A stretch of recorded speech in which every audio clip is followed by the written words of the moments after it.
Dion Fialo taking you around the Silverstone circuit for a couple of times. Welcome back this time to part 4 of our coverage here for the ButtKicker Britcar 24 hours of Silverstone. The Samsung Can-Am esports car continues to lead the way ahead of basically the BRT car number 39, 11.5 seconds the gap is. It has increased ever so slightly since we last saw them in part 3. Nothing that they can't overcome, though. Traffic giveth, traffic taketh, and right now it has taken a little bit away from Basic Ollie and his team. Oliver Furnell, they are most definitely though looking much better than they have already just an hour ago. Giving you a quick top 5 rundown since we have surpassed the 6 hours to go mark here in the race. As already said, Samsung Can-Am esports Dion Fialo, the number 7, leading the way 12 seconds roughly ahead of BRT's Oliver Furnell in the number 39 BMW M4 GT3 machine. Elite Racing Team Klaus Christensen in 3rd place in the number 11 machine. 3 laps down the gap already is to your top 2 drivers in the GT3 class. 89 Motorsport, Bartek Zielinski right now behind the wheel of 4th place. 489 Machino 1 lap down on their next competitor. However, Untitled Motorsport, Tomasz Ullmann only 5.5 seconds back from that 4th place.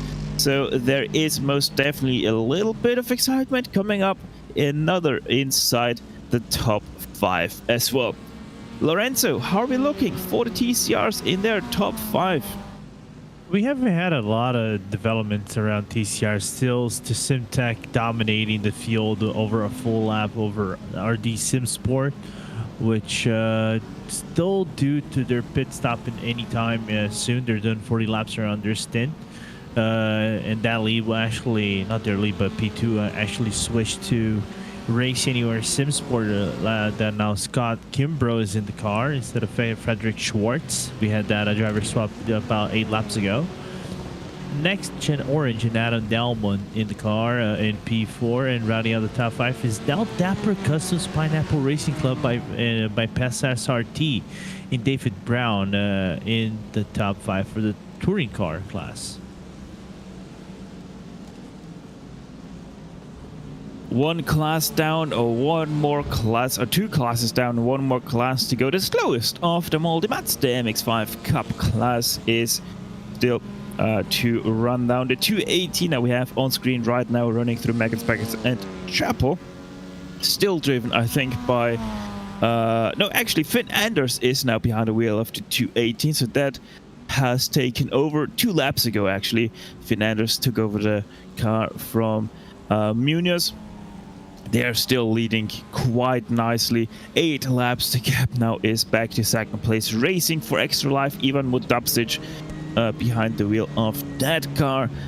With 3rd place, BUSR iRacing, the number 286 rather, of Adam Benjamin. Only 14 seconds now back on the 413. So there has been some development there. Maybe we're gonna see the BUSR iRacing car closing that gap, and we finally will have once again a fight in that class. Sequential SimSport Tortullo in 4th place for the number 90, 2 laps down on the 286. So pretty much out of podium contention unless something happens on the top spots of your MX-5 Cup class. 5th place right now is going to Quantum Racing Team Richard Gordon as they sit in pit lane still from that major incident we saw just a few minutes earlier. They still haven't driven out 8 laps. Their deficit now is to 4th place, quickly being reeled in by RAF E Motorsports MX-5's James King, number 27, soon probably taking over that 5th place from the 37.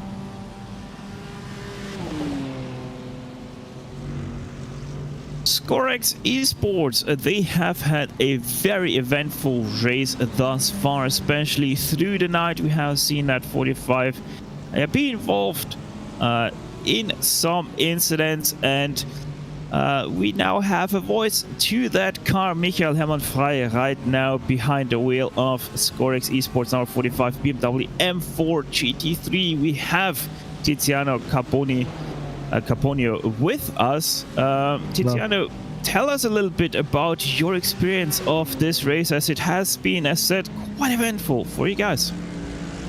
Yeah, it's definitely been eventful. So we had a lot of incidents, sadly. We only have like one more fast repair left, but yeah, I mean, it's been going great in the second half. We didn't have any big incidents, a lot of drive-throughs, sadly, but yeah, I can't do anything about those. But yeah, it's been going great in the second half. The first half is a bit mid, yeah. Yeah, always can have a better outlook. Still 6 hours to go. You never know what can happen to the other competitors as well. Still sitting in 6th place though, so it hasn't been too bad of a thing. How is your outlook for these final 6 hours? How is the strategy playing out? And especially, how is the car feeling after these incidents and yeah, you're having to take 2 fast repairs? It's feeling all right. It's definitely drivable, but it's not in the best shape anymore, as you can see. But we're aiming for top 5 maybe, but I don't think the top 3 is possible anymore, since they're just like they're a lot in front of us. So yeah.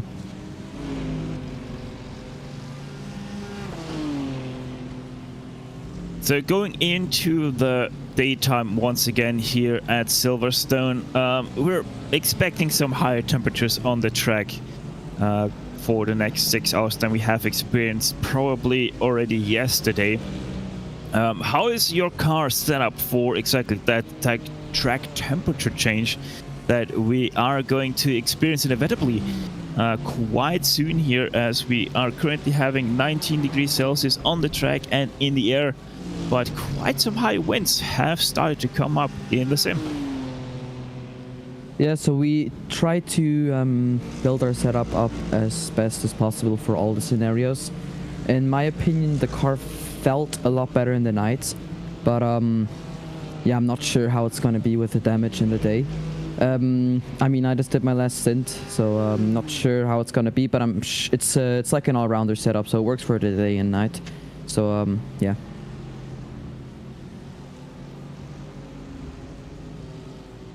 Yeah, that is always good to have an all-round car, especially for an endurance race that goes one time around the clock. So, quick question though, we have heard that you're not looking anymore towards the top 5, might get towards the top 3. My goodness, that was quite a scare there for your car, as there was someone retrying. That was that was actually Furnell. Something happened to Oliver Furnell there, losing 10 seconds to BRT car. Rejoining the track quite dangerously ahead of the 45, your own teammate there. Seems like no damage though was acquired, thankfully. But yeah, how was your mindset going into this race? I mean, you did look relatively strong paced in the early goings of this 24-hour race. Yeah, I mean, our mindset was actually set on like the top 10. We didn't think we were able to be in a position that we are in now. Of course, also, fortunately for us, I think 1 or 2 teams that were in the top 10 have sadly retired. But yeah, we definitely have exceeded our expectations for this race.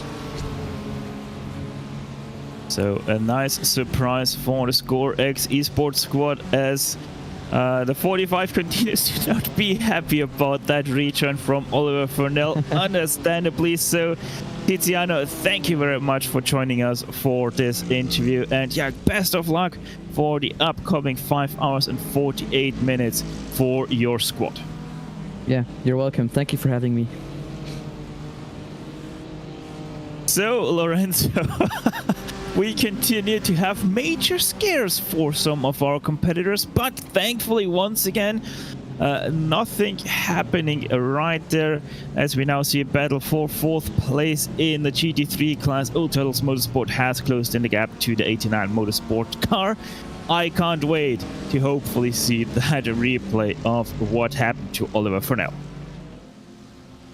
Yeah, that was a scary moment, to put it in very mild words, as we're seeing this GT3 train, but of course different places. You have P15, P21, then you got P4 and 5, and that 89 Motorsport has to defend Tomasz Ullmann going around maggots and back. It's not the best place you really want to be catching GT3 traffic here, Mr. Stefan Schlacker. Now that even though you might share the draft on the hangar straight, you might give an edge towards the BMW going around Stowe, and maybe Vale if you just are really unlucky about it.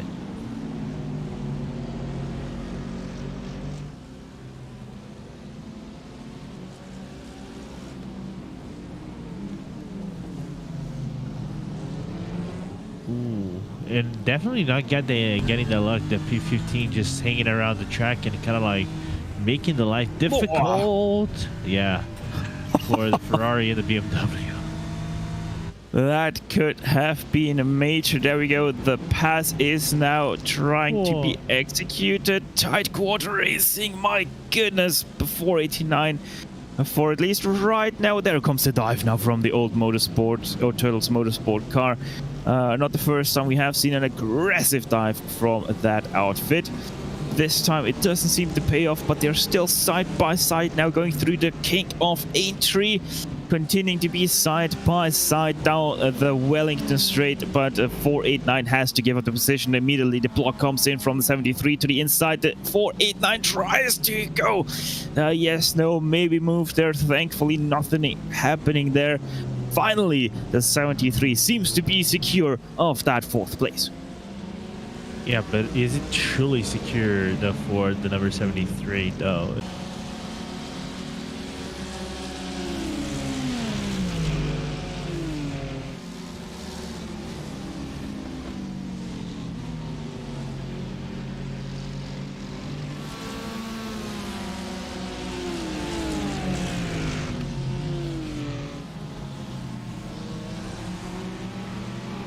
So Oliver Fornell, taking his planned pit stop, also goes on to the tracks as we continue to watch on the battle for 4th place rather.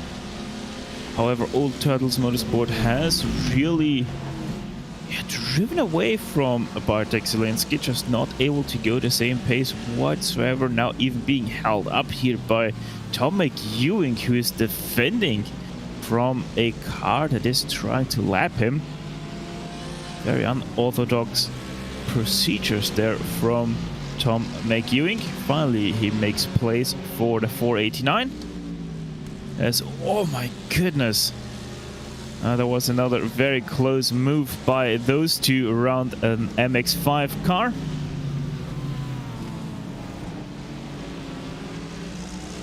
That P15 not making the life easy for the GT3s up in the front. As we had a quick look there at 6th place, Michael Hermann-Frey once again. Back to that little gaggle of GT3 cars, the 77, 9th place, and that is Sim Dynamics Esports 1. David Hornsey behind the wheel of that car. Oh no. Oh my goodness. Another major incident here through Maggots, Beckett and Chapel. Another time 2 GT3s have issues, and I don't think that Mercedes is driving very straight right now. Let's have another look right there. Oh my goodness. Why do people try to go for passes through Maggots, Beckett and Chapel like that on an MX-5? Haven't they realized that an MX-5 can't alternate its line very easily? We're seeing the same issues that we saw going into the night, now going into broad daylight. We thought that would be that would have less attrition, but quite the contrary, going through Maggots and Beckett, and we saw that the 89 Motorsport going around the pit, going around Maggots on the entry, forcing the issue on the Mazda.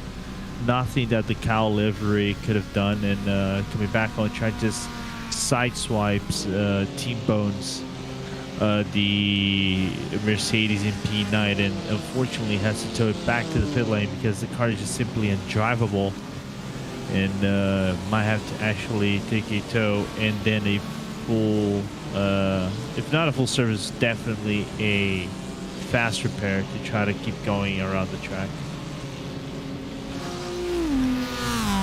Yeah, sadly, that was also the Moodstar car, by the way. Triple S Racing, the 376 Ben Reynolds. They have been in so many issues already, none of their wrongdoing, and just can't shake that stigma right now. Once again, a major incident that they have been involved, just at the wrong time, at the wrong place. Hopefully that 376 will be driving again, as we nearly had a battle for position. 7th place, that was for TNT Esports versus Century Sim Esports. Carly Atkins versus Andy Gilmore, but the 46, as you can see right here, has driven into pit lane. TNT Esports hands over that 7th place to Andy Gilmore, as now Jack Goring into the 46 for TNT Esports.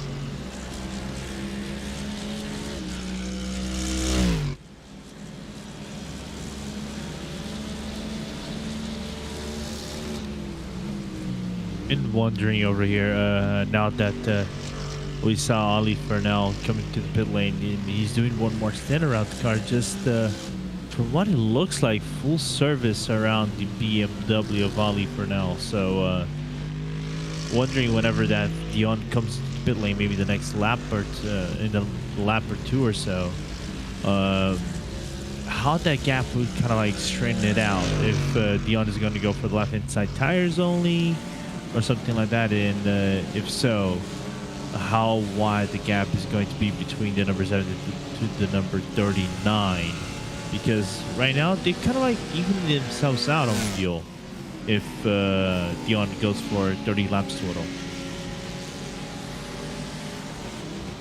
Yeah, most definitely gonna be interesting to keep an eye on how that gap is gonna develop on the pit stop of Dion Fiala, as we continue to look onto the number 13 car of Next Gen Orange, sitting in 4th place, about 6 seconds back on the number 2 of James Holman. So Adam Delmont has been able to slowly creep into that gap of 3rd place. We have seen them already quite much further away from the top 3. Right now having about 2 laps worth of a buffer back to 5th place. Dapper Customs, Pineapple Racing Club, X Pass SRT, David Brown 23 behind the wheel of the number 66. Also, I've just realized we haven't seen Wiskins for a very long time on track. They are now 3 laps down on 6th place, sitting in 7th. The 221 Marcus Law was last time in that car. Seems to have retired from this race. I'm wondering if that... remember that we saw an incident at turn number 1 that involved, I think, the 37 and multiple cars. And we saw TCR far in the background. I think that was the 13 though. I feel like that was the 13 that lost it. No, yeah, the 13 made contact with the 37 into the turn number 1, but I saw there was one more car, I think, TCR, that might have been involved into it. But then again, I might be tripping. But we know it was the 13 that got involved, 100%. Just wondering if the Wiskins cars had something to do with it during that incident.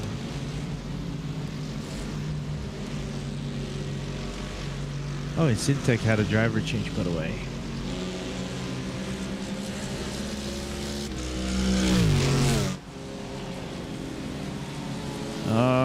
I'm trying to look at it once again here on my screen and note that that was just the 13 TCR that was involved in that. Okay. The 221 was at the scene of the accident as well, but they did not get collected into it.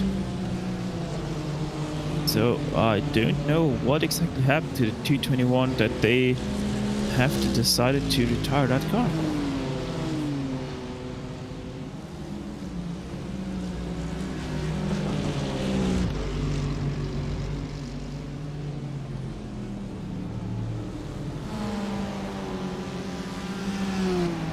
Yeah, from what I just can see here on the telemetry, Marcus Law had a very slow in-lap and didn't drive out anymore. And that's that story. Yeah, and that is really unfortunate. Anyway, looking at Jack Goring here for the 46 of TNT Esports. 8th place, they are sitting right now after their pit stop. Dion Fiallo into pit lane, he goes. So what is the Canad Esports driver going to the side here on his pit stop? The number 7 driving up to their stall. Coming to a stop right now, perfectly on the dot.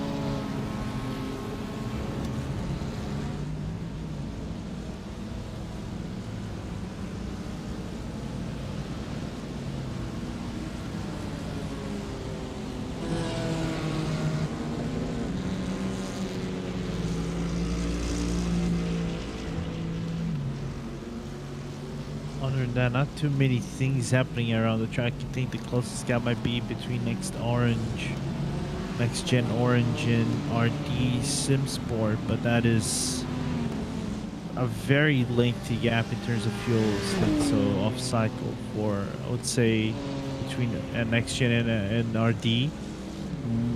27 laps separate them in terms of fuel. So I don't know if it is going to be enough for next gen to reach, because it is 5 seconds and a half, so still a long gap for the TCRs to make up. And Dion Fiallo once again out. I don't think he took 4 tires. It's only 54 second stop, so I think that's only 2 tires. Yeah, 2 tires for Dion, and see where it will take him at the end of things, but 41 seconds. That's a little impressive. That is majorly impressive, yeah. BRT, Oliver Fornell seems to be struggling once again with his car. Maybe has some damage from the hit with the 45.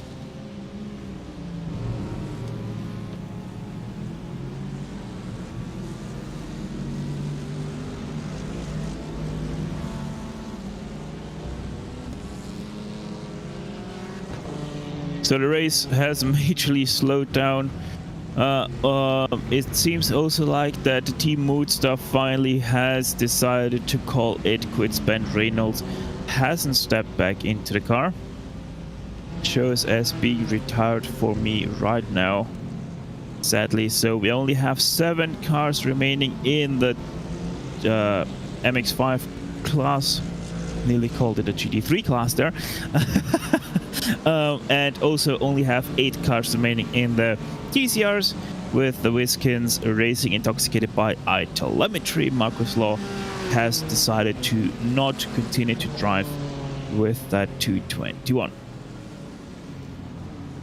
And there are going to be only 7 cars in Mazdas moving forward, as Team Keep Together will actually get that P7 from the Triple S Mazda. I know one David Haynes is going to be very sad with the fact that the cow livery is going to be out of the track and out of the race, and any potential puns that he might concoct around the YouTube chat is going to be going down in vain.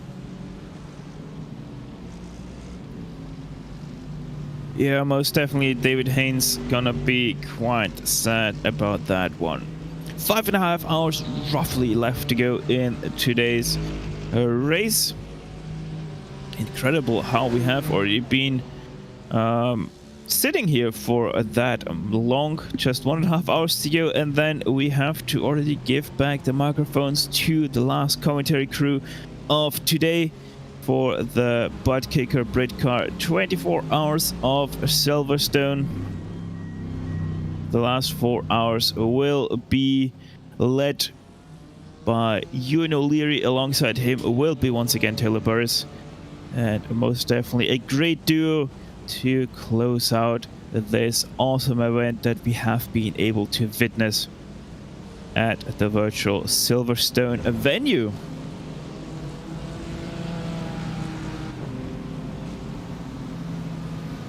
And still 1 hour and a half to go, and it's like, it's insane to think about it. It went so fast, that this race, you know, to think about that.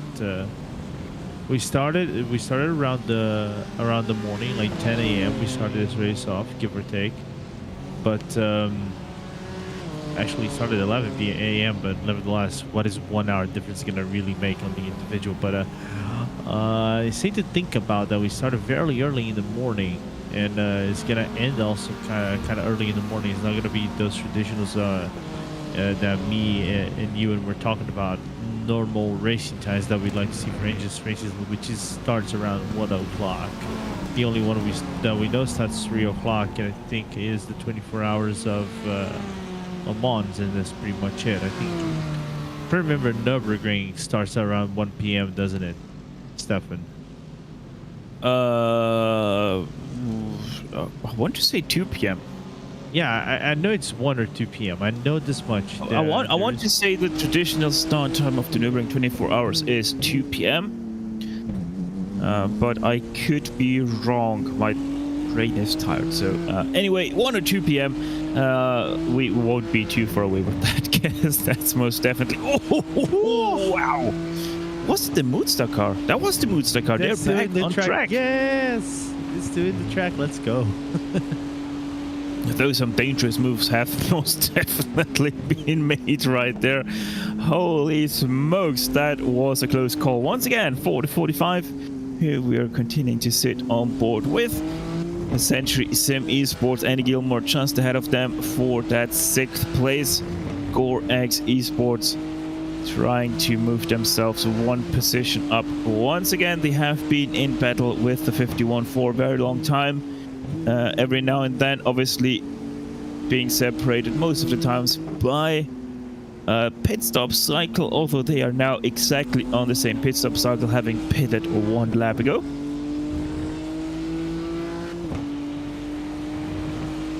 So thankfully these guys continue to give us a great battle here on track, as once again they have to pass a TCR into Cobb's Corner.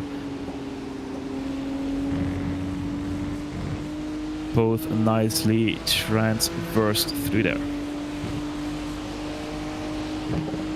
And somehow, someway, that Century car holding with older tires in comparison to the Score X car. So, props to Andy Gilmore. He's pushing the car. You can see there's a little bit of a struggle for grip on the Century M4, but still getting around the track without too much of a drama.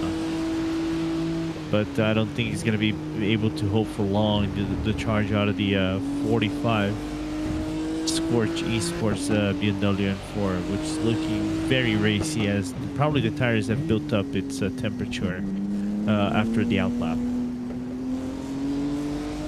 Yeah, this shouldn't be too much of battle once Michael Hammerfrey is getting used to his new tires, because the car ahead of him did not take tires. They're on old tires right here.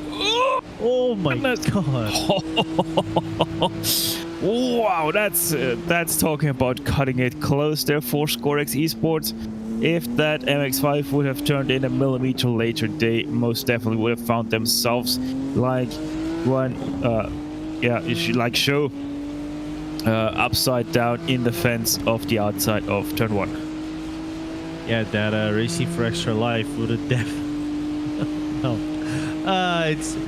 Here's the thing, Stefan. We know it's like it might be 7:35 in the morning for you, if I remember correctly. It's 6:35 in the a.m. for me. I refuse to do this kind of a pun. or reference for racing for extra life, in case the incident would have happened. You probably know where I'm going with this, right? Most definitely. No, the good thing is nothing happened, and so the 45 still in close pursuit of the car ahead of him, the 51. Honestly, a little bit surprised right now that Century Sim Esports is so... oh, no, Century. Never mind. I was gonna say that they're so nicely able to hold that gap to the 45, but well recovered by Andy Gilmore. A little bit of a scare, nothing more it seems. Didn't touch the wall as far as I was able to see there. Let's have a look on our replay. Yeah, just a little bit of a slide goes through the gravel. And thankfully the road quickly comes up here where he can rejoin at the end of chapter. Yeah, just going through the international portion, taking a little bit of rallycross, just showing that Silverstone is indeed a multi-purpose track. It's not just a tarmac-built multi-purpose complex track just for tarmac racing. You can actually do off-track and off-road racing there as well. Well done, even though you kind of did with the wrong car. Yeah, most definitely, as the 77 has a little bit of a slide to the inside of Brooklands, I think that is, if I got my corner names correct. Yeah, nothing major for these guys either.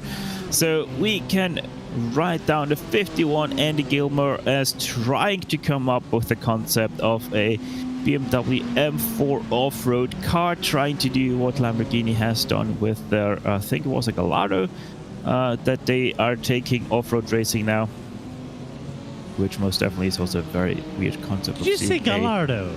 I don't remember which car it was, but it most definitely was a Lamborghini that they have now that is a sports car, fully built sports car on a off-road suspension, which most definitely does look okay.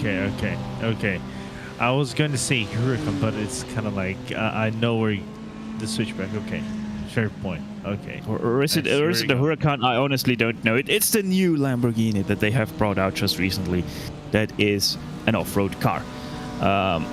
Which most definitely an M4 GT3 is not, but if needed, it can hold itself up a little bit through gravel and grass. I think we know the reason why he was actually going through the grass. I think that was intentional. According to our sources, he was trying the tire dipping technique to save tires. Ah, yes, of course. I do believe him. Yeah. You have to save tires, Maggots, and Chapel, high load corners, so going straight there definitely makes sense. You're gonna save a lot of tires. The thing is, though, it didn't save them from being overtaken. So the 51 now in 7th place and starting to slightly fall back onto the grips of the 46 now, though they still have a gap of about 18 seconds. Back to Jack Goring, the 89 Motorsport car, Bartek Zielinski, the 489 in 5th place, is now in pit lane themselves, being stationary for about 40 seconds, give or take. So about another 20 seconds on their pit stop. They're in no hurry at all because they had about a lap on the 45. So that means that gap is probably going to be around a minute once they're back out.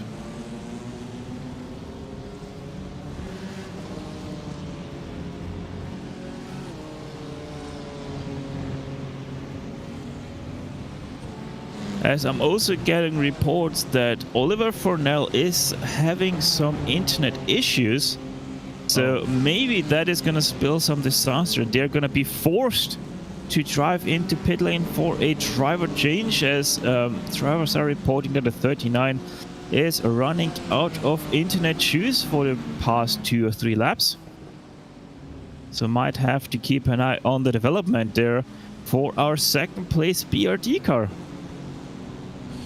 Yeah, I saw that the last lap is kind of like whenever you have those connectivity issues and the lap doesn't fully process, so that could turn problematic. I've seen issues, not just internet-wise in in events like this, but also iRacing wise, where you might be racing and because you have the connectivity issues, the lap doesn't process while you're actually racing. So well, let's just say if you were leading, you're going to be a lap back just because of connectivity issues. Yeah, most definitely seems to be quite stable, at least right now, for Oliver Furnell. As we have, the replay here coming up, is that the 73? No, that's not the 73. Getting spun around though, but it's by a car. I think that was a Ferrari. That was a Mercedes. Was it a Mercedes? I have no idea. Oh, that's a 401, so that's a 4X racing car that was spun around. I think that got spun around by the Sim Dynamics car going to turn number 3. Well, there you go. The continuation of troubles for GT3. We have seen them have troubles going into the night. We once again see them have troubles going into the daylight, which is a little bit surprising because normally you can see much better in the daylight than in the nighttime. So I'm not sure why they're not able to see their competitors as well right now. Headlights are off for the MX-5s. Not needed anymore.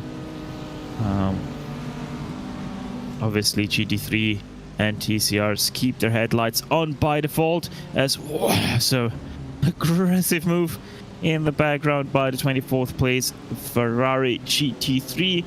That is the Aztec racing car of James Megascale. And by the way, the Wiskins car is back on track.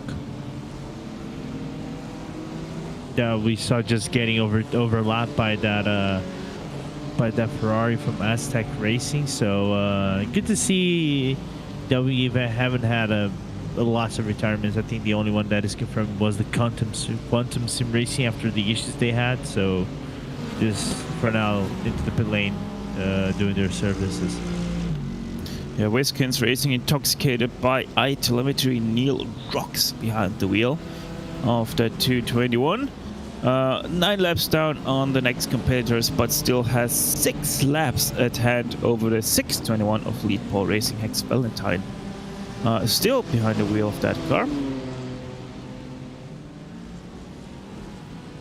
And yeah, it most definitely seems like Quantum Racing Team is the only confirmed retiree for the past few hours, which is gonna bump up the total of retired cars to 7 cars out of 47 that have taken the green flag here. 2 MX-5s have retired, the 37 already mentioned and the 79 Wild Things Racing, as well as the 59, the TWR car of the TCR class. And then we have 4 more retirees from the GT3 class: YRTA Esports, GTWR Esports, Century Sim Racing, and the Sim Racing Collectives are our retirees in the fastest class of today's race.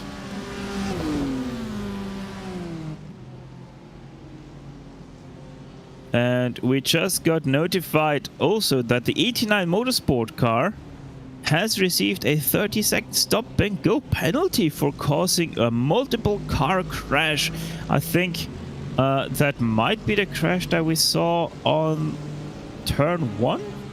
I think. No, that was caused by the Maggots and Beckett's. Oh yeah, that was the Maggots Beckett's incident. You're right. That is a slam dunk penalty. I thought it would have been 60 seconds given the fact that it took one of the cars out, nearly took one of the cars out, and definitely got another car that it was kind of like trying to go within contention to something like that out of the race.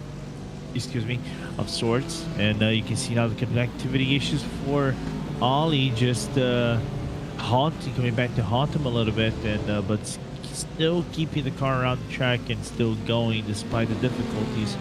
I don't know if it's gonna be enough to trigger the attention out of the stewards to try to bring it back forcibly the car for a driver swap. Sometimes that can happen. Yeah, I think we already saw it once in this race where Stewart stepped in and required a car to change drivers because of issues with the internet. Scorex Esports in pit lane now, the 45, Michael Hermann Frey is taking their pit stop. Pretty sure that was a scheduled pit stop, as it was a 1 second, 1 minute pit lane traverse, end to end.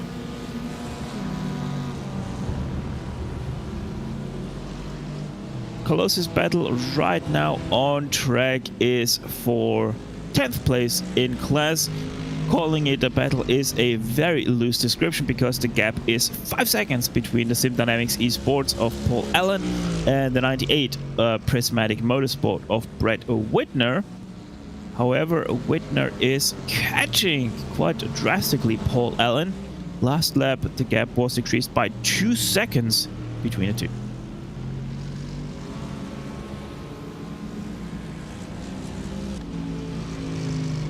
After we had a very nice battle for the lead in the GT3 cars just about an hour ago, we most definitely have to say Dion Fiallo hasn't looked back from that battle. Most definitely done a very great job. Oliver Fornell has started to dip into problems, which Fiallo took as an invitation to drastically improve the gap. It all started with a drive-through from Oliver Fornell for reaching the incident limit. And much more incidents have been accumulated with him spinning out on 2 occasions now.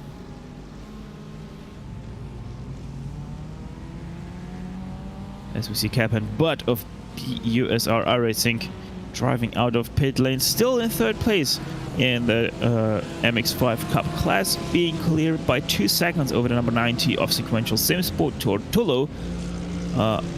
Those guys also keeping a very nice and clean Mazda MX-5 around the track.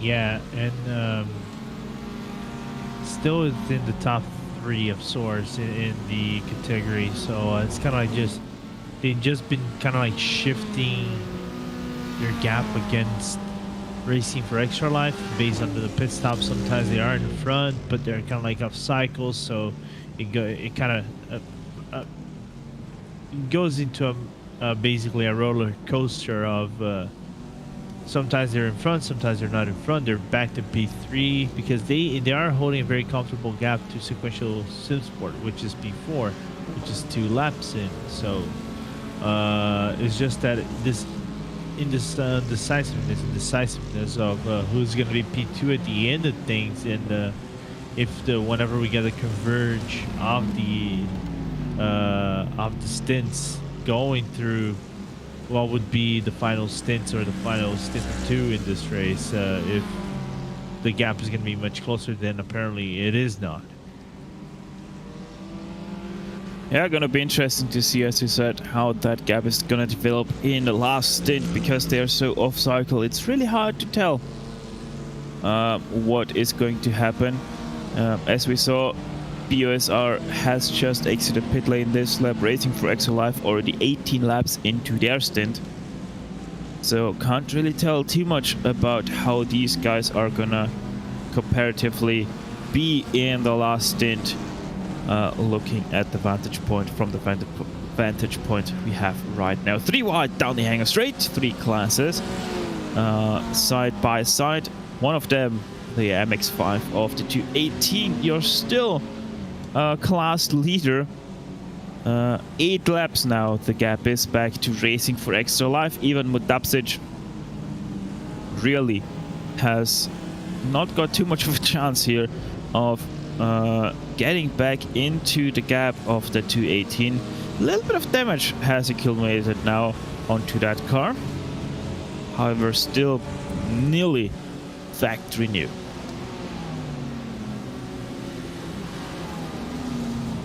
Yeah, just one thing that I was looking at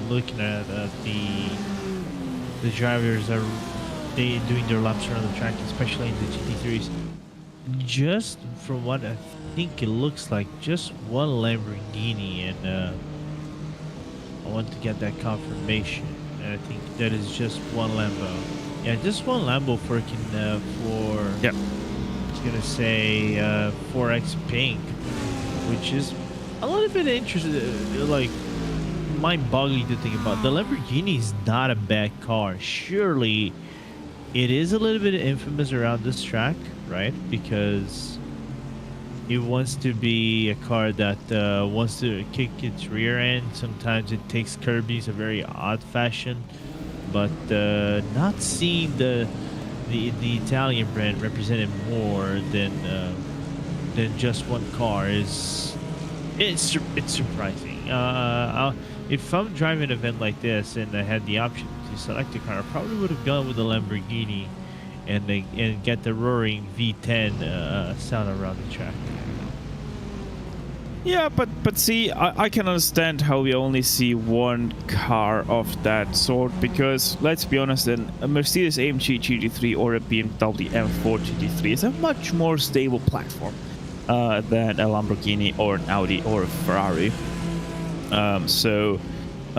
For an endurance race like at the track of Silverstone, where especially in the night you're not going to see pretty much anything apart from what is in your headlights, I think it's a very good choice to have a stable platform, so that you at least know that you're always going to be in control of your car, which I don't think you can always say about driving a Lamborghini, that you are 100% in control 100% of the time.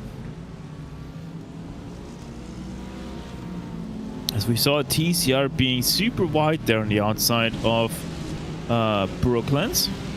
Nick Horvath of Lead Pole Racing now was the 621.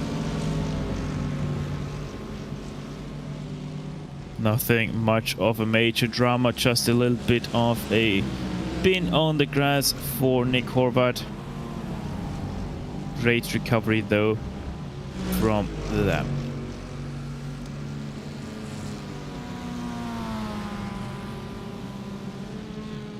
Synonymous esports, the 77 and the 98 Prismatic Motorsports battling for 10th place, have slowly eaten into the gap.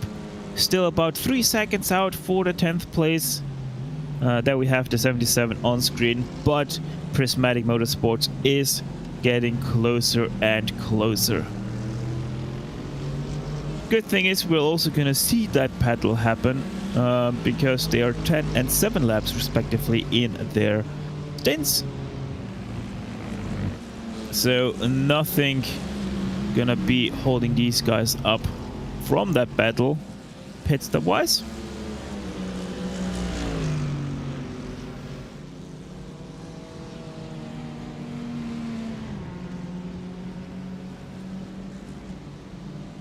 As we're creeping closer and closer to just 5 hours to go in the race. 5 hours, 9 minutes and 25 seconds left in the 24 hours of Silverstone. The 218, as you can see on our timing and scoring on the left side, has gone into pit lane. Scheduled stop for them. The gap still remains at 8 laps to second place, as the second place driver Oliver Furnell going past the 77, putting them yet another lap down. Which also means that Prismatic Motorsports has been able to close in the gap finally. That BMW in behind is already 11th place, Brett Whitner. So Lorenzo, finally we once again have a battle at our hands.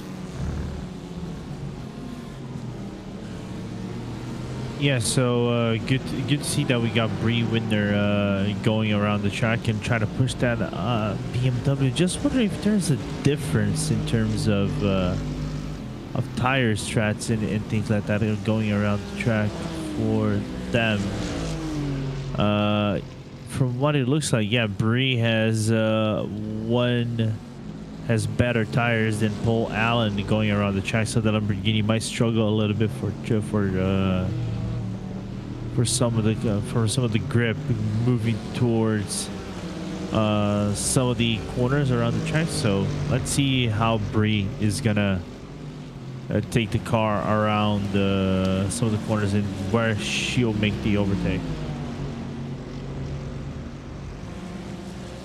Yeah, Bree Whitner is trying their best to close in the gap. Now getting held up by the number 13 TCR though. Not much of a held up actually. Nice and easy pass through Beckett there. Right on the back now of the number 77, trying to hunt down that Mercedes-AMG GT3. Another TCR looming in the distance. Might be a hold up through Stowe corner here for the 77. Let's see how they deal with that Hyundai Veloster. Yeah, a little bit of a hold up there on the exit. That's gonna give a bit of a run to the 89, but not good enough. 98, sorry. Not good enough into Vale Chicane. Through Club to close out that lap for these two. Starting now lap 550 for Bree Whitner. As also the DCW Racing Chicken is coming out of pit lane. I think that's actually now for position. No, sorry, they are actually nearly a full lap ahead of these two battling. So not for position, sadly.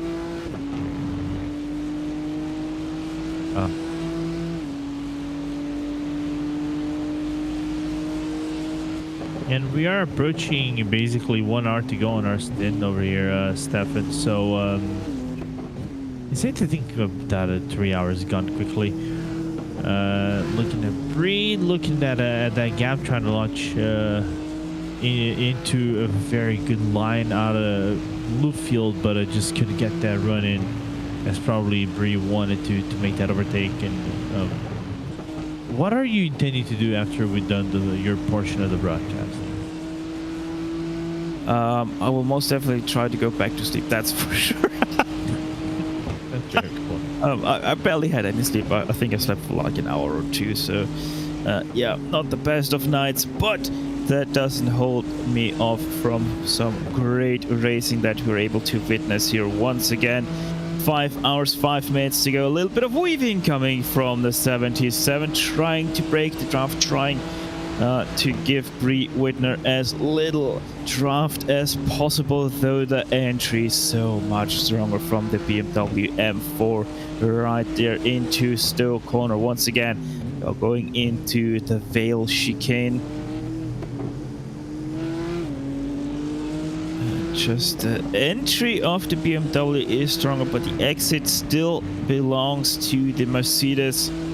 Out of corners though, the gap is slimming and slimming with every single corner, with every single straight that is coming up here at the Silverstone circuit. Going into Village now, look at how close that BMW starts to sniff out that rear end of the Mercedes. A little bit of a dive attempt there, but stayed clear of the Mercedes. Nonetheless, 2 cars to be lapped here, MX-5 and the TCR. No problem for either of them, though the entry is compromised for Bree Whitner. Yeah, but also James kind of like botching the entry out of Brooklands of sorts and the exit a little bit, but because it is such a slow corner, you don't have a lot of radius for you to try to angle the car in a very overtaking fashion unless you're side by side.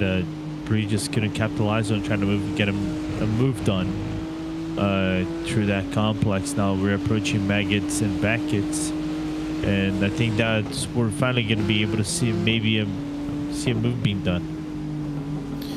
MX-5 parked there on the apex of Beckett, which is going to compromise the entry of Chapel for the BMW.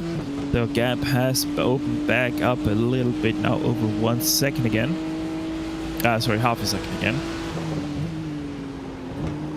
And that seems to be, a little bit of a slide there from Bree. Able to catch it nicely though.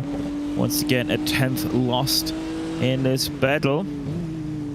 But yeah, inter-class traffic coming up there in the form of a BMW M4.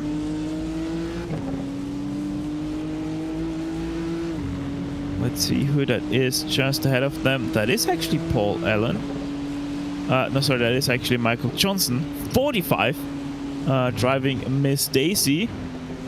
18th place in class. Hopefully it's gonna give some nice gap to those two. But there we go, DCW Racing Chicken Andrew Jones barging his way into the battle, relapping these two. Andrew Jones being 9th place, but he is basically a lap ahead of these two fighting. So obviously he is entitled to go for overtaking moves. And seeing P9 overlap P10 is a little bit odd, to put it mildly, right? Yeah, sadly that's just the way this race has gone for these guys. Major speed differences in a race like this are to be expected, and so that's why we see this lapping maneuver. Paul Allen, though, it's going to be interesting how he's going to respond to that. Is he going to make it easy for Andrew? Or will he try to keep him behind because of Bree Whitner looming just very close in the distance?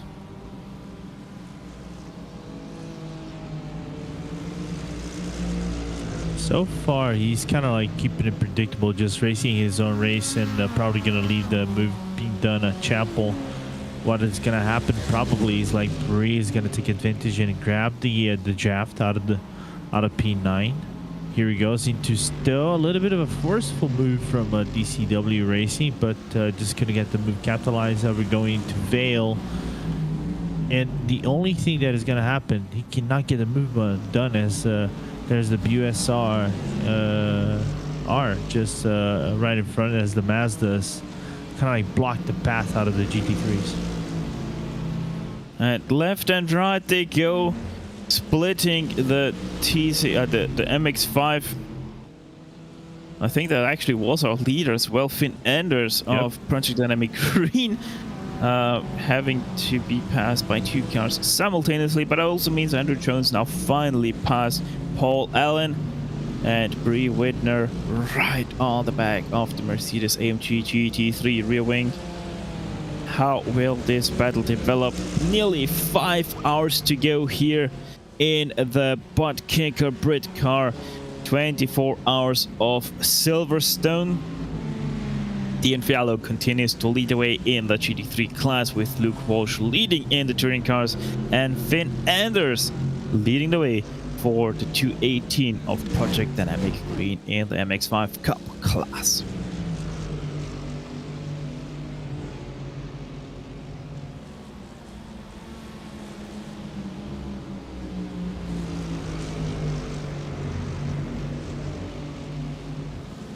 More traffic coming up for our battle for 10th place in the form of a Mazda MX-5. Once again being parked on the apex of Beckett's. Both cars being compromised on the exit of Beckett's onto Chapel. Hangar straight now, so this gap will stay consistent at about 0.3 of a second. Yeah, it's gonna impede the battle of these cars once again, but it just makes it a little bit more interesting. I was looking at the lines that Bree was actually doing on sector 1, especially going on the corners right before Aintree. Going for a wider line, especially given the fact that the track is kind of wide, going to the exit of turn number 3, then going to 4, and then getting out of Aintree. Just some very different lines to try to get a run in, maybe on the second set of the hairpins and getting a move done. But I don't know if it is just missing the breaking point, or it's just like a different set of strategies in terms of applying pressure.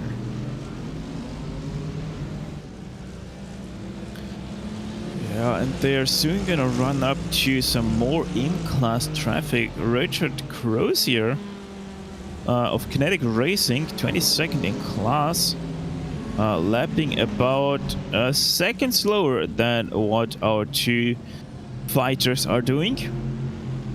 So it's still gonna take them a couple of laps, but they're most definitely inevitably gonna be able to catch that M4.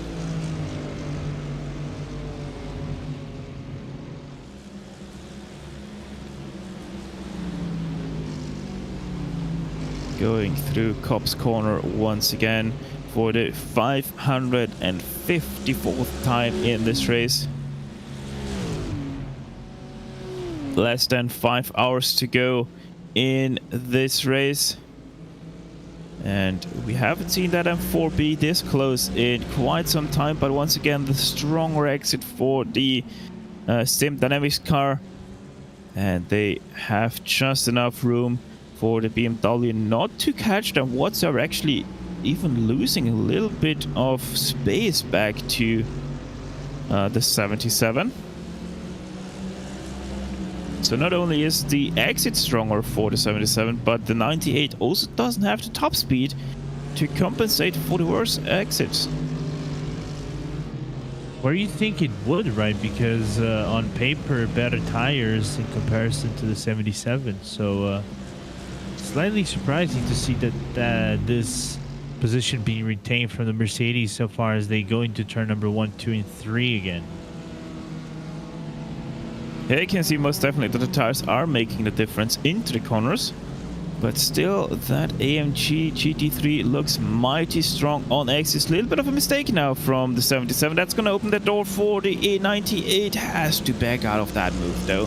There's no way two cars will survive a side-by-side entry into entry.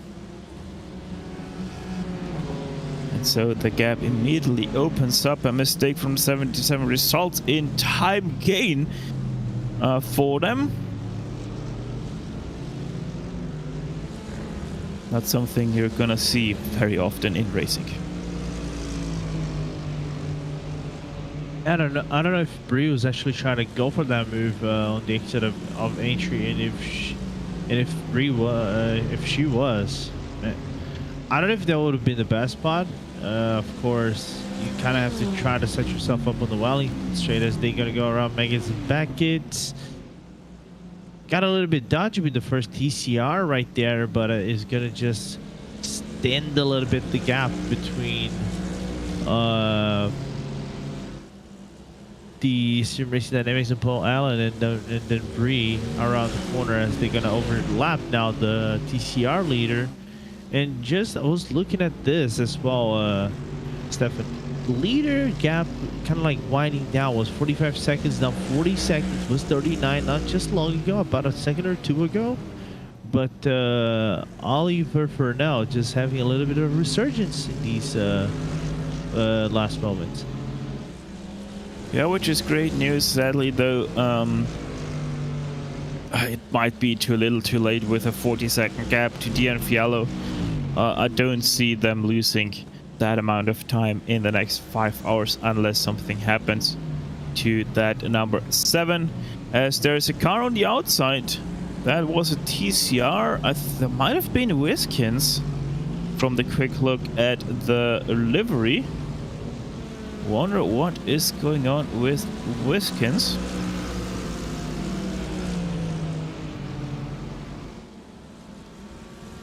Yeah, one thing that we did see though from Bree Whitner is that in traffic, a very careful driver.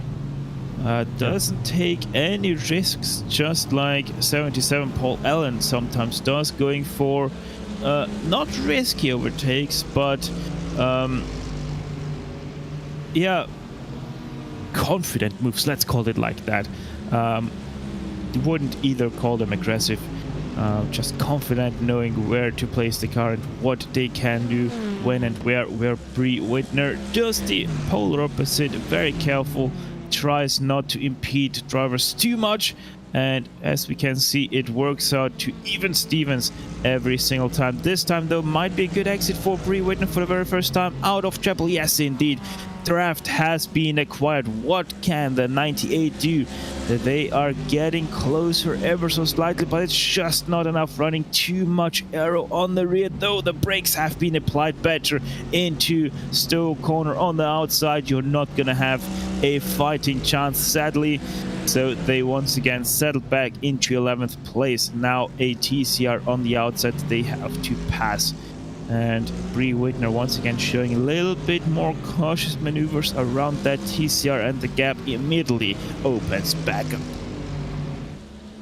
And also that was kind of like well played from James Allen going to turn number 1 as they both get away from the Mazdas. The Mazda also opening it up for Brie, even though the gap widened up a little bit between the 77 and the 98. But look at the lunge. She's doing that lap after lap after lap to try to close down the gap or keep it kind of like stable within the draft range. But smart from James to defend on the inside, going through Stowe on that specific instance, because he pitches Brie into situations that might get washed out by the BMW in front. That looks like to be the B22 of Kinetic Racing that is driven by Richard Crozier. And just having a little bit of a loss of performance going around the corners.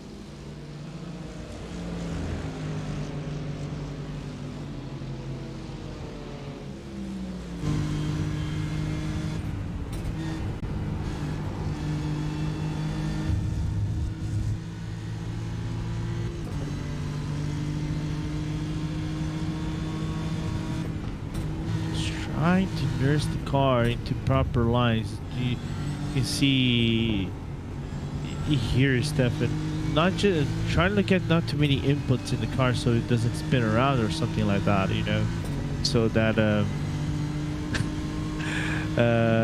as he commits the cardinal sin of commentary.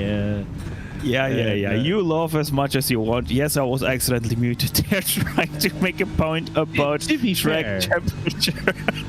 To be fair to you, I've done that cardinal sin not too long ago, so I'll put you some slack.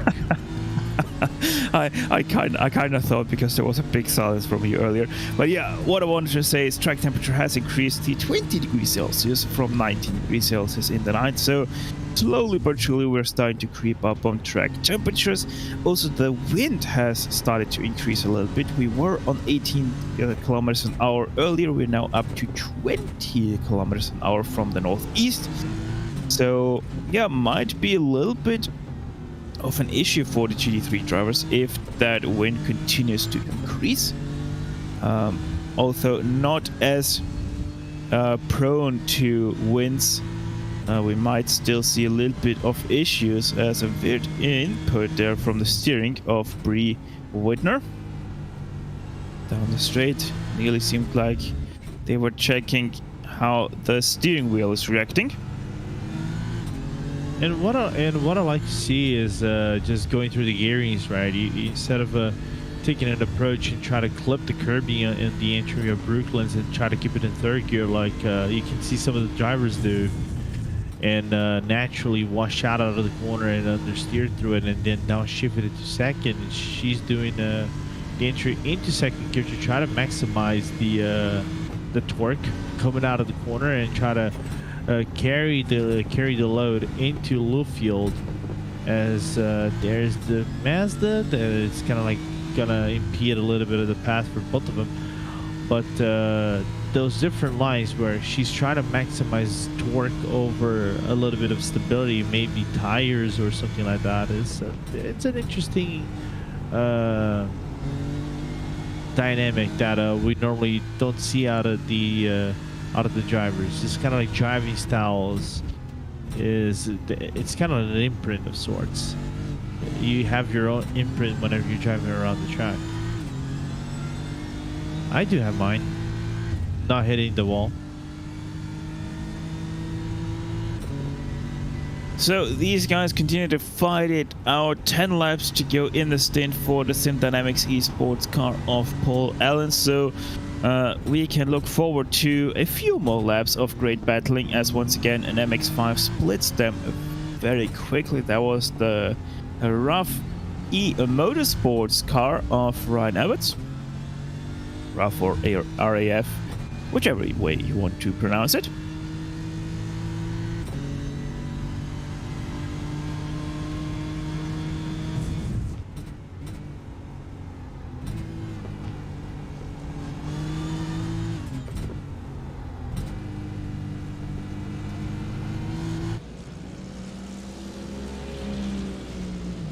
As we were riding on board with Brie Whitner, the great sounds and sights of the onboard camera of an BMW M4.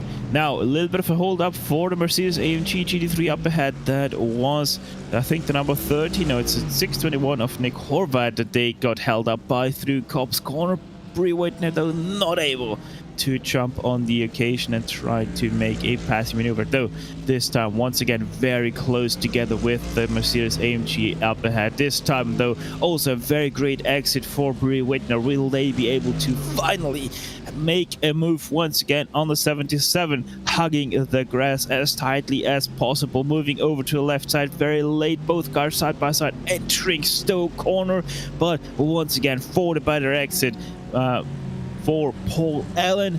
The 77 continues to very nicely be able to defend that position for now on old tires. We have to keep saying that the 77 on old tires, 2 stints already on that car, where Brie Whitner is on fresh boots, so to say. They did take new tires for sticker softs on that BMW M4 right now.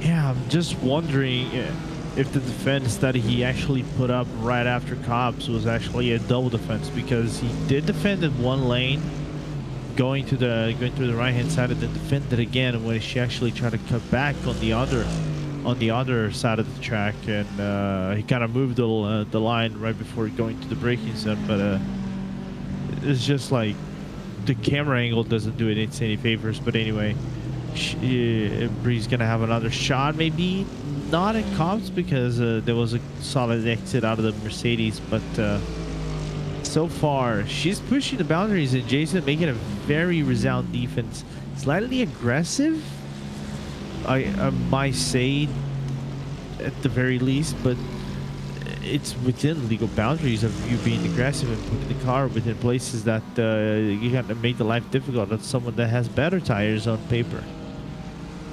Yeah, Brie Whitner tried to stick the nose into the inside of Luffield there, on purpose or not, or maybe it was because of the different lines that the 77 and 98 take through Luffield.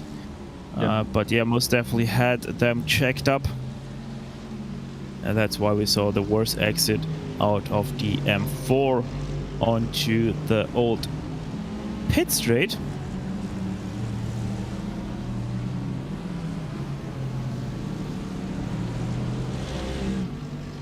Going through Vale and Club to finish out lap 560.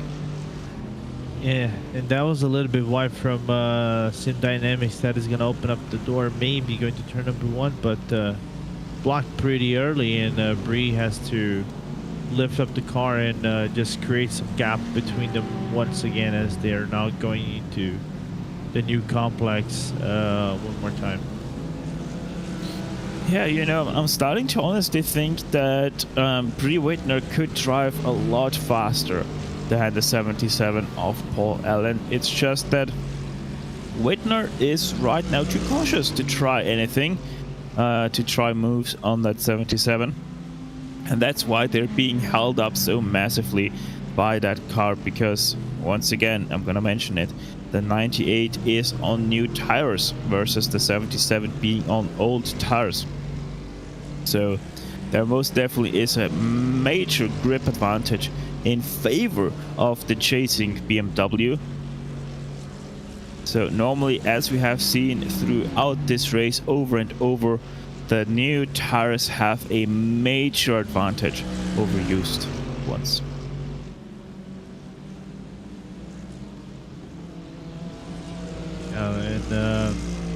But I don't know if they're not just being conservative, but not only that is if there are anything related to incident points, because if they are close to the total of 100, they might get a drive through just based on incident point limit. So that's why they could be driving a little less aggressive. Here he goes.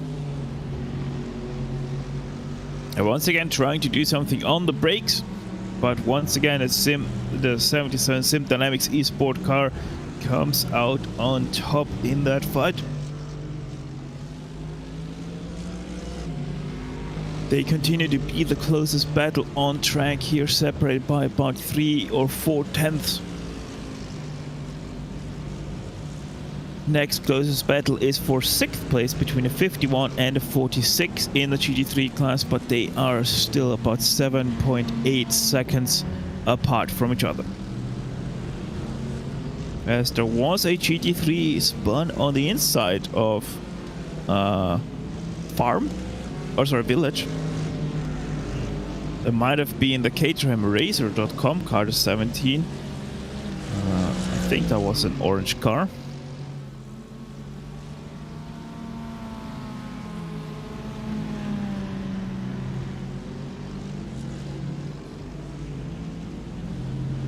Okay, different line.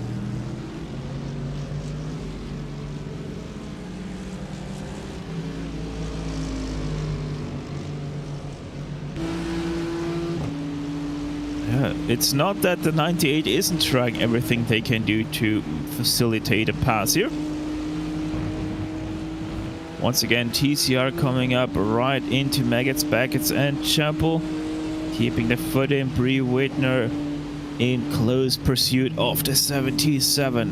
Very aggressive into Beckett's, trying to maximize every little inch of the track.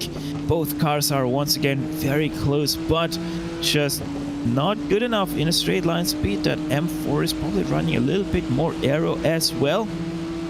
And that's why we don't see that M4 closing that gap in, being stronger on entries, but once again on the apex being held up by the Mercedes-AMG. Up ahead though, an MX-5 coming up. That's a very late dive from the 77, nearly collecting that MX-5 there as well, creating a major jack up for all involved. Thankfully though, Campan, but third place I think in the Mazda MX-5 doesn't get collected into an incident. And everybody lives to fight another day. Yeah, that is really good to see, you know, the awareness, and you can even see that Brie kind of like read the car into one line. There we go. On the inside, and actually is gonna be able to overtake the 77. Finally, Brie Whitner makes the move done. The pressure just was too much for Paul Allen, making the mistake trying to lap a MX-5 car into the loop. Now that Brie Whitner is finally let loose of the 77, what can the Prismatic Motorsports car do here? Will they be able to finally run away with this 10th place? Yeah, you can see there's a little bit of a gap, but there's the Mazda coming into cops, and will create another gap moving forward, because the Mercedes will catch right around the corner exit, so extending nearly over a second. And yeah, it just proves that was the lines of James Allen just making the car go slightly slower for Brie, but you know, it had its fair share of patience, but it paid off its dues at the end of things, and she got it right at a perfect timing. The first is like whenever she had the moment to overtake, the perfect moment to overtake, go side by side and then capitalize on it. Given with the traffic influence, she actually did it. So well done.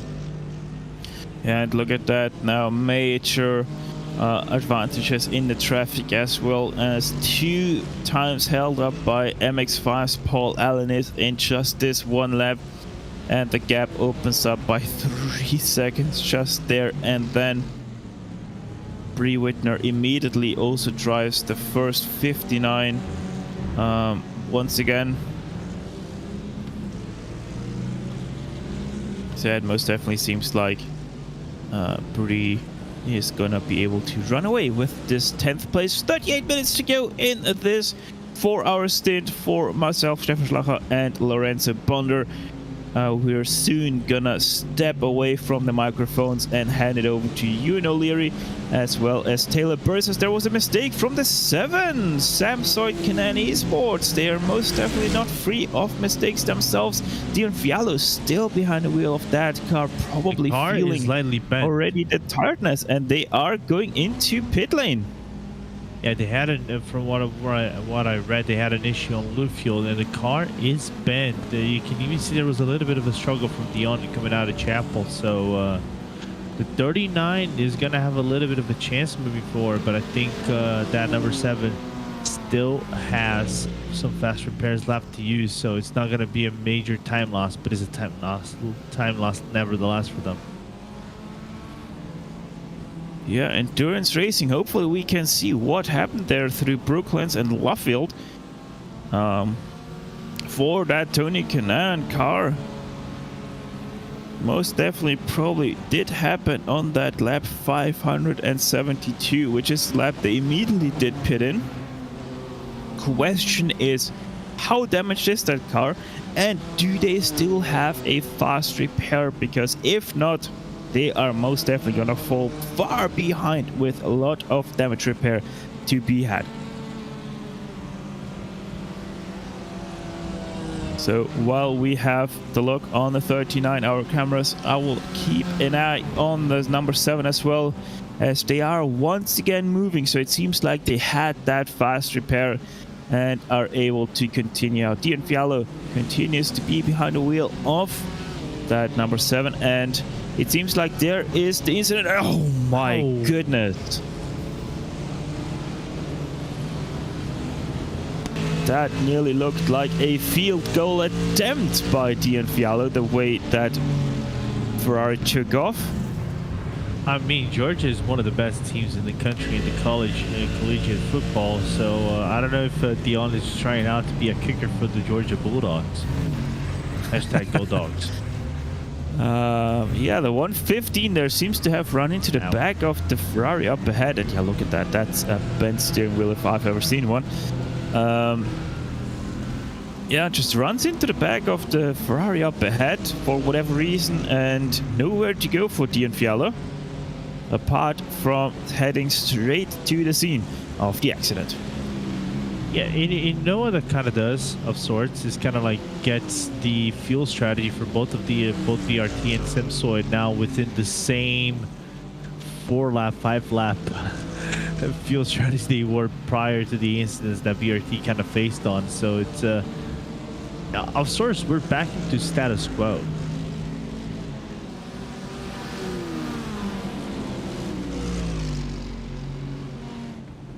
Status quo at about 28 seconds of gap between those two. Josh Benson behind the wheel of the 39. 4 laps into their stint. So yeah, Samsoid Canan Esports only lost 1 lap in their fuel stint, so not too much of an issue in their strategy. So if they would have to get that 1 lap back, they most definitely would be able to do so.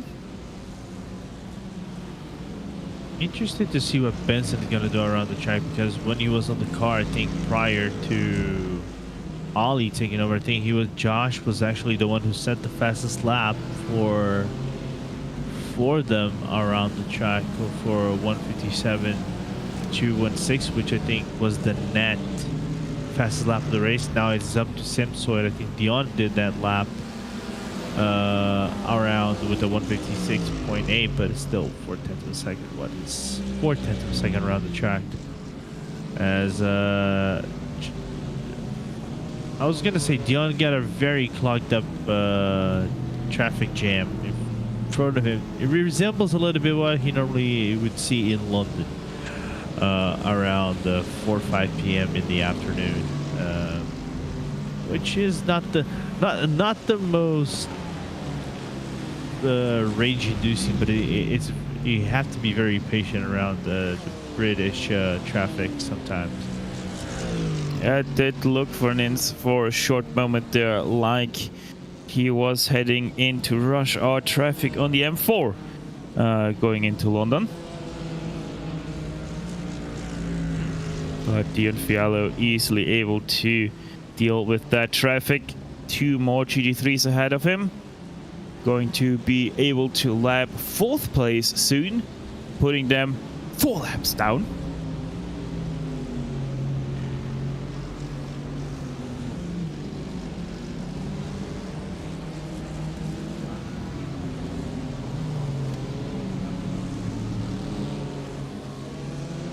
Closest 2 cars we have on track right now are the 51. Dion. Don't you ride those sausage curbs thinking that will give you grip. Scary moment right there.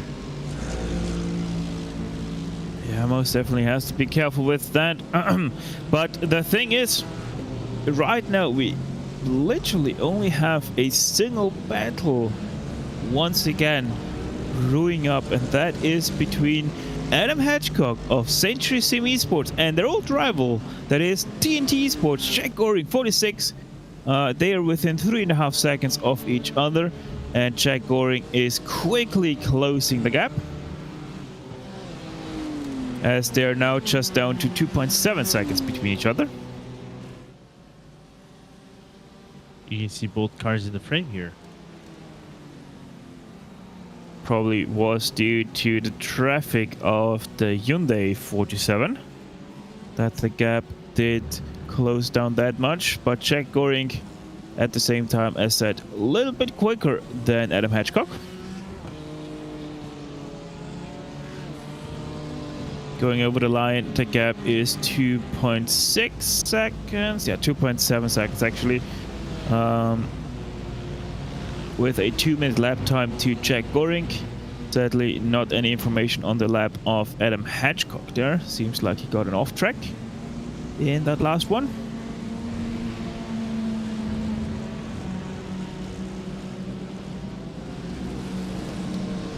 But yeah, apart from these two being this close together, the next closest battle is between Prismatic Motorsports and Team Green Print for 10th place, and those 2 cars are 45 seconds apart, as well as obviously the battle for P1 that is 28.5 seconds apart. So yeah, not much action right now, closing in on the last 4.5 hours of this race, but it is to be expected right now as strategies are in full swing, closing down on the last few stints. Most definitely the action will once again ramp up once we get to the final hour of this 24-hour race here at Virtual Silverstone.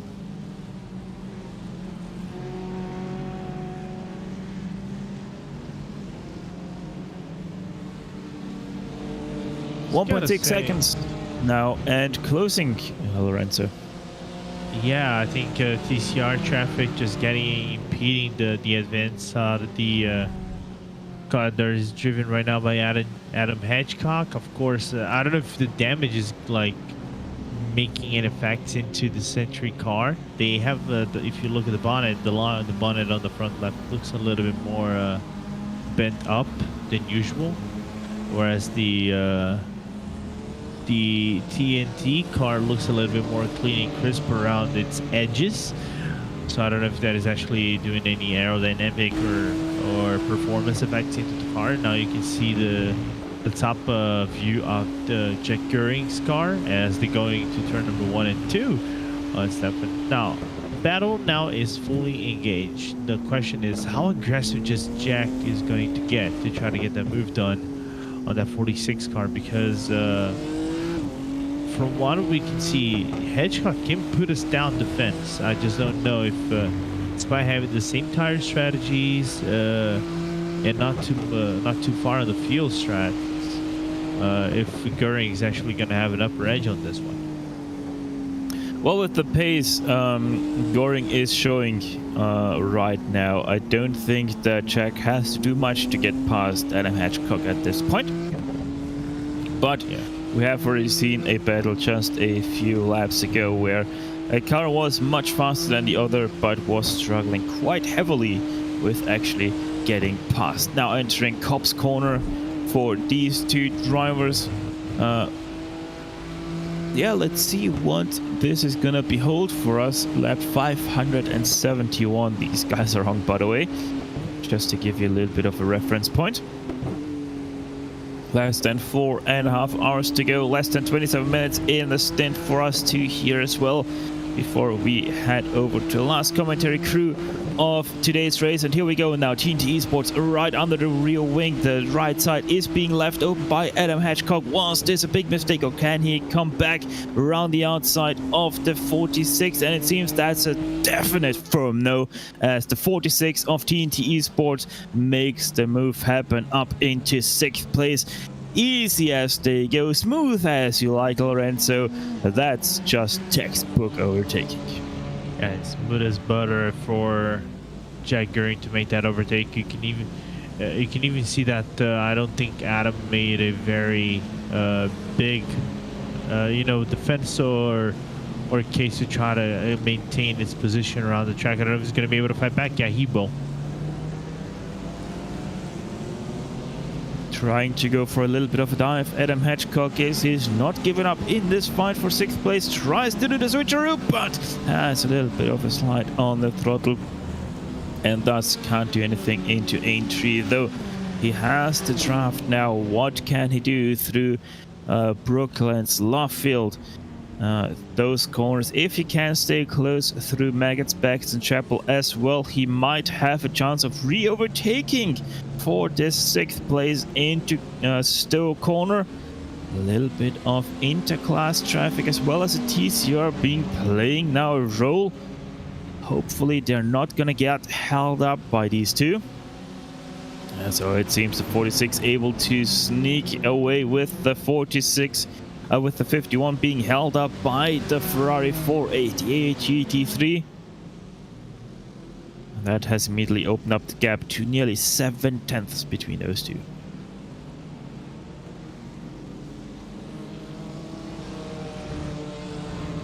Really quickly, not talking about Ferrari, just going on topic, and what are your thoughts on the new Ferrari GT3, the 296? It looks like an interesting concept. It looks like something that Cameron Glickenhaus would come up.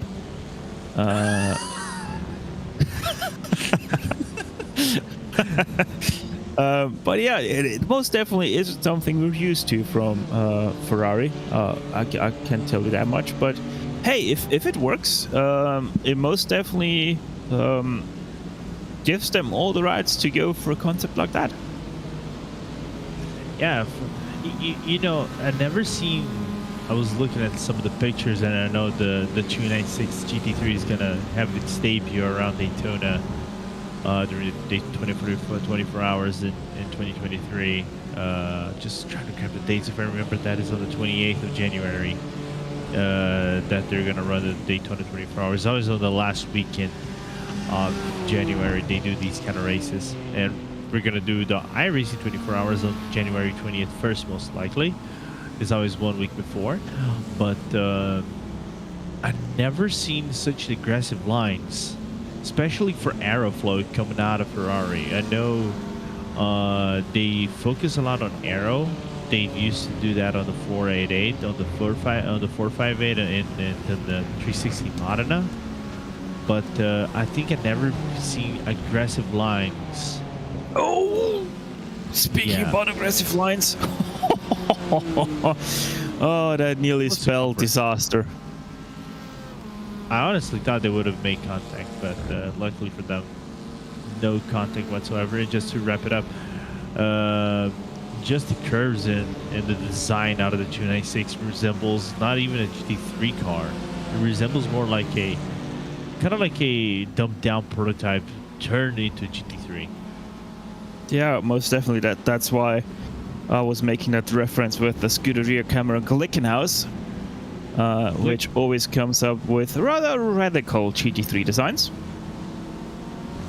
Yeah, that doesn't look like a prototype at all. like he's trying to emulate the. Oh, what happened to? Oh, Dion Fialo, another mistake from the number 7 driver. Oh, Seems Dion, like he Dion. most definitely starts to feel tired. Dion, that's not something I'm used from him. Same. But we have to give it to him. It's already quite late over in Georgia. Yeah, I'm just trying to do the mathematics over here. So right now in Brazil is 4:40 a.m. I think it's 2:40 a.m. in where he's living in Georgia. So Yes, 2:40 a.m. GMT -5 the time zone is for him. As once again we have the battle on our hands. Adam Hedgecock was able to close in the gap with a little bit of a gaggle of cars. So the battle for 6th back on. Didn't do much to the gap, by the way, between Samsung, Canan Esports and BRT, because the gap is still quite nicely at around 21-22 seconds between those two for the lead, with 4 hours and 22 minutes to go in this virtual motor race.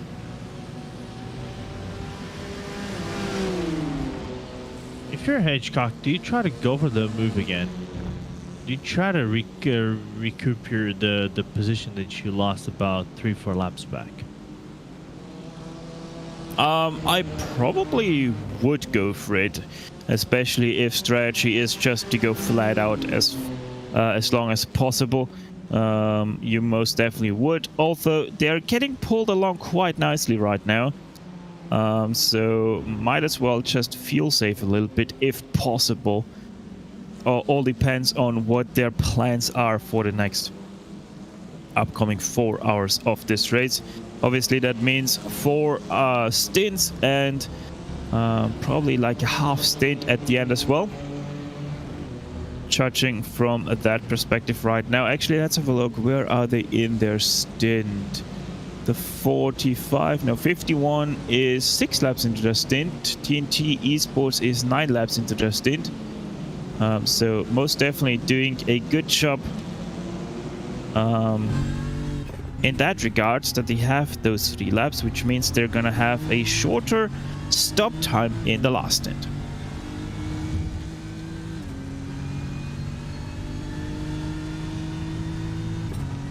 Yeah, no, just one of the TCRs making it difficult, and now I think that is gonna be the next gen into Brooklands. I thought that would make it a little bit more difficult. Also difficult for Adam Hedgecock, especially on the apex turn, and not a huge time loss. If there was any, might have been about a 10th or 2 of a second in comparison to the TNT's car of Jack Goering. And I'm seeing Old Turtles into the pit lane. Are they making a pit stop here, Stefan? I think they should be having a pit stop right now, although I'm not seeing anyone in that 73 car. That is interesting. Did the Old Turtles die of age?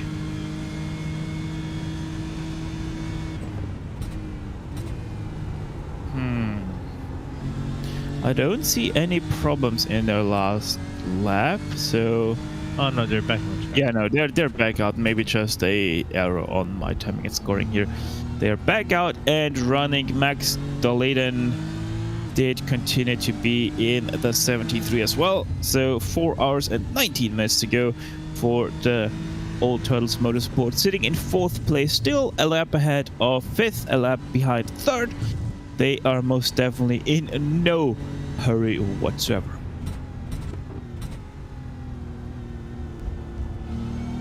Meanwhile, RD Simsport, from what it looks like, pitting right now into the pit lane, where James Holman is gonna probably stay in the car, Stefan. And we're probably gonna see Luke Walsh coming in maybe in 5 laps for his service, as there are the cars that are on the off strategy with air codes for touring cars. Audi SimSport actually having a driver change. Daniel Martin taking over in the number 2 car. Okay. So most definitely proving Lorenzo Bondo wrong there. Yeah, I glanced off the screen and I saw the driver. Adam Hedgecock, a little bit of traffic on the exit of Cops Corner right there. Century Sim Esports. This time he has really lost out to 6th place, and it doesn't seem like he's able to regain that for at least right now. As we start to get more and more pit stops of the GT3s once again. So that means we're right on the end of the pit stop cycles. A few cars that are off cycle still need to go into pit lane. But most of these have already completed their scheduled pit stop for now.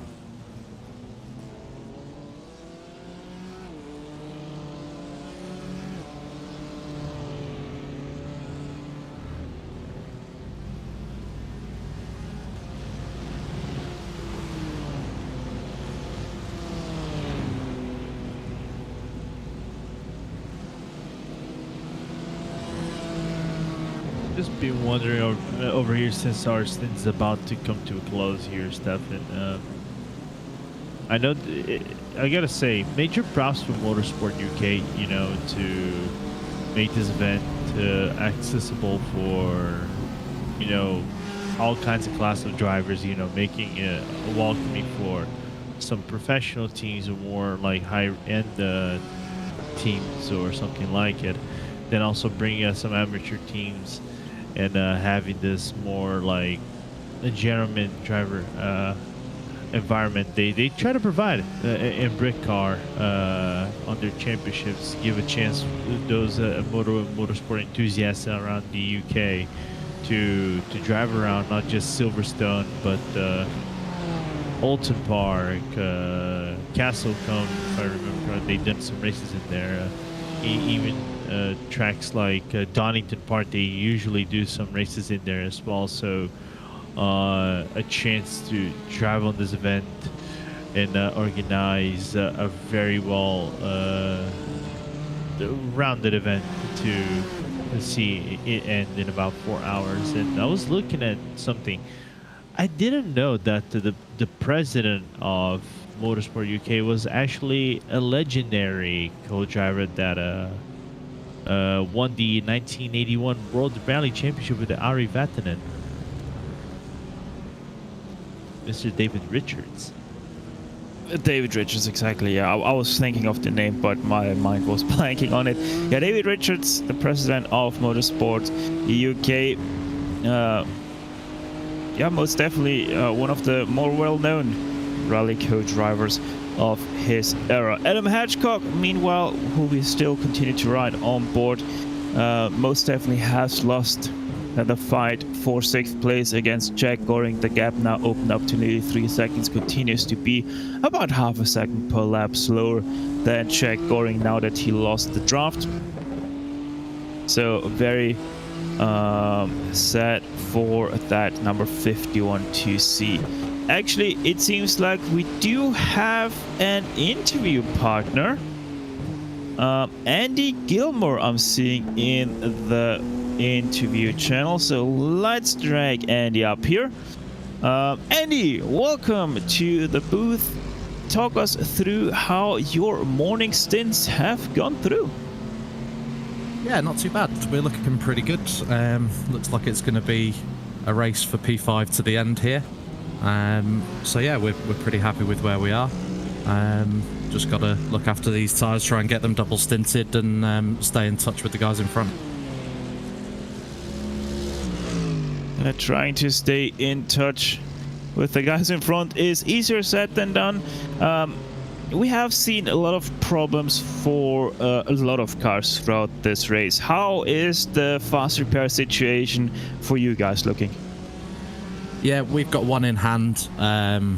We don't. The car looks worse than it is, so we're going to try and leave that there in case something happens that's outside of our control. So we're pretty happy with the balance of the car right now. We can put in some decent times with it. It's not hurting us too much. Yeah, very nice to hear that you're one of the teams that still has one of these left in hand. Now, obviously, going into the race, that car has looked strong, I would say, that Century Sim Esports. What were your expectations going into the Silverstone 24 Hours? Did you think you're going to be able to fight for that top 5 position? We did, I think we were hoping that we would be able to, but I think we've surpassed any expectations we had. I think we would have settled for a top 10, but I think we've done a really good job. We've kept it on the black stuff as much as possible, and we're all pretty consistent. So that's the key to endurance racing, right? Is keep it on the black stuff and keep it out of the pit lane for as long as possible. Yeah, most definitely. Now, obviously, you're not really in the contention right now for that 5th place because 89 Motorsport is how far are they ahead right about now? 30 seconds up the road. Yeah, about 30 seconds, exactly. So it is still a ways to go, but that doesn't mean that it is a done deal because, let's be honest, it's still 4 hours to go in this motor race. It's an endurance race. Everybody is gonna feel very exhausted quite soon either way, so there is still plenty of things that could potentially happen in favor of your 51 machine here. Now, one thing I'm curious about, why did you guys choose the M4 over the other GT3 machines? So some of the guys in the team run this car in the World GT Championship, which is also broadcast on RaceSpotTV. So we know the car really well. We know how to set the car up. It seems to be pretty strong here. We did a round here in World GT, so we had a good baseline set to start with, and having done 12 rounds in that championship, it was a bit of a no-brainer to run this car. We know it really well. Actually, Andy, you touched on a point that I was gonna bring it up. I commented on you, and we've seen you multiple times on the WGTC, and you've done a plethora of for WGTC. I think it is very interesting because it is a plethora of like events. You got sprints, endurance, some normal feature races. So you got a little bit of everything. Can you say or affirm that that it might have been a really good preparation to come into a 24-hour race like this? Because I don't know how much, if you want to say it as well, how much of a experience does the team overall has going to endurance races, specifically a 24-hour race like this? Yeah, we've got a fair bit of experience. We've all done at least one or two before. We're still fairly new to it, I guess, in the grand scheme of some of the experience out there. But we know how to go racing, I think. So it's clicking into a slightly different mode for a 24-hour, making sure that the run plan is set right and we can allow everybody a bit of rest and to be at their prime when they're in the seat. And you've got to drive in a very different way for this kind of racing. It's, again, like I said earlier, just looking after the car. Trying to double stint the tyres, trying to do a little bit of fuel saving. We get a little bit of that in World GT. It's an hour 45 endurance, and again, those races can be won and lost in the pit lane. If you can save the tyres and save a little bit of fuel, you can gain positions without actually having to go racing out on track. And you were touching about just the last question to before I let you go in and probably get prepped for a possible stint down the line. You said double stinting the tires. How hard has it been double stinting the tires, specifically those right-hand side? Because I haven't seen major changes on the right-hand tires, so you're basically switching the lefts. So how has it been like nursing those right-hand tires and trying to maintain a parallel tire wear to the left-hand side ones? The car's felt really balanced regardless of what we've done, to be honest. The track temperature overnight was great. It meant that we could get that double stint in. So yeah, during the slightly hotter temperatures during the afternoon yesterday, it was it was taking the lefts, and again, it's just about being gentle with all your inputs and making sure you give the car a chance to settle and let the balance come back to you a little bit. So there'll be phases where you can push and phases where you've got to manage the car.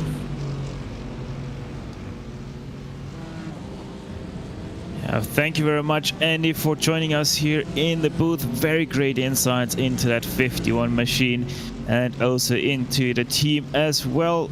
So best of luck for the last 4 hours of the race. Hopefully, fingers crossed for you guys, you get a fighting chance for that top 5 finish. Thanks a lot, guys. So that was Andy Gilmore of the 51 Mean Machine. Meanwhile, we have started to once again have a battle at our hands here, Lorenzo. The 77 once again fighting. This time it's for 11th place against Team Greenprint 74. Yeah, so the same dynamics that Mercedes being put on the back foot one more time. We know that from what I just saw, apparently Paul Allen just had a drive-through, so that's why the gap between Team Greenprint is as close as it looks like right now on screen. I just don't know if used Boom Mista's tires have a really good performance in comparison to the Mercedes. But you can see some slight struggles for Paul Allen, and it might open the door for Boom Easter to make a overtake anytime soon. Yeah, gonna be interesting to see. Maybe, actually, wait, Bomis. You made the Oh, mistake. no! Oh! Never mind. That was a bigger mistake that was going to point out. That was again a GT3 versus a Mazda MX-5. I can't believe it. Right before our eyes. Well, that's one way to ruin a battle for us. Good job, Paul. Yeah, I have no idea why Paul decided to go for the left side there. That was never open. That's just a clear-cut penalty right there if they're gonna protest that. Yeah, and maybe pressure. Like you expect one car to go one way, but no blame on the Mazda. Mazda just keeping his line and forcing the issue on the inside, and you probably got damage. You're gonna have to come into the pit lane, and all the no fast repair. And no fast repair, so done and dusted basically. Yeah, what I wanted to point out there that you made the mistake of looking at the wrong car, because you were talking about DCW Racing X Bowmeister instead of Benjamin Tran, who was actually in Team Greenprint. But yeah, Paul Allen most definitely making the worst of that battle and taking himself out of it, alongside the 38, which is team heaped together, Stephen Koenig. Poor guys were already last, now they're even more last in the MX-5 class. Of 7 cars still remaining in our slowest category here today. But yeah, since we have less than 5 hours to go, Lorenzo, what are your reviews of the last 4 hours that we were able to witness before we give it over to Taylor and Ewan for the last 4? That this lead battle is still very open now that it's kind of like they're mirroring in terms of field strategies and all. I just want to see how Josh is actually going to push the car around and see if he comes out on top against Dion Fiallo and David Simpson, who I think might be taking to the end both of these drivers in their cars.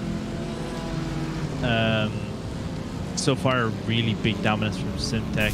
Let's see if they want to finish out strong, just as Project Dynamic Green. And other than that, all I have to say is the sun is shining bright in Silverstone, and we can finally get that well-earned rest. It's been a long day.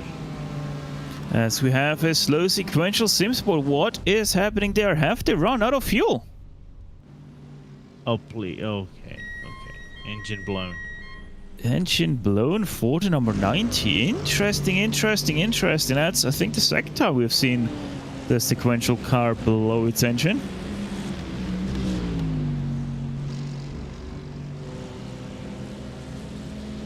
So anyway, Sam Soit continues to lead, 3.5 minutes to go. I'm gonna do the same like Justin Prince did to Ewan O'Leary just a few hours ago. I'm gonna throw him into the cold and deep water. Ewan, what are you looking forward for the next 4 hours?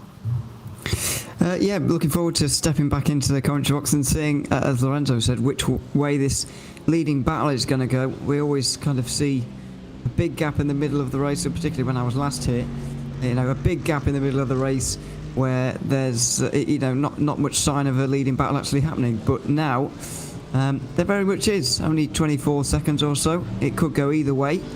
So yeah, I guess the obvious answer is most looking forward to seeing which way this leading battle is going to go, because it could be either. Yeah, most definitely could go either way. Sam Soit, Canadian Esports, Dion Fialo has started to make some mistakes.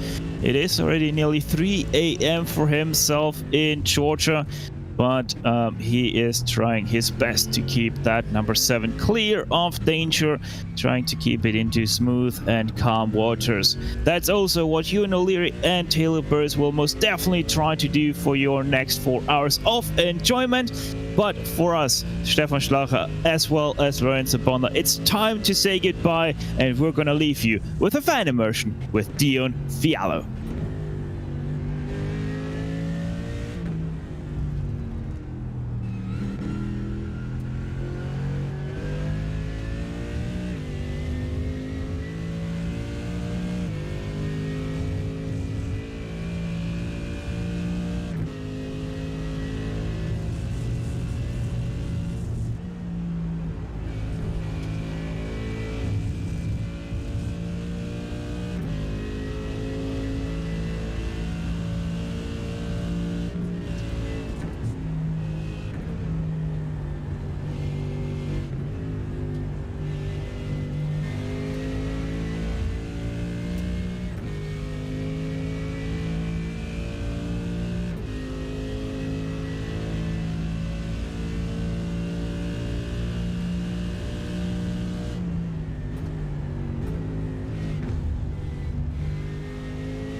4 hours to go in the ButtKicker Britcar 24 Hours of Silverstone in 2022, where there's only 23 seconds between 1 and 2 in the overall race. My name is Ian O'Leary. Taylor Burris is alongside me for the final 4 hours, the run to the flag here this morning, with Hugo Louise behind the cameras. Taylor, there's very much light at the end of the tunnel. There's light everywhere in the sky now, fortunately for these drivers as well.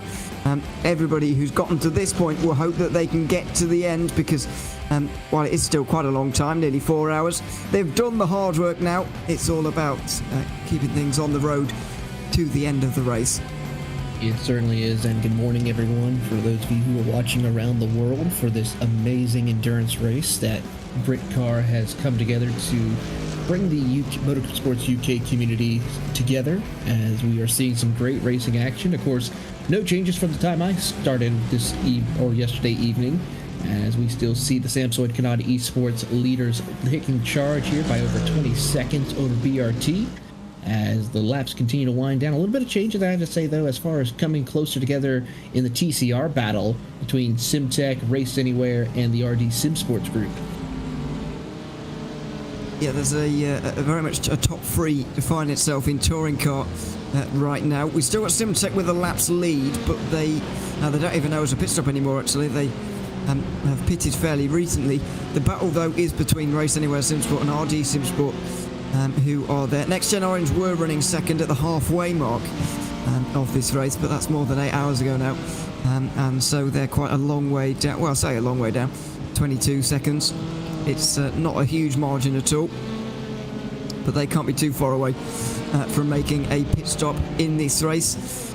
I think a lot of the focus, though, as well as being on that battle for second place in touring car, is going to be on the battle for the lead between Samsung Canada Esports and BRT. It's been a gap that's never gotten too big. BRT did get a lap over the field last night when Josh Benson was in the car. Josh Benson is back in now after presumably having a bit of some sleep at some point throughout the night.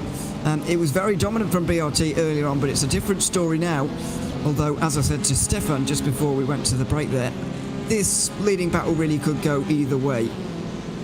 It really could. It all depends on who is able to just keep out of the least amount of trouble, as far as both avoiding issues out on the track and avoiding penalties out on the circuit, or avoiding penalties from race control. It could determine who would come out on top. And in fact, that's really one of the reasons why BRT is no longer having a one-lap advantage over the field, such as it did early on at the halfway point when myself and David Haynes came on later in the evening on yesterday.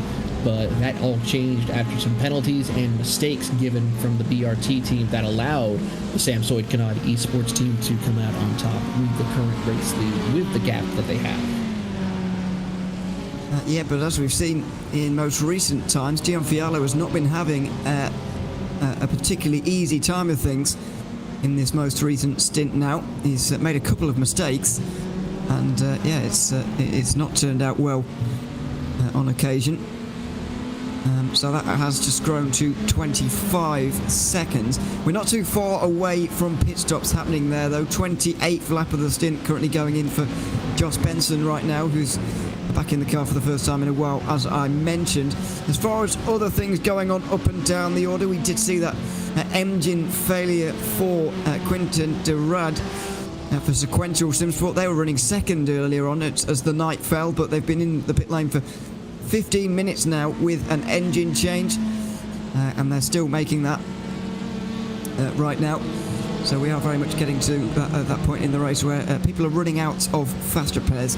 And we've also got the number 80,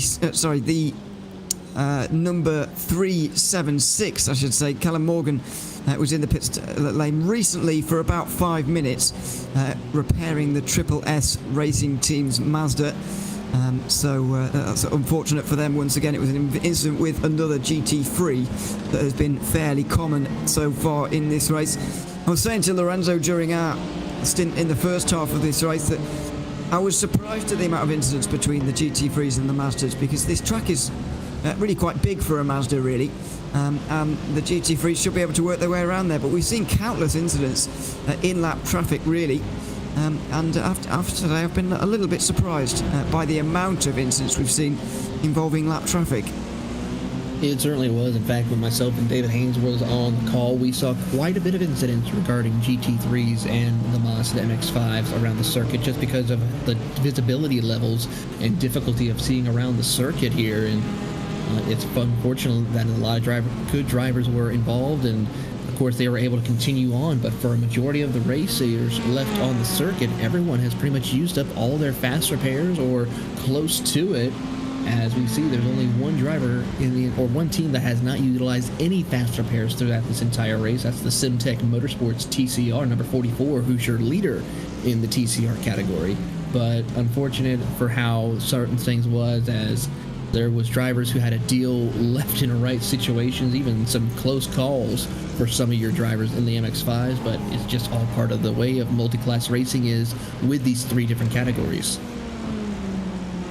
You mentioned there the fast repairs have not been used for the 44 team. Unfortunately for the leaders in GT3, they have used all 4 of them so far in this race, so that's not particularly ideal for Dion Fialo and the Samsung Canard Esports team. Will have to repair any damage that they picked up in this stint in the pit stop that's coming up for them very, very soon. Prismatic Motorsports in the pit lane right now as well. But we really can't be far away from seeing Josh Benson in. There's Rachel Conkley getting out of the pit lane now and towards the racing surface again. 11th place for Prismatic now.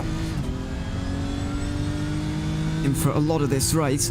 They did just lose that top 10 to Benjamin Tran and Team Greenprint. So they'll be looking to chase them down and try and overtake them once again to restore that 10th position. This is the closest battle we have out on the circuit at the moment. It's 7 seconds between 89 Motorsport and TNT Esports so far in this race. We're getting towards the end of the race. That means we've been racing for a long time, and that means the gaps are fairly spread out and they're fairly large at this stage in the race. That doesn't mean that nothing is going to happen over the next 4 hours, but it does mean that there may be large portions of the race where there is no battling actually going on out there on the circuit. Closest battle at 7 seconds. It's not exactly a battle, I don't think we can call it, but it may develop as this stint goes on for us, although TNT Esports did just lose 0.4 of a second on that most recent lap time. They certainly have, and it's going to be interesting to see how they're going to be able to work out for them as they have to continue to negotiate through the chaotic traffic around the circuit. But for the 89 Ferrari, as it works its way through the circuit, it's been very calm and collected for the most part. Hasn't been a whole lot of trouble for them currently, but unfortunately they have utilized all their fast repairs out on the track. So this could be a big time change as we have Josh Benson down on pit road. Certainly do. So let's see how long that pit stop is going to be. Is he going to take tyres? What's the situation going to be here for Josh Benson, who puts in a 30-lap stint there? 3 hours 45 to go. That probably means 3 stops remaining after this one for this race. Not an insignificant amount there. So we'll see just how long this pit stop is. We've seen a number of games being played with 2 versus 4 tyres, and I guess the track temperatures out there right now are going to help the 2 tyre callers, even no tyre calls maybe, because even 30 minutes ago or so, I saw the track temperature only 19 degrees Celsius or something around that region. So it's pretty cold out there in terms of the track temperature, and it may well just open the door for a bit of strategy for Josh Benson. Let's see how long this pit stop's going to be for him. He is going to get at least 2 tyres here. They could be at all 4 as he just ticks past 55 seconds now. It looks like he is going to go for all 4 single stinting tyres here at Josh Benson for BRT, and he's going to be back on his way once again. No games being played with the tyre strategy just yet. That may come a little bit later on, because I get the feeling they are going to have to do something different to Samsung Canard Esports if they want to beat them. They are going to have to try to figure something out. They're probably going to also need a little bit of help as well, due to the fact of just how quick the times were. Of course, last time by, he set one of the fastest laps around the circuit with a 1:55, so that's going to be interesting to see him pull off some great runs here during this stage of the race, as Also, the Samsoid Kanani esports driver of Dion Violi has currently set his personal best with a 156.751. So those lap times are starting to pick up here for some of our drivers as the time continues to tick down. So 62 seconds. Expecting another 4 laps for Dion Fiolo. That does mean that at the end of this race, they are going to have 4 laps less fuel to take on in the final pit stop, you would say. So that's going to benefit them a little bit. But either way, not too much. I mean, it could save them 5 seconds, maybe. But over the course of this race, is this race going to come down to a margin of less than 5 seconds? Well, maybe. Looking at the race we're seeing between these two at the moment. We'll just wait until Dion Fialo comes into the pit lane to do a full rundown of this order with less than 4 hours to go now. But there's very much a sense of being able to go either way this race right now. You just never know at this stage. Hearing that, well, somebody mentioning that BRT only took 2 tyres. I presume they mean in the last stop, because this pit stop time most recently does suggest that they took 4, unless there was a problem. I don't remember them getting into contact with anyone, so surely they didn't need any damage repair to be done. But anyway, we'll see on that one. As Josh Benson completes another lap and will start his first flying lap of this race. So 3 hours 41 remaining. We are just going to bring in James Holman right now to have a bit of a chat here in this latter stages of the race. James, can you hear us, and can we hear you?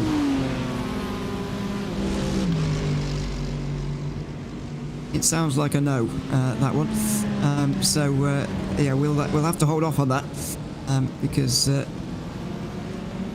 not hearing us and we're not hearing him, or any combination of those two things happening at the moment. So we'll get a chat with him at some point in the near future. I would like to remind you, of course, if you are a driver watching on from behind the scenes, or even a team manager, strategist, whatever you are behind the scenes with one of these teams, then you can put yourself in for an interview as well, into the interview room, and we'll bring you up and have a bit of a chat about how your race is going. Good to hear from drivers who are out there, or indeed the team members who are involved with the cars that are out there right now. Shall we try James Holman again? He seems to be ready. James, can you hear us, and can we hear you?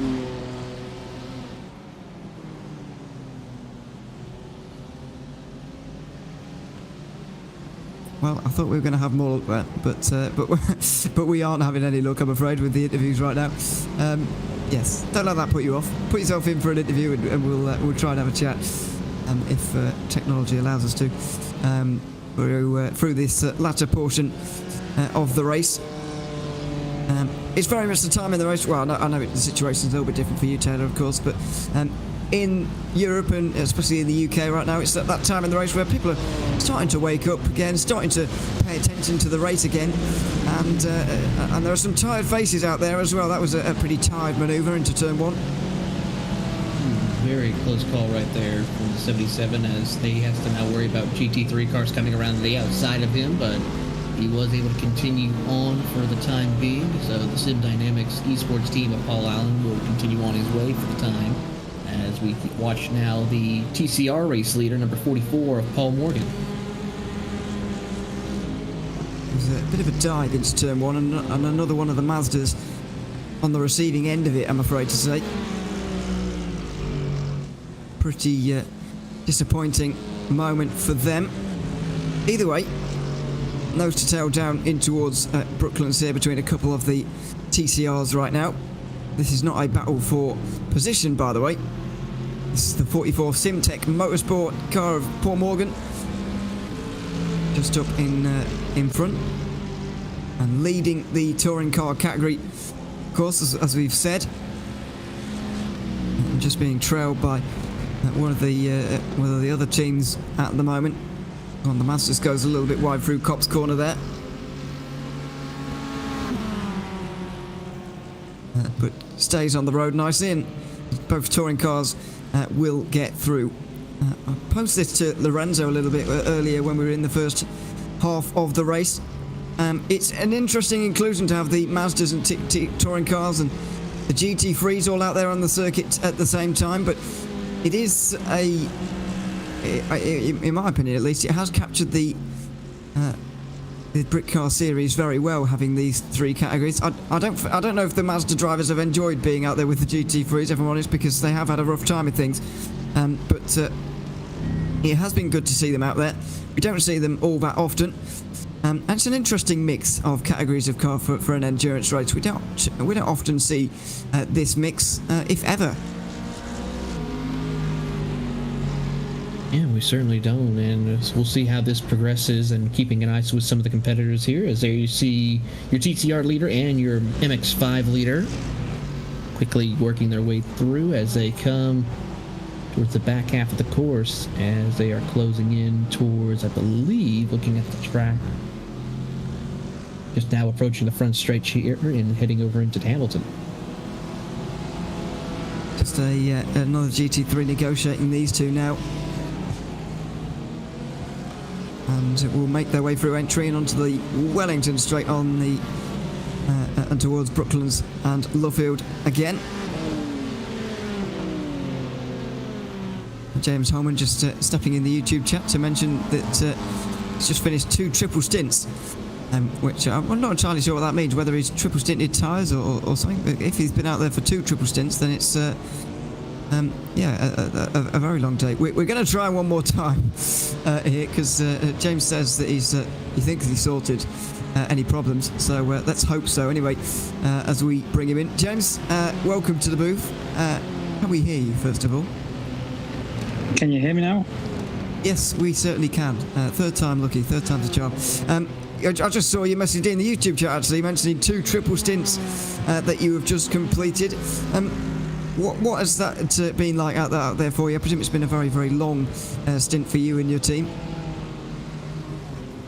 Yeah, with the TCRs obviously having such long stints there, it's really triple stints are really tough. Nearly 4.5 hours, or just over 4.5 hours. So yeah, it's been a tough night there. But no, team's done well. We've recovered from a bit of bad luck early doors there, where we got wiped out, and hopefully we're in the fight there for the podium. I don't think the wins on the card. Simtech have driven a perfect race so far. So well done to them so far, and hopefully we can keep up this fight. And Dan's done a great job there at the minute. That certainly is. Just trying to close in for second. It's an interesting battle in there. How do you think it's going to go? There's Race Anywhere SimSport next to Orange there as well, to contend with. 3 teams, at least in my opinion, jumping in for the battle for second position, the final podium positions. Where do you think you are going to get to in this one? How's the strategy looking, and how are you putting yourselves towards the end of the race here? Because we are getting to that stage where people start to think about that kind of thing. Yeah, hopefully we only have to make. Well, we definitely only have to make 2 more stops. I think Race Anywhere, I think they're about 12 laps off our offset, so they may have to pit a third time. We're not 100% sure. Yeah, I think Next Gen might have to make a third stop as well. So hopefully, I know they've got a quick team as well. So it's going to be tight to the end, that's for sure, and it keeps it interesting. And it's amazing after 20 hours how close we all are, and hopefully, fingers crossed, it'll be a clean run for all of us, and everything shakes out well in the end, and hopefully we can get second place. Dan's settling back in. He had great pace at the end of his triple stint that he did earlier on, so he's settling back in there now, and hopefully he can sort of pick up the pace there and continue to challenge for second. And I think strategy-wise, I think we're looking okay. A bit more luck than judgment with all the incidents we had earlier on. So, we'll see how we are, how we shake up at the end of it, and hopefully, everyone has a clean run to the end. I don't think you're the only ones in that situation, really, with all the things that have been going on today. Just one last question from me. just on how you've enjoyed this event so far. It's been the first one for Motorsport UK and the first ButtKicker Britcar 24 hours of Silverstone here on iRacing. It's been great to watch indeed. How have you enjoyed it as a team and a driver competing? Yeah, it's been fantastic. It'd be nice to have a few more cars in the lower classes. You know, there was a few entries left over.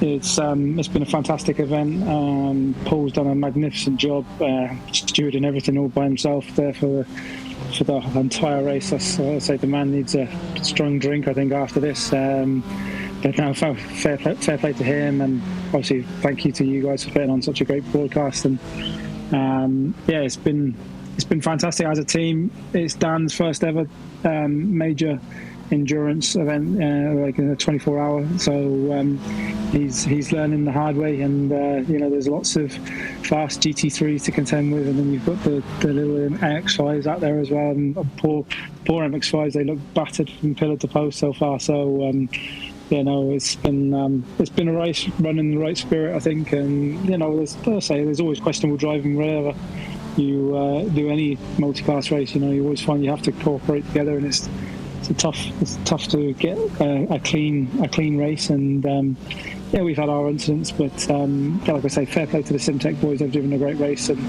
they'll deserve the win, I think, if they take it in our class. And yeah, no, I look forward to hopefully doing more of these events. It would be great if we can get some kind of schedule or a calendar, or MSA put something through Britcar or something where we can have a 2, 3, 4 race calendar over the course of the year and make it a little championship. That would be great. It certainly would. James, thanks very much for coming to join us here this morning. It's been good to hear from you, and good luck to you guys in your battle for second throughout the rest of this race. Thank you very much, and I just want to say thank you once again, and big shout out to our team manager Rob as well. He's been putting in the hours, making sure we're all lined up for this, so yeah, big shout out to him as well. Absolutely. Thanks very much, James Holman, joining us there from the third placed RD Simsport team. Daniel Martin currently at the wheel of their car with just 3.5 hours to go for RD Simsport. Currently looking at BRT. There's been a pit stop for Samsung Canaan Esports, by the way. Just under 30 seconds now between the two of them. But good to hear from RD Simsport there, Taylor. They're very much in the battle for second position in the TCR, the touring car category. There's only, 9.4 seconds between them and Race Anywhere Simsport. It's a battle that's very much still on down there.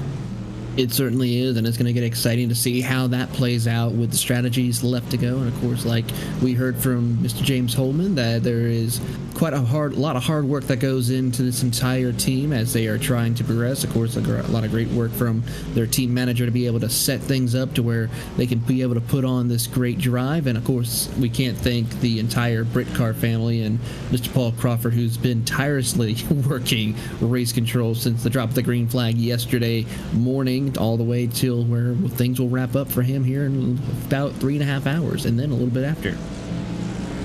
Yeah, it's certainly been very busy in this race so far. Here there's a meatball flag for someone out there on the circuit now. Not sure quite who for at this stage, which is helpful. But yes. It's that time where these things do happen with a bit of regularity now. So a shame, but these things do happen, and they have been happening for quite a big portion of this race. It's the Triple S Racing Team car. They were fighting with Team Heap Together for 6th place in the Mazda category. They're the last two running cars out on the circuit, but a meatball flag for Triple S Racing. Looks like they won't be getting that 6th place after all. And as James Holman just said there, these Mazdas do look like they have been absolutely battered here today. They've been involved in a lot of incidents, and some of them are looking very sorry for themselves out here with nearly 20.5 hours gone. They're looking very, very battered indeed.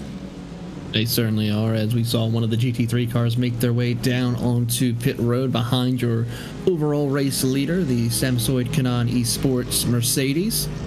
that has been through the ringer a couple of times and doesn't have any lifelines left for him. He has to keep it on the track as best they can. Currently, a new driver behind the wheel of Mark Custer, who leads the way in the number 7. We'll see what his pace is like. Probably allowing Gianfriolo to go to bed, to be honest. It's getting quite late over where he is.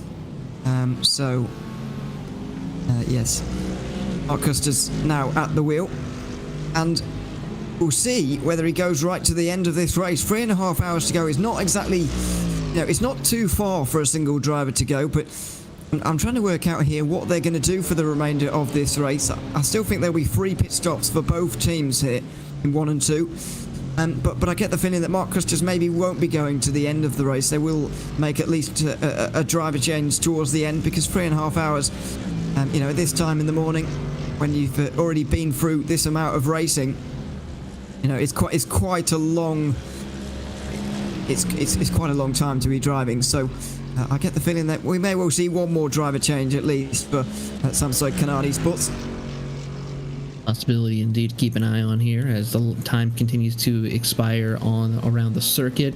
And like you said, usually we see drivers try to stretch it out for anywhere between 2.5 hours. So we could be seeing a final driver change after about another hour and a half left to go for your race leader here. But Josh Benson, also a new driver to get behind the wheel here recently after his most previous pit stop, as we're going to see how things will happen. So this is the time period where drivers maybe try to get 1 to 2 more driver change in, and of course some drivers may have already made their final driver change to stretch it all the way to the end.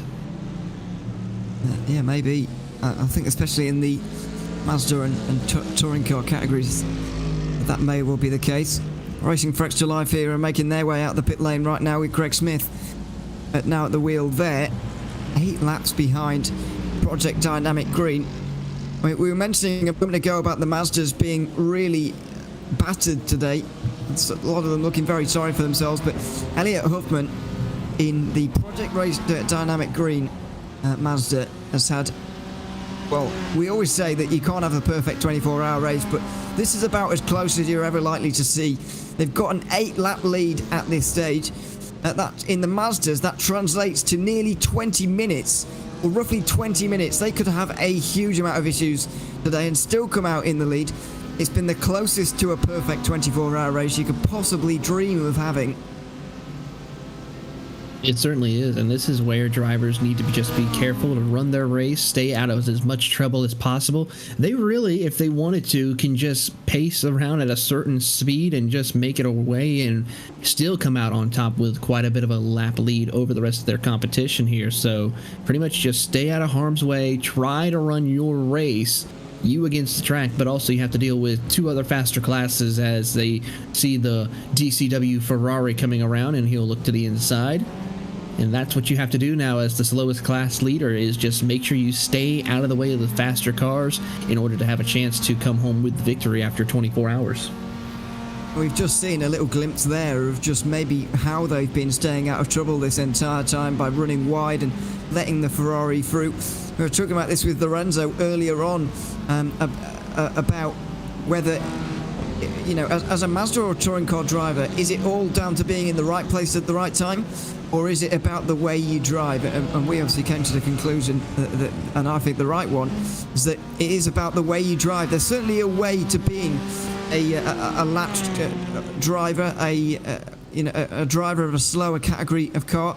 There's certainly a way of doing it, and so while some of it is obviously not your fault, and the GT3s obviously have caused a few incidents in this race, been a little bit chaotic, but there is a way as a slower driver of a slower car. There is a way to be able to be lapped safely, and that's exactly what Project Dynamic have been able to do all race.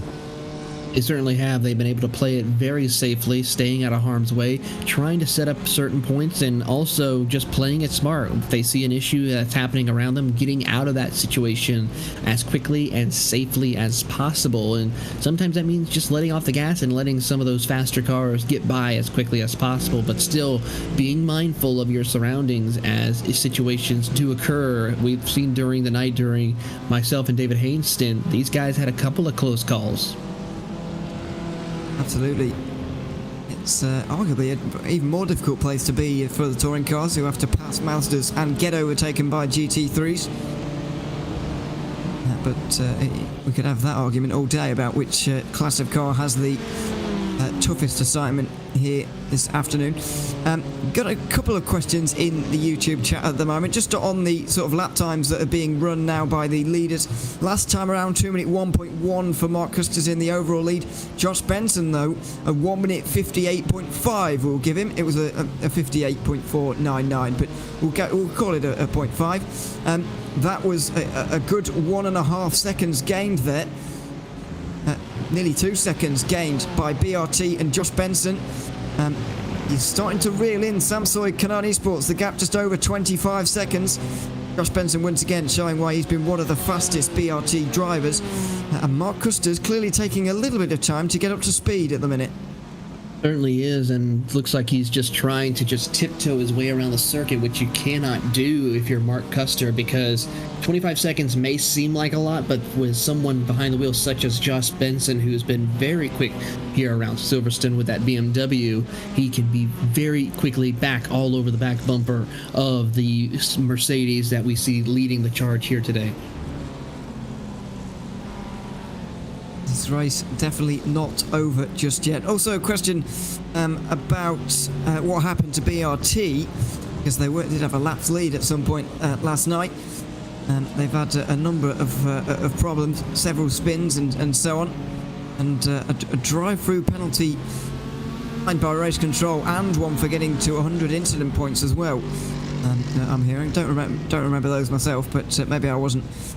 Maybe I was asleep at the time. Could possible. That's how they've ended up in second place right now from a laps lead, and it has got to be a little bit demoralising for them when, especially for Josh Benson, driving earlier on in the first half of the race as the race got dark. He enjoyed more than a laps lead, but now he's got to do chasing again to get that lead back. And sometimes when you're on a team like this, it isn't your fault either. You weren't in the car when the team lost all that time, but you've got to kind of pick up the car, and you've got to put in the work now. So it can be a very demoralising feeling to get back into a car where it's not your fault, but you are a lot further down than where you were when you left the car.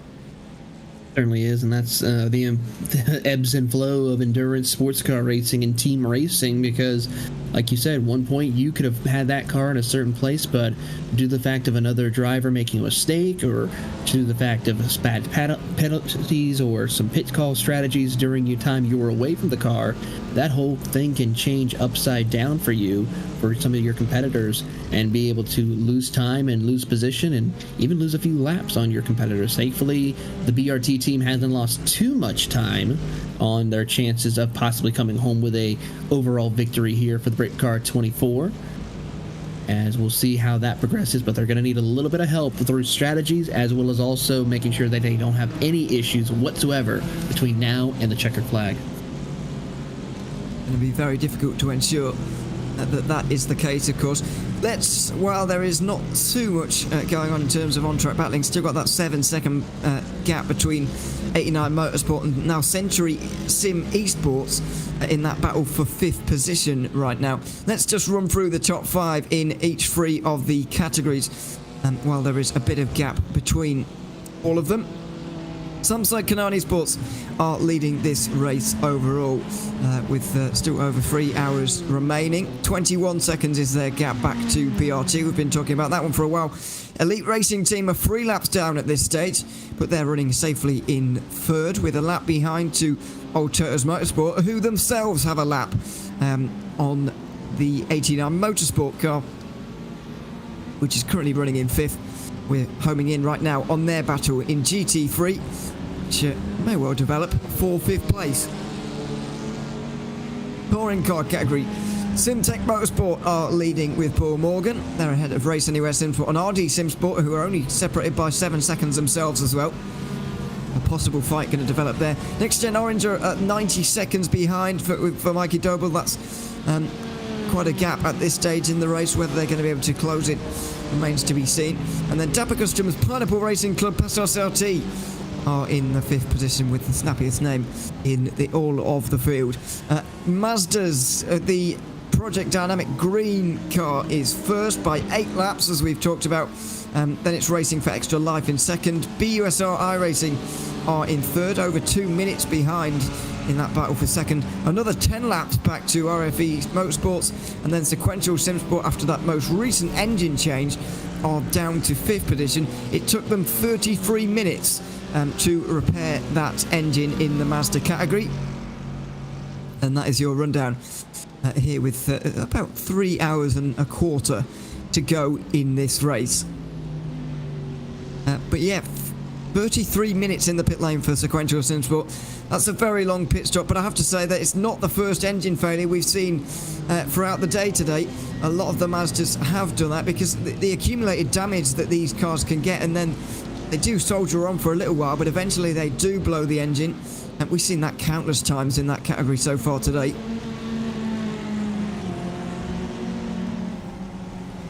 We certainly have here, and we'll keep an eye on how the action is going to continue on for our competitors as we watch that battle for the 5th position, as we see the 89 Motorsports 489 Ferrari continuing around the circuit. Currently it's Bartek Zelensky who's behind the wheel of that Ferrari. And he's been being caught right now by Adam Hedgecock for Century Sim Esports. By the way, Century Sim Esports, as I mentioned yesterday, are being run out of a sim racing centre in Warrington, in the northwest of England. All I believe, all in the same place. Adam Hedgecock is stepping in from another sim racing team just for this race, so he's not normally a Century driver, but he is stepping in for this round, and also is a sim racing photographer as well. It's does a bit of that as well, so multi-talented, I think you can say. 6th place for them at the moment, but let's talk about this with Lorenzo last night here, Taylor. The rise of these sim racing centres and teams doing sim races like this from all in one place, or all from the same place in the world. Just COVID has gone away, people can meet up again. They're deciding to stay met up and are doing entire 24-hour races in the same place, or even in more professional sim racing now, even living together now in a house like Apex Racing Team we've seen in the Midlands. It's becoming a lot more of a prominent thing in sim racing these days as it continues to develop and expand.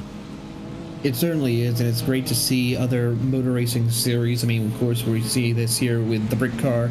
We've seen it here in the United States with series such as the SCCA getting heavily involved with doing special events around the country here on the esports side of things. And it's great to see these communities, being well represented to bring any form of esports competition to their respective series. Esports and sim racing continuing to get more competitive as we continue on with the season. It is great, though, to see real life motorsport series getting involved with sim racing. Obviously, the catalyst for that was 2020 and the year that it was. Some motorsport series obviously have taken a while to get into it at this point. Britcar now joining the fun here with the ButtKicker Britcar 24 Hours of Silverstone, Motorsport UK, with a community sim racing event like they've not seen before, and it's great to have them along. Great to broadcast it here on RaceSpotTV, but it is constantly expanding, and the lines are continuing to be blurred between real-world motorsport and sim racing as well. We're seeing sim racing become very real, not only with the simulators themselves and the experience you can get as a driver, but also in the series that you can now compete in as a top-level sim racer, which these guys are a part of. There's plenty of real-world series now available in the sim world.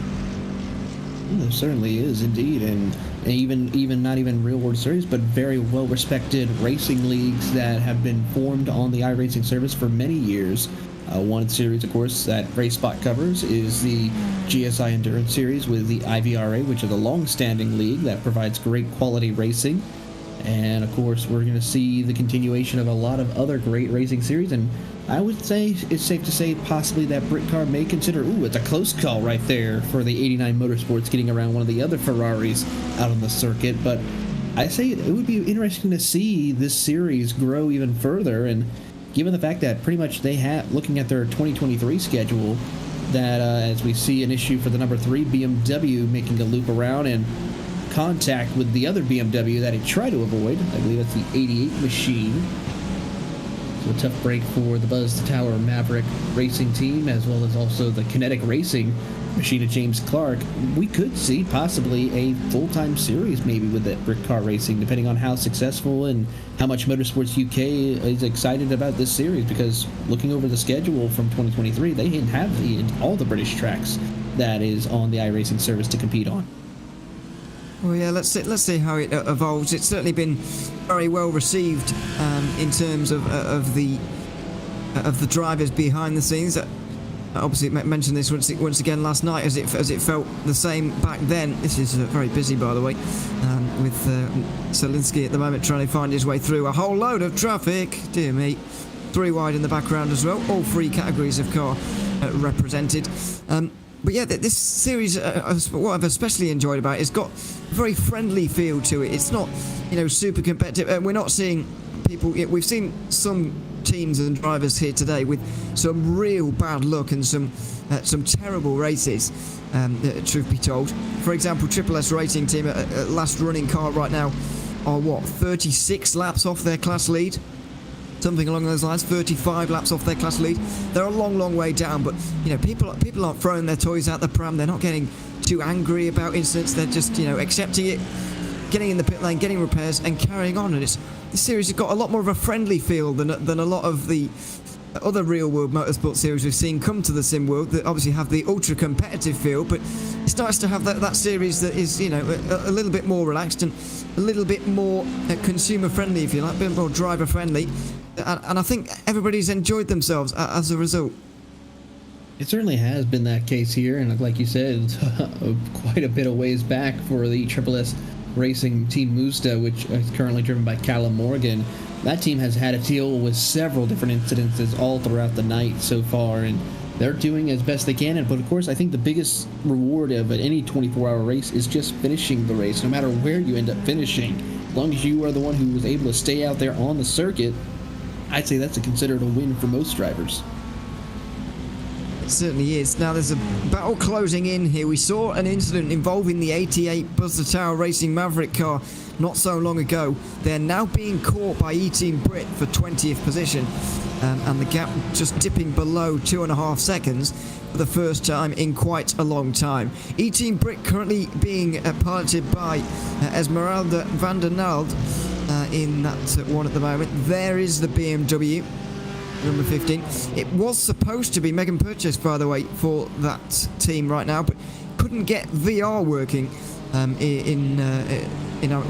got things working and then things stopped working. So Purchase not in the car now, but we do have that car still running at least, and we could well see a battle here very soon. 2.2 seconds between these two cars, and I get the feeling that Christopher Gargano, who's been in the 88, maybe just unsettled ever so slightly by that incident that has just happened to them with the number 3. It's just happened. Oh, and they've just gotten into the back of a Mercedes, into the final chicane. There's smoke everywhere. The Mercedes is off to the outside of the corner, and now they've been caught even more. They're going to be under a lot of pressure for this position now. They certainly are, and it looks like they made contact with the 77, who's had so many issues here early on in this stage of the morning, as it ends up in the gravel trap and will continue on its way. That is currently Paul Allen in the Sim Dynamics Mercedes as they continue on. As Team E-Brit will try to close up. It's now back down to 1.3 seconds between them and Buzz the Tower Racing Maverick. So the two BMWs will now do battle here with just about 3 hours left to go. It's like they will. A similar chrome-looking blue to these two cars. Actually, I know we're a bit more purple for the E-Team Brit, but it's a bit of chrome going on there for... I don't even know if that's the right word, but it makes sense in my head. The 88, taking a slightly wider swinging line on the way into Luffield. Not quite maximising the exit either. Through Woodcut now over the old start-finish straight. The pressure's really going to start to be applied. It's an all BMW battle. The strengths and weaknesses of GT3s are something that we're going to have to put to bed for this particular battle. But car setup and driver ability is certainly going to come into play here. Van der Naald looks a fair amount quicker than the 88 BMW just up in front here, so I think should be able to get through without too many major problems. As they make their way through the Maggots, Beckett's, and Chapel sequence, as they come out of Chapel Curve, they will make the run down the Hangar Straight. This is where that BMW can get a good little bit of slipstream, but due to the fact that the similar cars, it's going to be a little bit difficult for her to try to make the pass as she sends it into the inside of Stowe and beautifully makes the pass complete. Or is that too deep? It certainly is. 18 Brit briefly into the top 20 and back down again now. Van der Naald is going to have to try again and work this one out a different way. The 88 of Christopher Gargano had a way of going easy on the way into Stowe and then more consistently through it, so it could hold on to 20th position for the moment. Through turn 1 they go. That BMW, the number 35, really close indeed. Sorry, number 15 I should say. Close indeed. Down the inside, there's the class leader in the Mazdas. Didn't want any piece of that at all, but it's a very late braking manoeuvre from Van der Naald, who is up to 20th position, and that should be their position for good now. Yeah, that Mazda just looked at everything going on and just absolutely said, nope, I'm out of here, and got out of harm's way when he saw these two BMWs battling. Dear me.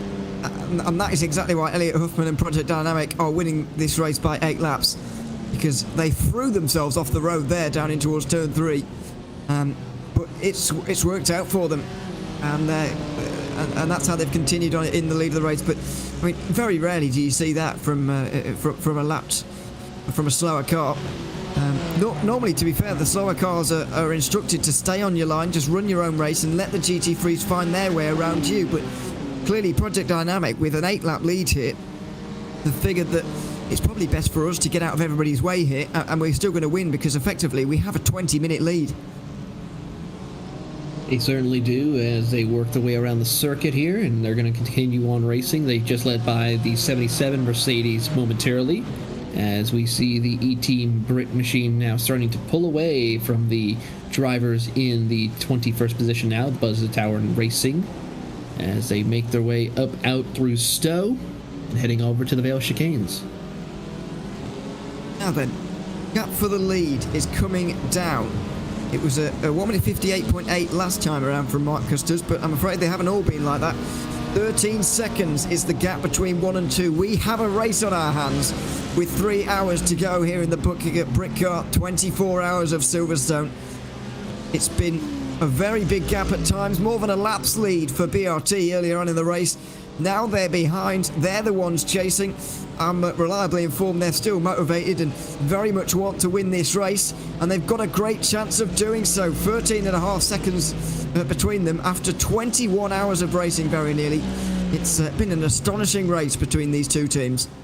It certainly has been a very astonishing race between the two teams, and they're going to continue really putting on this performance here as we keep an eye on the times and scoring between Mark Custer and Josh Benson. Benson putting on a monster drive in order to try and hunt down the Samsoid Kanan Esports Mercedes, as our race leader is having to negotiate some heavy lap traffic of different styles of manufacturers and cars as they work by one of the Mazdas and now get up to the back bumper of one of the Mercedes, or actually that's one of the BMWs, I should say. Apologies.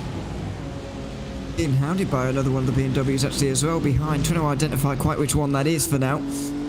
As we go back on board with Josh Benson, here he is. This is going to be quite a show here. We're going to let's stay for a lap on board with him right now. Into turn 1, going to throw it in as hard as possibly can. Barely lifting off through here, by the way, through 1 and 2, and then down on the brakes, leaning on the ABS just a little bit to get it slowed up in time for Village there at turn 3. Now turn 4, where you need that wide entry, a late apex, and a straight exit to get the best run possible through Aintree here, turn 5, which is not really a corner, and then onto the Wellington straight. Going under the bridge, going to have a little bit of traffic to contend with here in the form of one of the Mazdas. Benson's going to have to wait here. He's going to be compromised through Brooklands.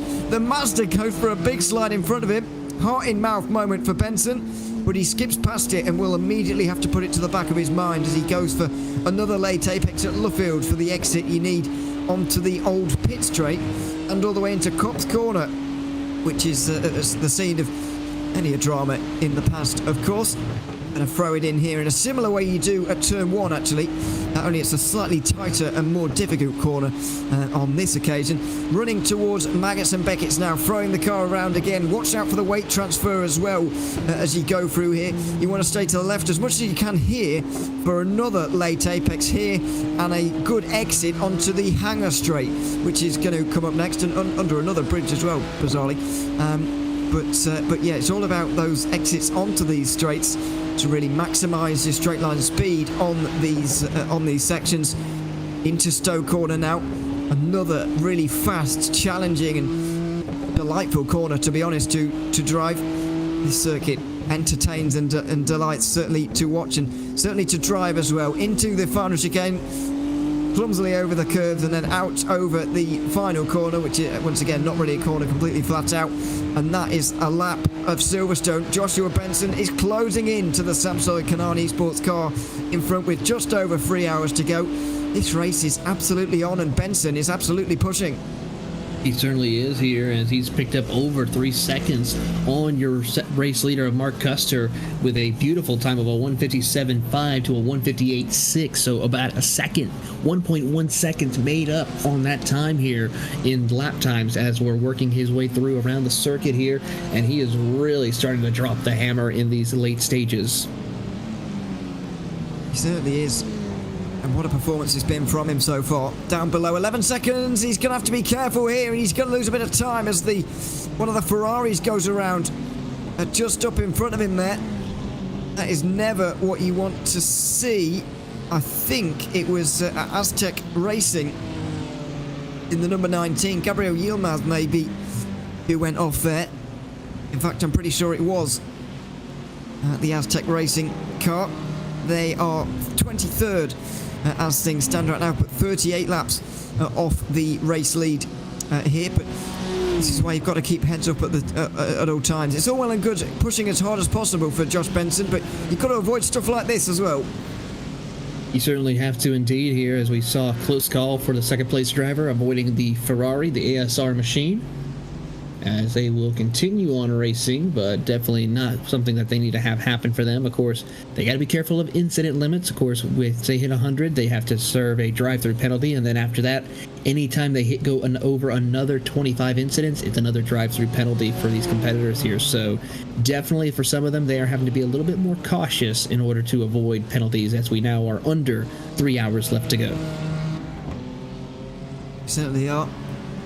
Final portion of this race coming up in the ButtKicker Britcar Silverstone 24 hours, and what an entertaining race it has been so far. That was lap 22 of Josh Benson's stint. He's probably got another 8 coming up over the next quarter of an hour or so, and Mark Custers will be in not long after that. But 8 laps, is that going to be enough time for him to catch Mark Custers for us to see a battle before the pit stops, or are we going to have to wait and see it elsewhere, is the question. Both of these two took 4 tyres at the most recent pit stop, so what are they going to do on tyres this time?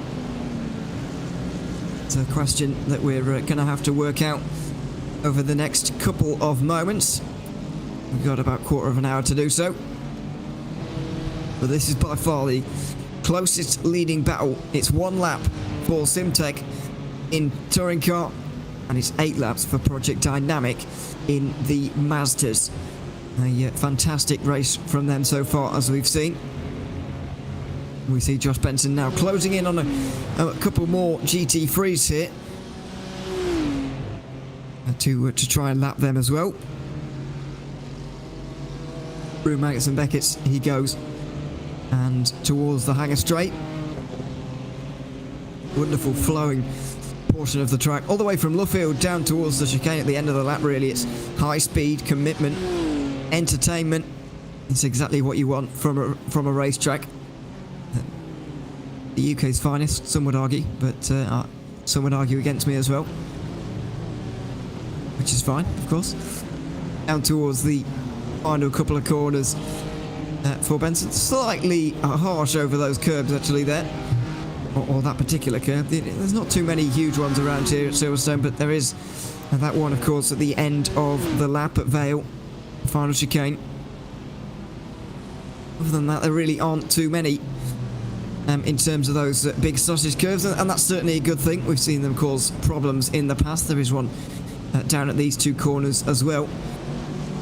But it's certainly not as bad as it is at some other circuits, and for the most part around here, there are some exceptions at Silverstone, but for the most part, the track limits are sort of self-pleating as well, with a bit of grass, and then tarmac afterwards, which is the way to do it, really. I was commentating on a race at Circuit of the Americas yesterday, and track limits is one of the biggest discussions, if not one of the most important factors in the entire race as a whole.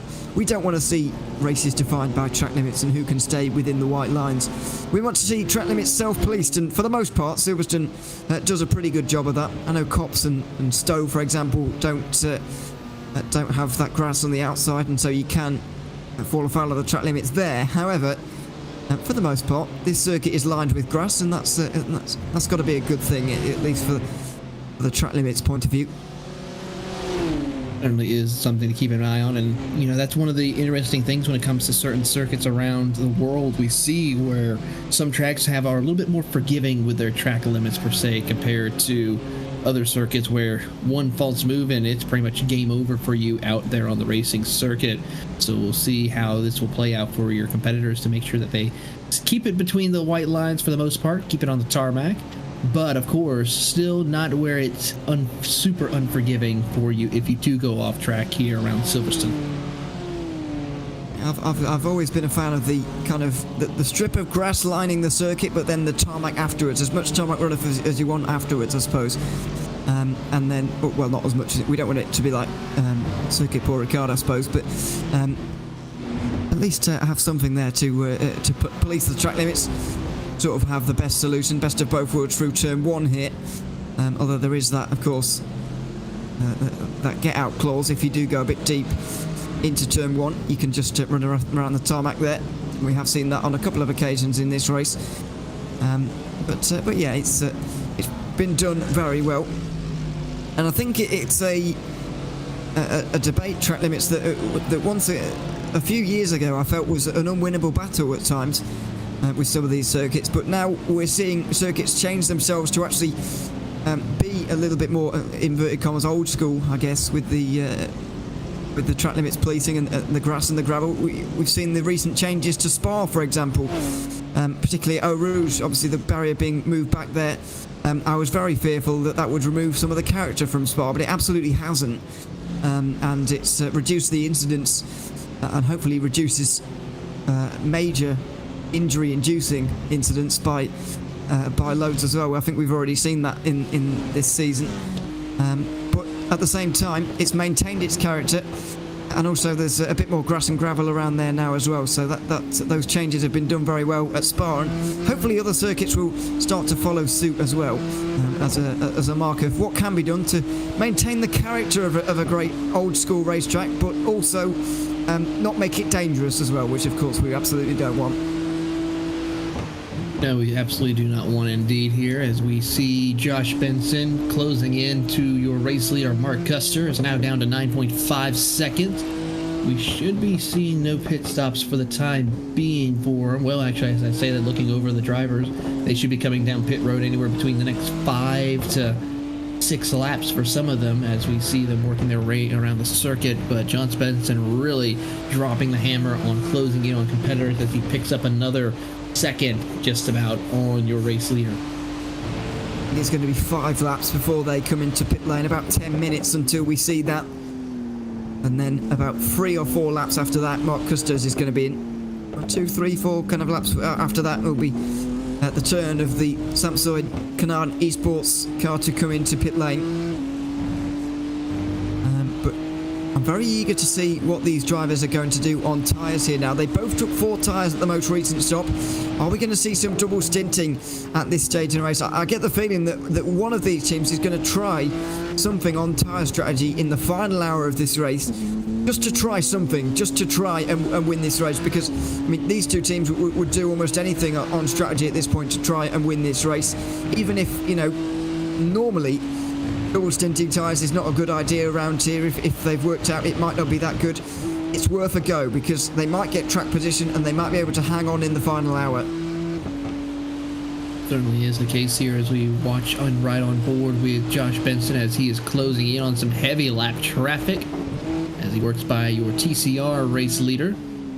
Quickly makes his way through as they come out of Chapel and getting ready to head down the hangar straight, where he can let that BMW breathe a little bit and negotiate through some of the slower traffic before setting up to the top of the hill over at Stowe.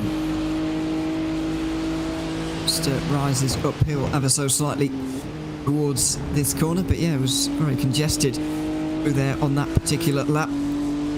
Plenty of support as well for BRT in the chat with Josh Benson's inspiring performance right now.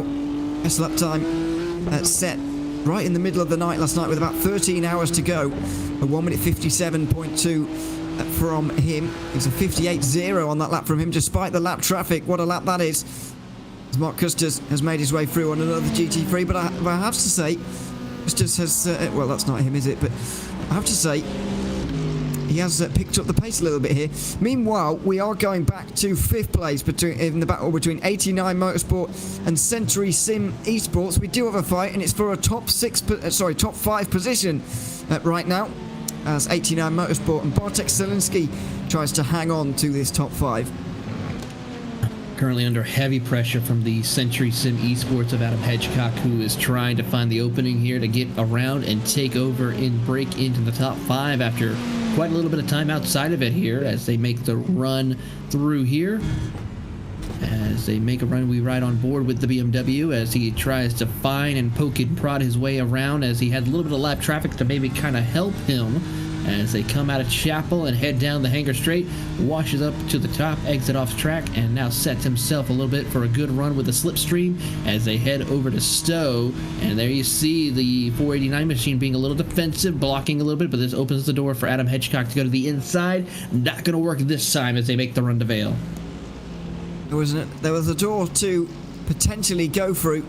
It would have been a bit of a dive. That was late on the brakes from the BMW. Very close to the back of the Ferrari, just up in front as they come towards the start-finish line and complete another lap. Oh, goodness me, the Mazda there getting out of the way of those two. Did not want any piece of this fight. Over the line for another lap for these drivers. Oh, and a spin! 89 Motorsports losing it through turn 1.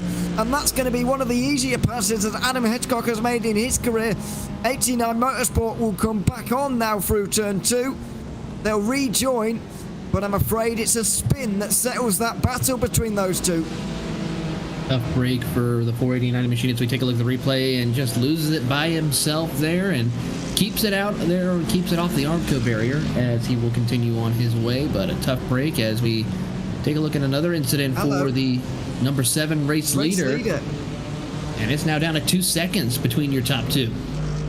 Mark Custer's now under real pressure as the gap below 2 seconds for the race lead in this one. Josh Benson will see the race lead in front of him. His eyes will light up, and all of a sudden BRT are very much in with a shout of this one. The Mercedes just going for a spin in the final chicane. Fatigue playing a role, not entirely sure. It's coming towards the end of a stint now as well, of course. A 2 minute 6 on that last lap means that Benson closes in no end.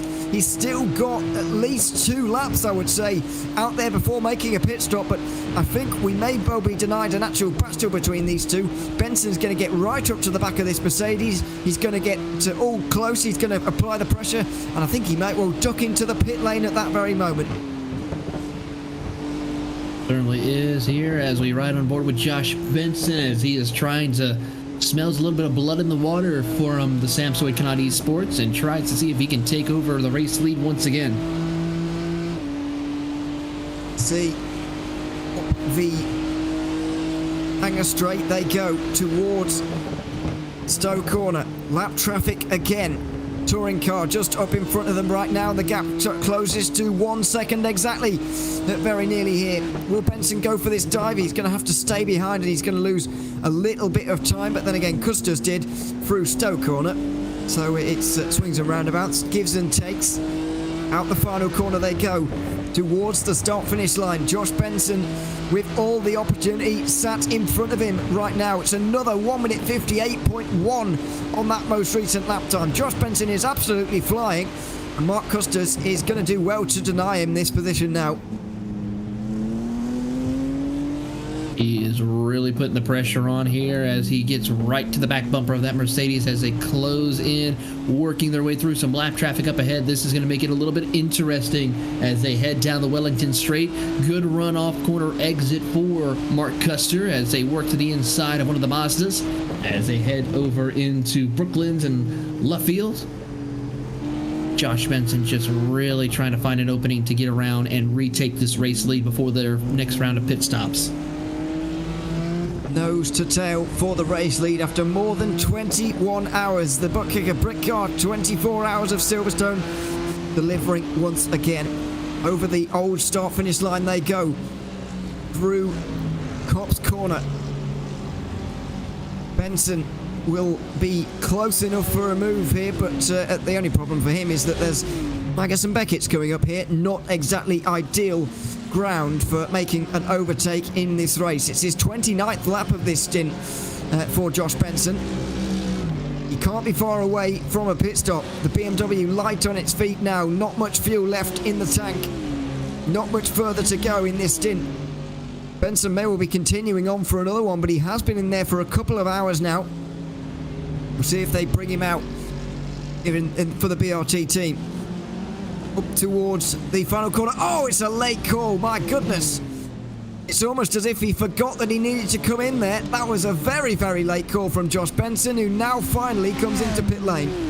He certainly does, and this will change a little bit of the outcome here as we see him make his way into the pit box. As now, when will the Samsoi Kanata Esports Mark Custer respond after this pit strategy call? Pulls to a stop. Josh Benson, is there going to be a driver change? It looks like Benson's staying at the wheel. And wait to see whether that car goes up on the jacks, whether it stays down on the floor. Indicating, of course, whether they're taking tyres or not. And how many tyres they take as well is another thing to watch out for. Takes just up to 30 seconds now, stopped in the box for the BRT BMW. 40 seconds-ish would indicate just a fuel stop. 52-ish is a two-tyre change, and they do go up on the jacks. Just over a minute for all four tyres to be changed. We get towards 50 seconds. Drops down on the jacks. 2 tyres only for BRT. Is it a risk? Is it a normal call for them? How is it going to play out? We'll wait and find out when Samsung Kanata Esports come in, but Josh Benson is back out again on only 2 tyres.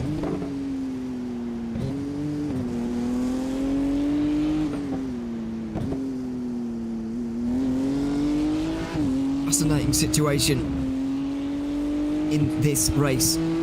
Now we've got to wait for Custers to go into the pit lane.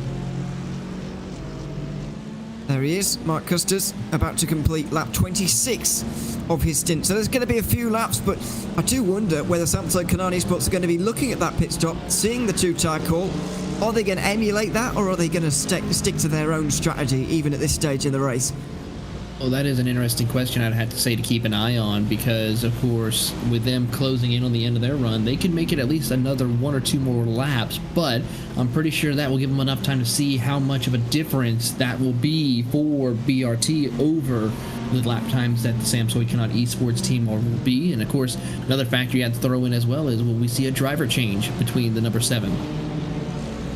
Yeah, very true. I don't want to be too harsh on individual drivers, of course, but since Custers has gotten into the car, this number 7 has lost a bit of time. maybe not as fast as one or two of his teammates who've been in here a little bit earlier on. Yeah, just over a minute between the two. This will be a BRT car will be heavy with fuel at this stage, so the undercut not really a thing in endurance racing like it is in Formula 1 or a similar category. It works a little bit differently. But the advantage that the number 7 team do have to fall back on is they've got an extra few laps of fuel, which means they have to put in a few less laps of fuel at the very end of this race. So they've got that to look forward to, I guess, but for now, they're just going to be worried about the on-track battle, and it does look like Mark Custers doesn't quite have the measure of Josh Benson just for the moment. Certainly does not indeed here, as we are going to watch and wait to see when the Mark Custer machine makes his way down pit road, currently heading down the Hangar Straight. As he should be making his way through, this could be the time for him to come down pit road. As we'll see him making his way towards the entrance. Will he come down? The answer is going to be no. Stays out on the track for another lap here. So getting very close to the end of his fuel run here. I think this is the end of lap 27 now. They pass the Mazda leaders in Project Dynamic. Yes, that was lap 27 there for those guys. Closest battle otherwise than that out there on the circuit is between TNT Esports and 89 Motorsport. I'm not sure if that pass was actually made recently or whether it was a part of that mistake from Bartek Zelensky, whether he lost 2 places in that one for 89 Motorsport, but they're down to 7th now. And that is the smallest margin out there on the circuit as things stand. Seeing also, and I hope this isn't true, but Team Heap Together could well be out of the race here in the Mazda category. I hope, once again, I hope that's not the case, but it could well be for the 7th placed Mazda team. Quite a long way down on the rest. They've just been overtaken by Triple S Racing team Mazda in the cow livery.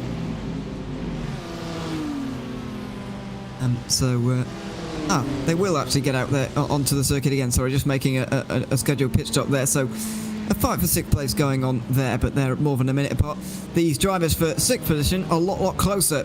And there is the cow livery we were just talking about through Maggots and Beckett's. But 6 seconds is the closest gap at the moment between, or in this battle for 6th position, I should say. TNT Esports and 89 Motorsport. It's quite congested in this portion of the order. From 5th place on backwards to the rest of the top 10. It's a pretty congested part of the order. Certainly is pretty congested right here as we watch the BMW trying to negotiate through and hold on to its position for the time being. As the number 46 will continue racing around, as now the race leader is closing in on him as he will stay out another lap. Will 28 laps complete in this race. In this stint now for him. Not 28 laps in the race. Goodness me. We're on lap 630. Numbers are becoming a struggle at this stage. 630. I got the calculator out with 13 hours to go, and it told me at that point there was still 730 laps remaining in the race. Just about closing in on 2.5 hours, about 100 laps away from pretty much the end of this race, looking over everything, so it's going to be pretty interesting. Apologies for that, having one or two problems for myself there, but I'm back now. Welcome back. Oh. Well, Ewan is currently trying to... There we go. I think Ewan is back. Apologies for that. Back again. 2 hours 40, just under to go in the race. And Mark Custers is just coming towards the end of lap 28 now. Lap 29 of his stint. Josh Benson did 29 laps on that most recent stint for himself, so I think we're about to see the number 7 race leader coming into pit lane. and we'll see which car is going to come out in the lead of this one. See if it pulls to the right hand side. It will indeed. Pit stop time, a very, very important pit stop for the number 7 team. Very important indeed, as he will now make his way in, and this is going to be critical to see what the difference in times will be once we see the number 7 finish and complete his pit stop. He has one car in front of him right now as they work their way into the pit box, and we will see how much time is going to be separated once he finishes. Oh no, he had to reverse back into his box, just overshot ever so slightly. It's not an obvious thing, of course, but it is very much a difficult thing to do, to hit your marks exactly perfectly, and I'm afraid Mark Custos didn't do it there. He will have lost a second or two, and given that they were nose to tail before this, Josh Benson might be able to get through now, unless there are no tyres taken by the number 7, of course. We'll see if that's going to be the case. I have a feeling that 4 might be taken here by the number 7, so it might not have mattered anyway. We're about to get to 40 seconds in the box now. Up on the jacks they go. There's no surprise. How many tyres are taken? That could be the next story here. Spencer makes his way through the final chicane and out the final corner. Down off the jacks after 2 tyres. Benson's coming up the straight. It's Samsung Canaan Esports who are making their way out of pit lane. They released the pit limiter. Josh Benson goes roaring around turn 1, roaring around the outside. And the BRT team are going to be roaring behind the scenes as well, because they've taken the lead in the ButtKicker Britcar Silverstone 24 hours by just 2 seconds. And the strategical battle between these two teams continues. And this is going to get exciting. Just closing in on 2.5 hours left to go, and we have ourselves a motor race between the Mercedes and the BMW here, as BRT tries to stretch it out to 2.2 seconds over the Samsung Canaan Esports Mercedes of Mark Custer, as Josh Benson once again will try to stretch out his race lead here as he continues on his way, as they make the way out of Woodcote, heading over into Cops Corner, as the drivers now will have a battle that will be exciting to see, and we're happy to bring you the final few hours of action here on RaceSpotTV. Absolutely. Just over 2.5 hours to go, and what an exciting end to this race it is going to be. Josh Benson versus Mark Custos is going to continue on. I have a feeling the next and final driver stops are going to be coming at the next pit stops, but that's to come in an hour's time. In the much more near future, we're going to be speaking to Paul Crawford, esports manager at Motorsport UK, who joins us now. Has been behind the scenes doing stewarding things as well for this race. Paul, welcome to the commentary booth. Good to have you here. I know it's been a long race for you, especially doing a lot of this on your own, but just tell us a little bit about how this race has gone from your perspective in terms of the on-track action and, of course, off-track, how everyone's been enjoying it as well. Yes, hello, thank you. Yeah, it's been a long one for myself, kind of the first big event like this that I've done without actually driving, so it's been interesting, but it's good to be on this side. The first community event that we're doing for that I'm managing for Motorsport UK, so it's a learning experience. Obviously it's the first one that we're doing, as I said, so there's always going to be a few small issues, but overall I'd say it's been really good, and the drivers and competitors seem to have enjoyed it. We tried to get the balance between community fun race versus kind of competitive and exciting, trying to get that balance right, and I'm sure we can tweak it, but overall it's been really good, I have to say. Yeah, I think that balance has been struck really well. Now, in terms of, I want to just talk a little bit about the on-track action that you've had to obviously monitor here today and decide a few things as well, bring the penalty hammer down on a couple of occasions as well. Just how did you think this race was going to be in terms of lap traffic, in terms of people maybe being over-eager at the start of a 24-hour race, and how has it gone compared to your expectations coming into this race? Yeah, having done quite a lot of sim racing myself, I knew that the speed differential between the GT3s and MX-5s would ultimately cause some issues. I did try and hammer home that point in the briefing at the start, that it's the responsibility of the faster car to get around the slower car, and so there have been some penalties for people kind of not respecting that. But I mean, overall, just looking now, there's been 31 protests in total, and I think it's about 19 penalties for collisions on track, which in the 24-hour race I'm pretty happy with. You're always going to have incidents, certainly with the closing speeds, and obviously the range of I rating as well. You know, we've got 8K drivers all the way down to kind of mid hundreds. So I think, bearing that in mind, it's been good. Yeah, it's not bad at all, as we're just seeing, by the way, a drive-through penalty here for Mark Custers in the Samsung Canaan Esports car. I'm going to presume that's for incident points on this occasion, yes. And it's going to cost them about 10 seconds or so at this stage. So another chapter in the story of the race lead right now, with still plenty of time to go. But Paul, you must be absolutely delighted we've got this situation at the front of the race right now. You mentioned there that you're trying to get the balance right between community racing but also competitiveness as well, and we've certainly got a competitive battle for the race lead, you know, since it's, you know, the first event of its kind really for you guys. It must be very encouraging to see that you've obviously got people enjoying themselves, hopefully, but we've certainly got a competitive race on our hands. Yeah, I mean, we couldn't really ask for anything better, could we?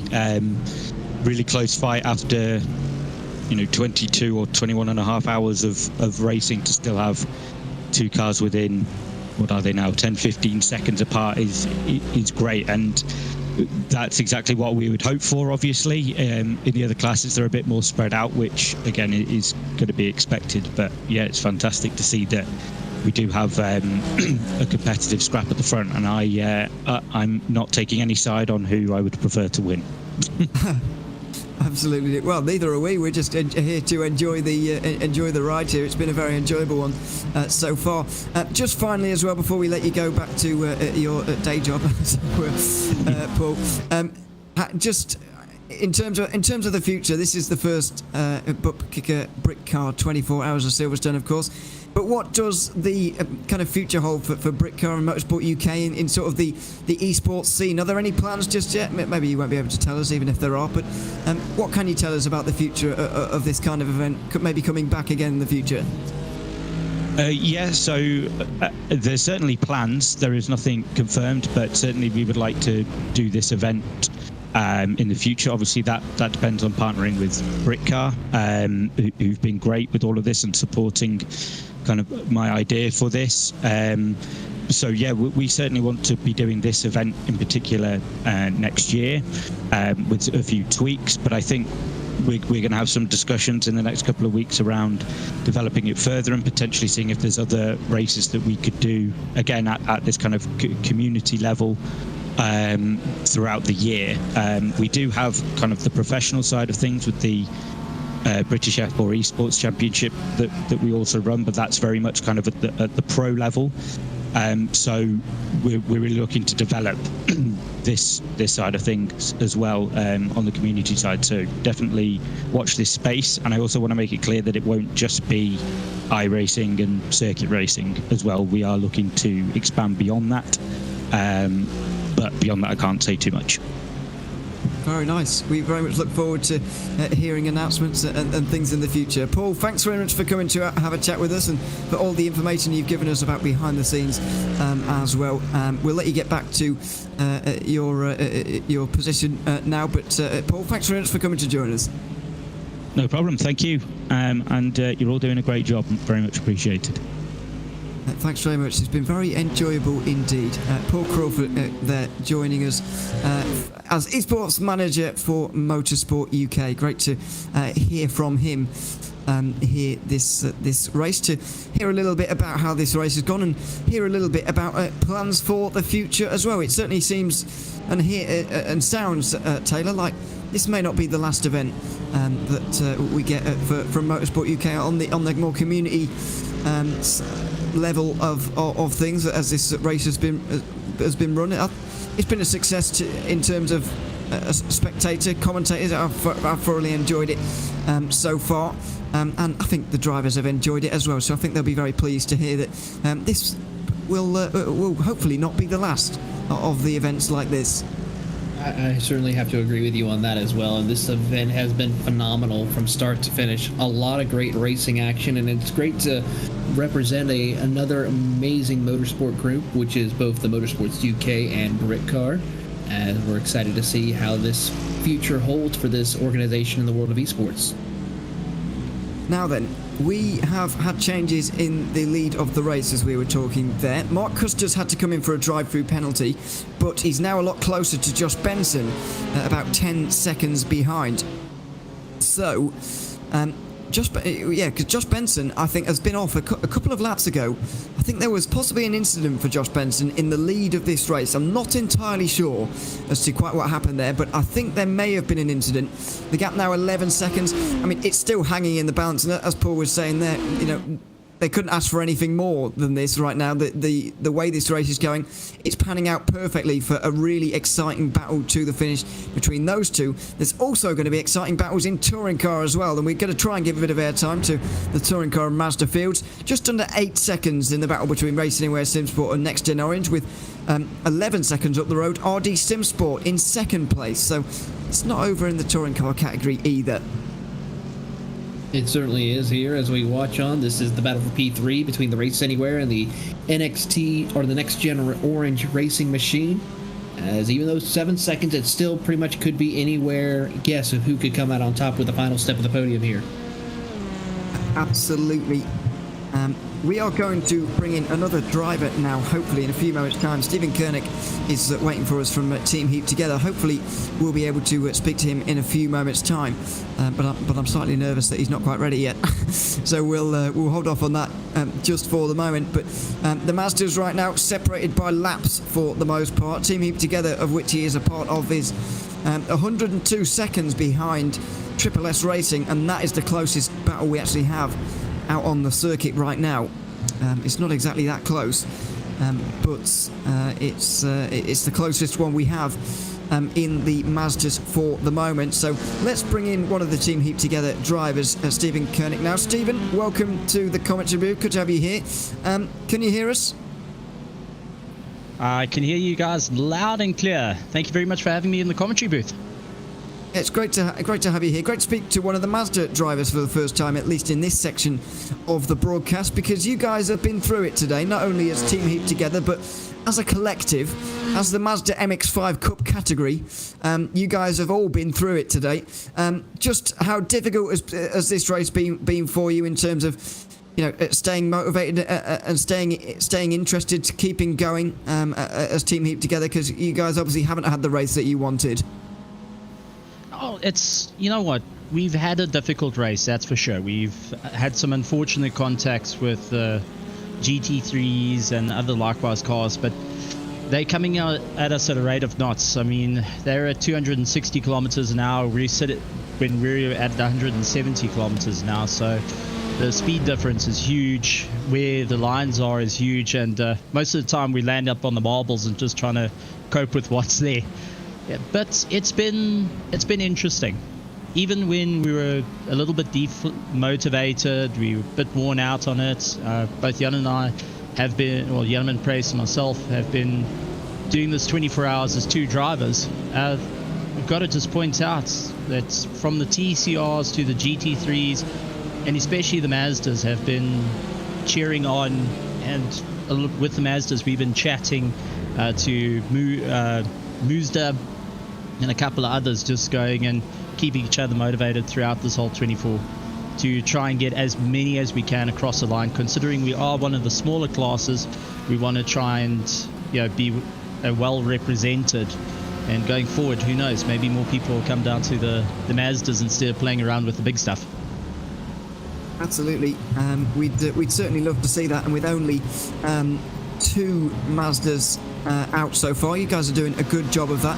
Now, you mentioned there that you guys, and I didn't quite realise this actually, you guys are doing this as a 2-driver lineup. What's the situation with you guys now? How tired are you feeling? Are you both feeling? And I'm guessing that neither of you have even had a bit of sleep yet. We've had a little bit of rest. I've had about 40 minutes of sleep in this whole 24 hour. Jan Price, my teammate who's currently out on circuit, he's ill, and pushing his way through it. I take my hats off to him. He had a bit of a 4-hour rest while I was racing in VR. Came back and he's been slugging it out, putting fantastic times in. So I've got to take my hats off to him. We do have our pit boss in as well, just keeping us motivated, letting us know what's happening on the Discord. Unfortunately, can't keep an eye on iRacing as yet, but that's to come. We're a little bit tired, but at the moment we're motivated to chase down Team Mazda. They've actually issued out a challenge on Discord to us saying that they're just holding back and they'll wind it up a little bit later. But looking at their lap times, 2:29, I think they're trying to run away at this point, and we welcome the challenge. South Africa versus UK, we're up for it. Let's see what we can do. Absolutely, it's going to be a good fight between you guys to the end of the race. Now, earlier you mentioned the GT3s, of course, the speed difference, at least in top speed, that you have between them, and in pretty much every other dimension as well. These two cars are very, very different, and they're very, very at opposite ends of the speed scale. How has it been like with the GT3s all coming through? We know the Mazdas have obviously been involved in quite a lot of incidents so far, and the GT3s obviously made contact on a number of occasions. But as a Mazda driver, just how do you stay out of the way of the GT3s and the touring cars when they're coming through? Is it a case of there's nothing you can really do about it, or is there certainly a way that you can do it to stop some of these incidents from happening? Well, oddly enough, what I found is a little bit easier, and my teammates actually doing it as well, is when we start seeing a GT3 close up on us, we've got a pretty loose setup. We haven't quite refined the Mazda to have the best of setups. We actually built this setup on Friday evening before the race. We entered on Thursday. And what we found is if we just touch the brake ever so slightly, it puts it into a bit of a slide, gets us onto the marbles, but we can control it enough. It opens up enough space that guys can go 3 wide with us. And it's all about watching those mirrors. A lot of the GT3 drivers that have come past us have been giving us a fair chunk of room, which is great. We have had 1 or 2 major incidents. Unfortunately, the last one has turned our car into a bit of a crinkle cut chippy, needing a bit of salt and vinegar. But a lot of the GT3 cars and TCR cars that have come by have given us plenty of room. So I think at the start it was all about nerves. This time, I think as time's gone on, everyone's under the same impression of let's bring it home, let's get it across the line and survive the 24-hour. And the only trick that we're having, and I'm sure that the TCRs and other Mazdas are suffering from this as well, is when we start looking towards coming to the pits, we slide out quite a bit. So we actually have to come swinging back across the right-hand side to get into the pits. And now if the GT3s are there, we actually can miss the pit lane. So we have to try and gear ourselves, slide ourselves, and make sure we're hugging the curb as tight as possible. 1, to indicate that we're going into the pits, and 2, to not give them an option to go into the inside line so we can get in the pits. Otherwise, we're going to be running out of juice on the circuit. That's for certain. Yeah, it's a very challenging race in a number of ways for you guys, but it's great to see that you're still out there, still going, and still spirits high between the two of you. Stephen, thanks very much for coming to join us. It's been great to hear from you. We wish you luck with the final couple of hours of this race.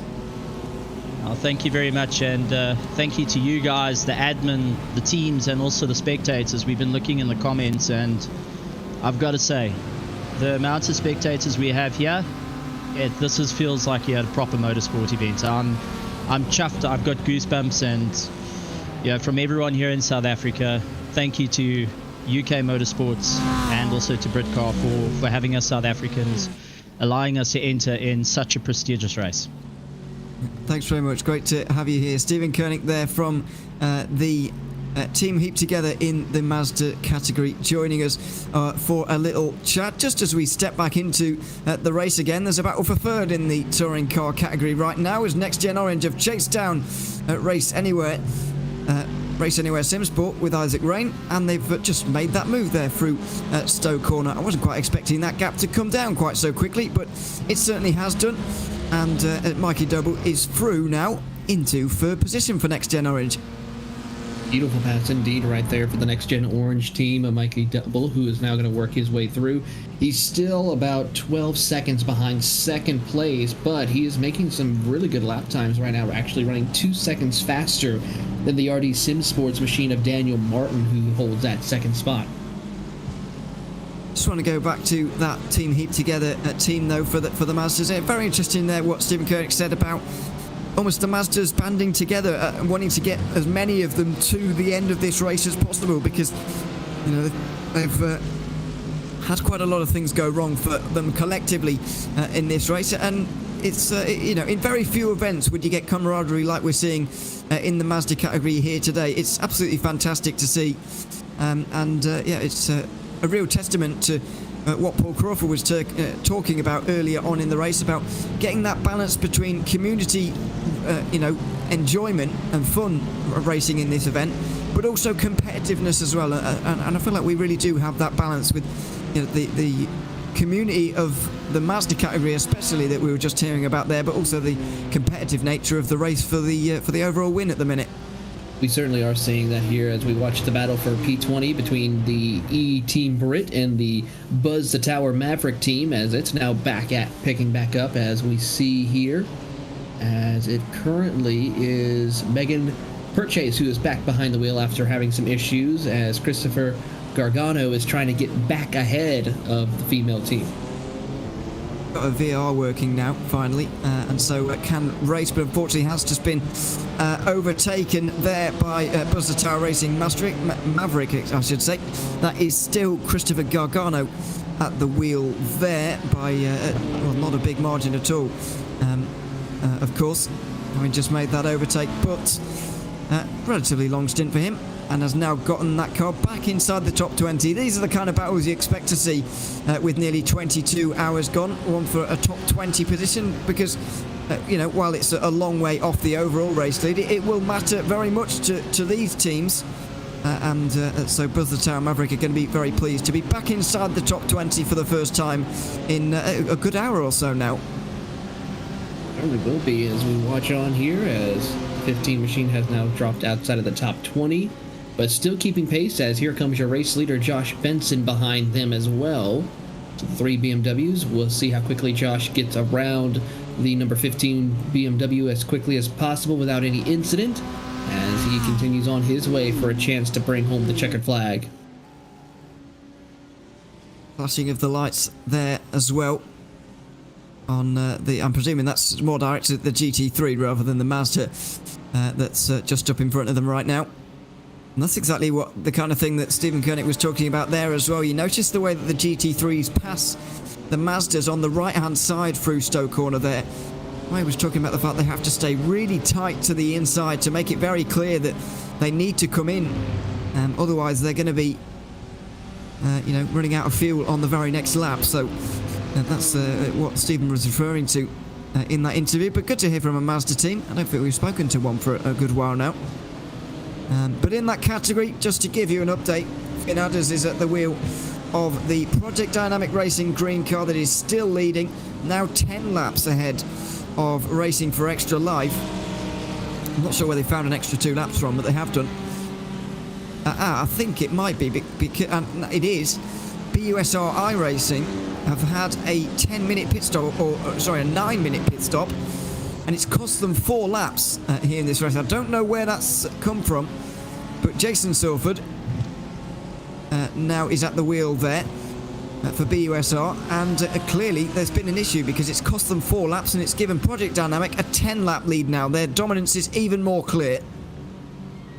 It certainly is, as some pit stops are happening for your TCR category, as Mikey Dauble in the next-gen orange Honda Civic TCR machine will make his way down pit road, as he is currently going to try to see if he can stay on the podium, as the Race Anywhere Sim Sports machine will come down or stay on the track and continue on his way. On the jacks for that touring car, you of course can take tyres and fuel at the same time in the touring cars, but They go quite a long way on fuel, so they will need another fuel stop before the end of this race, but it may well be final driver change time if Mikey Doble decides to get out of the car. It doesn't look like he wants to at this stage. RAF Motorsports have also, I believe, changed their driver there as John Finch gets into the car. An interesting team, actually, by the way, RAF Motorsports, a branch of RAF Motorsports in the real world. Team that's trying to bring together the real and virtual world by getting members of the RAF racing in the virtual world without spending the cost that you'd have to race in the real world. And that is one of the real attractive things about sim racing, is that, well, I'm not going to go ahead and say it's a cheap business by any stretch of the imagination. For many it is still a very expensive thing. And something that's only getting more expensive as the technology gets more advanced with every passing year. But it is very much more accessible than real-world motorsport, and it's great to see that some people from the real world realising that and coming over to the sim world to have a bit of fun here in an event like this. And so we've got teams like RFE Motorsports joining us now after having had their moments in the real world, and I'm sure they will have more moments in the real world as well, but coming over to the sim world as well. We've talked about it time and time again, but it's becoming more common in sim racing, the real world teams having sim racing branches of their team now as well. Certainly is a great honor and great opportunity for a lot of these teams here as they continue on racing. As we watch I believe that's going to be the number 47 of Isaac Rain in the Race Anywhere Hyundai, as he will continue on his way, trying to see if he can stay within a chance of getting a podium here. Yeah, Race Anywhere, of course, sponsored by Race Anywhere Sim Sport, sponsored by Race Anywhere, the company based very near Silverstone. And so this will be as close to a home race as you're going to get in sim racing. I guess it still counts as your home race, doesn't it, even if you're not actually there. They'll go ahead and take that. Third place for them right now, 13 seconds behind RD Sim Sport, and are not too far away from a pit stop. I say not too far away, it's probably going to be more than 20 minutes away. But Next Gen Orange will be hoping it's as soon as possible, because they do have a lot of work to do in that 13 to get a podium yet in this touring car race. 2 hours 10 to go for them. We are getting to that point where we're figuring out just how much fuel these teams are going to have to take on to get to the end of these races now. And for Next Gen Orange, it's going to be the most fuel out of the three battling for second place. They're going to have to take the most fuel on board, and compared to RD Simsport and Race Anywhere. So that means they're going to have to put the extra work in here, and they're going to have to get a bit of a margin, a bit of a safety net before they, come in to make their final pit stop. Certainly is here as these final pit stops are about to begin and kick off for some of our competitors. As the drivers work their way around the circuit, as we see one of the BMWs working his way around. As we're approaching 2 hours left to go in the race. Yeah, that is TMT Esports being caught by Century Sim Esports. Well, are they being caught? Up for debate. 7/10 of a second between Dan Moore and Jack Osborne now. George Daniel has gotten into the 89 Motorsport car. There's all sorts of driver changes going on there over the last few laps. Dan Moore in 5th place right now, by the way, put in a real shift as the race fell into darkness earlier on last night. However, got a screen freeze and lost 30 seconds at the very end of that, undoing all of the hard work he had put in. So a real shame for Dan Moore, but he's back again now, and back for more in this race. As I mentioned earlier on, the battle for 5th place in GT3 is going to be as good as any, because there's 4 teams there on the same lap, and 4 teams separated by less than 45 seconds there, which, as we've mentioned time and time again, with 22 hours gone, very nearly, that's very impressive to have 4 teams so well matched after this amount of racing. Certainly is indeed here as we keep an eye on the action here for our competitors. As they will continue through the circuit, that TNT machine definitely trying to make sure it can stay within the top 5, have the 10-second advantage over the Century Sim Esports. As looking through the field to see if there's any other close battles through this racing field right now. So far, closest one is that battle for P5 between TNT and Century Sim Esports as we ride on board with Jack Osborne. Yeah, on board with Century. Jack Osborne trying to close in here for 5th. This is Jack Osborne, of course, the World GT Championship AM class winner this season.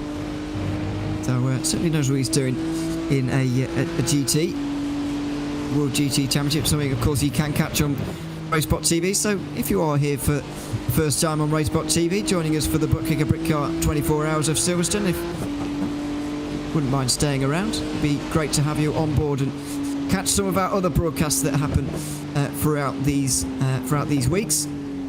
Even got one later today with the Ivor GT Sprint Series having its second round of the season at Imola. Be coming up a little bit later today, live on RaceSpotTV, and well worth tuning in for, as are some of the other broadcasts we have throughout the week. So, yeah, great to have you on board, everybody that's watching right now here for this race, and you're very welcome to stay around as well. Jack Osborne makes his way towards the end of the lap now, into the final chicane he goes, and that's the E-Team Britcar, I think, just up in front. Here, Megan Purchase just at the wheel right now for her first stint for a while. Just acknowledging the fact that Jack Osborne is there, going into turn 1, and he's probably going to have to cede the position now into turn 3. He's going to go offline and actually going to do the very polite thing of getting out the way towards turn 3. It's always a bit of a debate really between teams and drivers, but in endurance racing, blue flags don't work quite the same way they do in single-seater racing, especially where you do absolutely have to get out the way in an allotted time frame. The endurance racing rules are a lot more fluid than that in terms of the blue flags. Certainly is, and it's great to see how the drivers do their best to try to respect that, as we see the BUSR iRacing machine in the MX-5 class holding on to the 3rd position, 2 laps behind the Racing for Extra Life machine as he tries to see what he can do in these closing stages. This is BUSR, by the way, standing for British University Sim Racing, a racing league for university students in the UK. Well, I don't know if they'd turn people away from outside of the UK, I suppose, but they do normally run on UK weekday evenings. So I guess if you are not from Europe at the very least, then it's going to be pretty difficult for you. I know a couple of people who have raced in that league and very much enjoyed themselves as well. Currently at the wheel, it's Jason Sawford right now, the original founder of that organisation. We're going to have another interview with another man behind the scenes at Britcar in a few moments' time, so we'll look forward to that as we continue to watch the racing action as well. But I'm afraid a bit of bad luck for BUSR in the most recent minutes here. A 9-minute pit stop for them on that last one. Jason Sawford back out there again now, but they're down in 3rd place. I guess they can console themselves with a podium, but they have lost 2nd place to Racing for Extra Life after losing 4 laps in that most recent pit stop.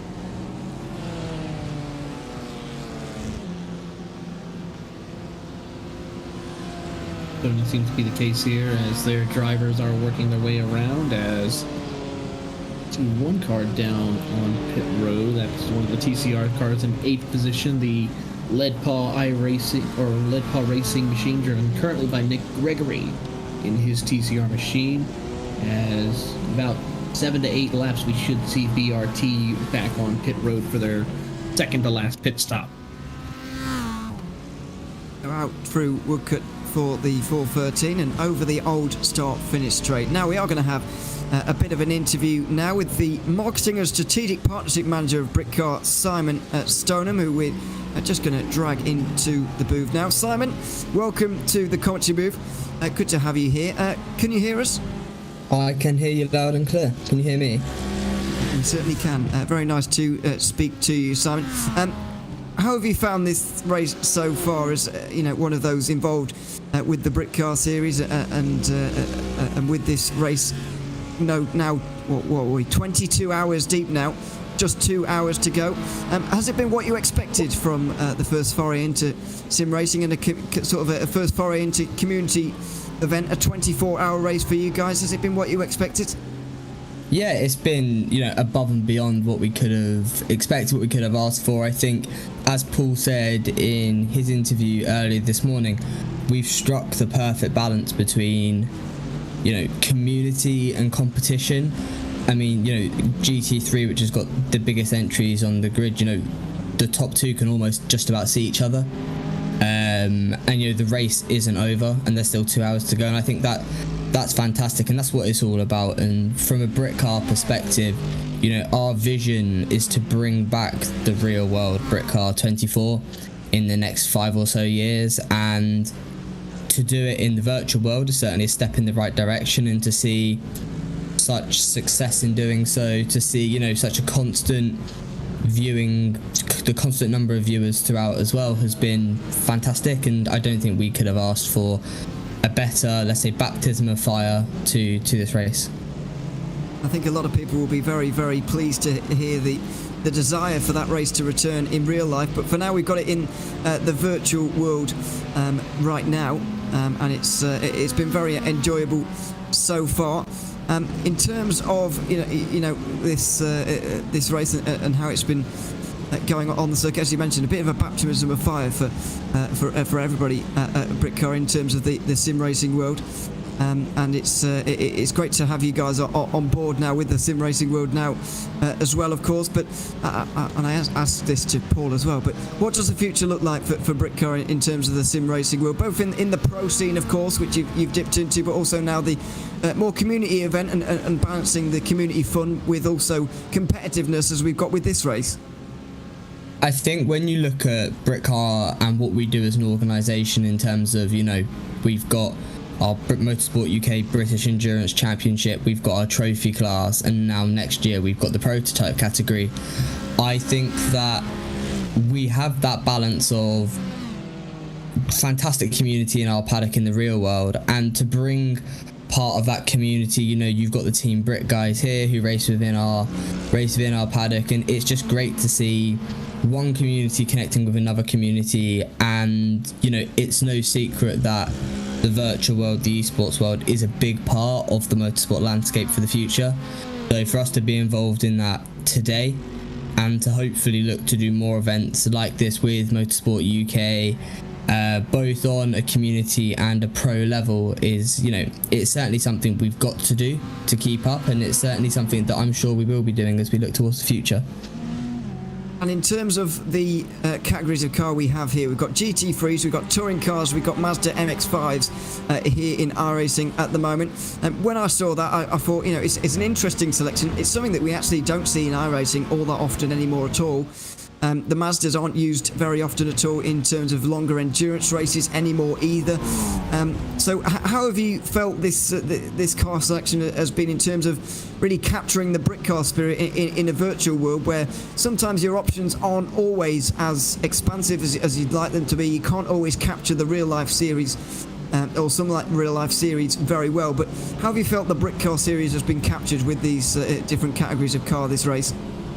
I think the key thing that you just mentioned is spirit of Britcar, and when you look at our race weekends, we have the likes of MX-5 Clios in our trophy class, all the way up to the AMG GT3s racing in our British Endurance Championship. And I really think that this event has captured that. From an iRacing point of view and from a sim point of view, it's been beyond entertaining, seeing the closing speed of the GT3s and watching, the drivers use their intelligence to navigate the traffic. But when we've got our 6-hour race next year coming up, and when we look towards that, there's going to be some bigger speed differentials to what we see on our normal weekend, and it does create entertainment.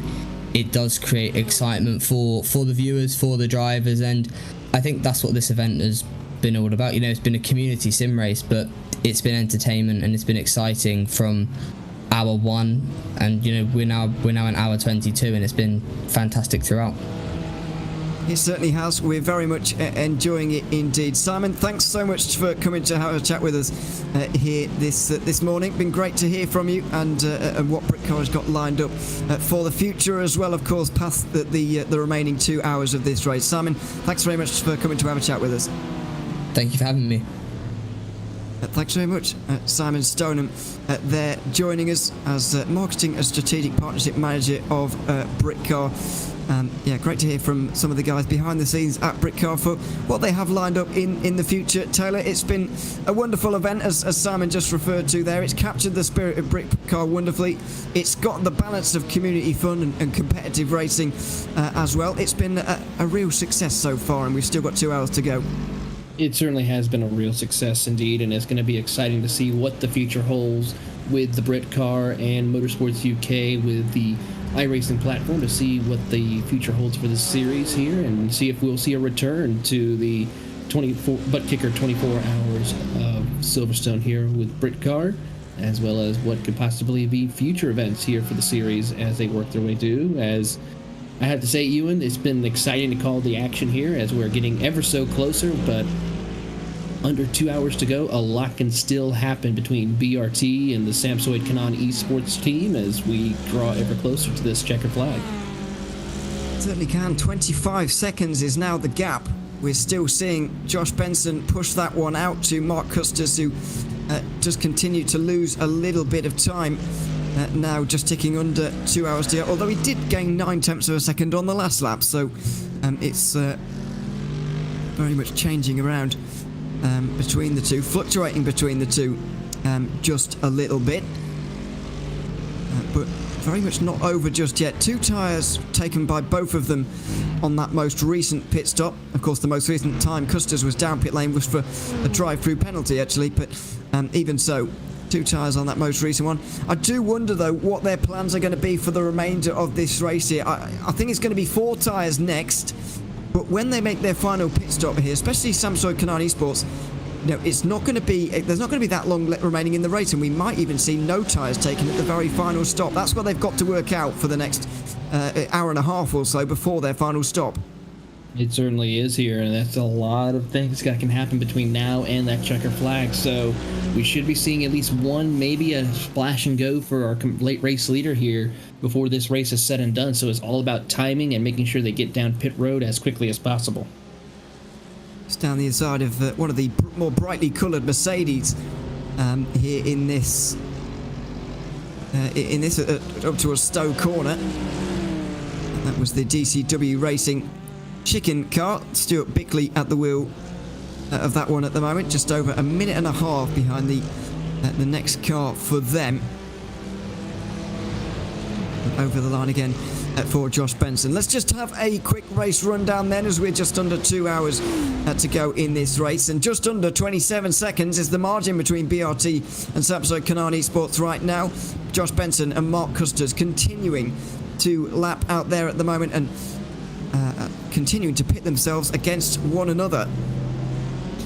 In the third position, we've got Elite Racing Team, 4 laps to the second place car, and a minute behind them to Old Totals Motorsport, who are currently running in 4th position. That gap is a lot smaller than what it was only an hour or 2 ago between those two.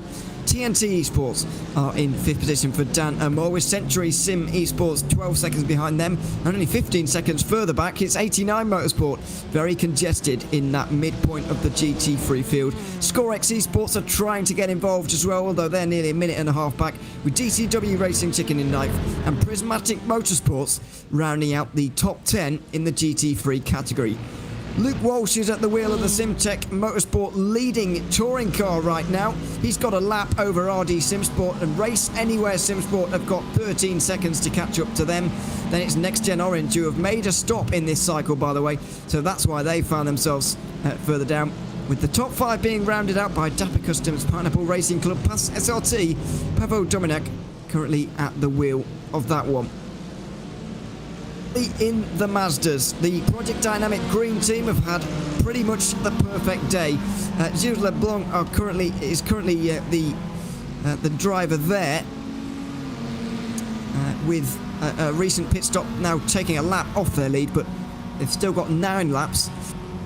Rest of the field, Racing for Extra Life, as I mentioned, are in second, but their most recent pit stop was nearly 5 minutes long. A recent drive-through for BUSR iRacing has put them even further back. They're still 2 laps behind Racing for Extra Life. RAFE Motorsports are in 4th, ahead of Sequential Simsport, who round out the top 5 in the Mazda category. That is your race rundown with just under 2 hours to go. We are going to step into a RaceSpotTV fan immersion over the next couple of moments because we're just under 2 hours to go. Me and Taylor are going to step away from the commentary booth for just a couple of moments here. But while we do so, we're going to go on board with one of these drivers, maybe one of the Mazdas, since we haven't seen too much of them so far in this portion of the race, as things have been really spreading out in that category. We're going to dive on board with Dan Ferrier in the Racing for Extra Life 413 Mazda. This is RaceSpotTV fan immersion in the ButtKicker Britcar 24 Hours of Silverstone.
Just on 1 hour 45-ish to go in the ButtKicker Britcar 24 Hours of Silverstone.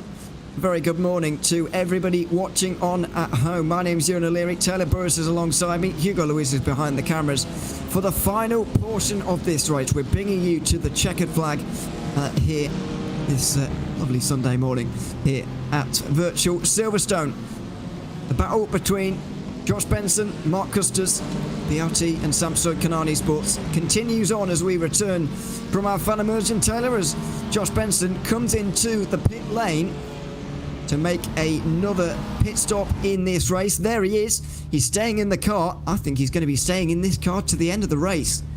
I think I have to agree with you on that matter as well there, Ewan, as we watch him make his way into his pit box, as we'll now give the race lead back to the Samsung Kanani Esports Mark Custer Mercedes, as we wait to see when we will see Josh Benson released back out onto the racing circuit as he tries to hunt him down. Of course, for Mark Custer, he still has to make another pit stop. This should be his second to last pit stop before the end of the race. Should be. Is it his last tyre change of the day? Up out on the jacks now. Took 2 tyres at the last one. Should be 4 this time, but will it be 2 or maybe even 0 next time? Because he'll be coming in after probably another 29 laps. Which will be in less than an hour's time, so might be about 50 minutes remaining. Will he be able to stretch that one out? Either way, 62 seconds roughly in the box for Josh Benson. He's out there 35 seconds behind Mark Custers now, and I wonder once again if Samsung Kanani Sports, are they going to respond to this? Are they going to react to this pit stop in any way? Are they going to change driver on this occasion? Is Mark Custers going to stay in there? It all remains to be seen. It's always hard to know whether these teams are looking at other teams to figure out what to do, or whether they're going to stick to their own strategy no matter what. It certainly is here, and of course you got to be prepared to call audibles as the race progresses here, and this is that tipping point where you have to be so careful on how to play it out. As we see Mark Custer machine go a little bit wide around there, one of the number 2 TCR machine of Daniel Martin, as well as your race leader in the Mazda category of Gilles LeBlanc, who is behind the wheel of that. As he snakes his way through, we'll see if he comes down pit road this time, or will he stretch it out a little bit further compared to what he normally started to do. So he should be trying to come down pit road anywhere between the next 3 to 6 laps. Yeah, this is lap 25 of his stint. He did 29 laps on the last stint. And I don't think Josh Benson went quite as far as he could have done on that one, actually.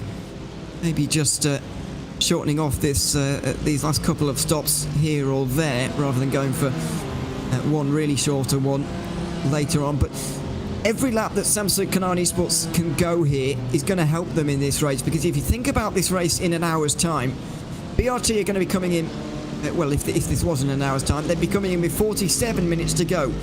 And so, well, I don't know how many laps of fuel that is, but to be safe, 24, 25 laps of fuel they'd have to put in their car.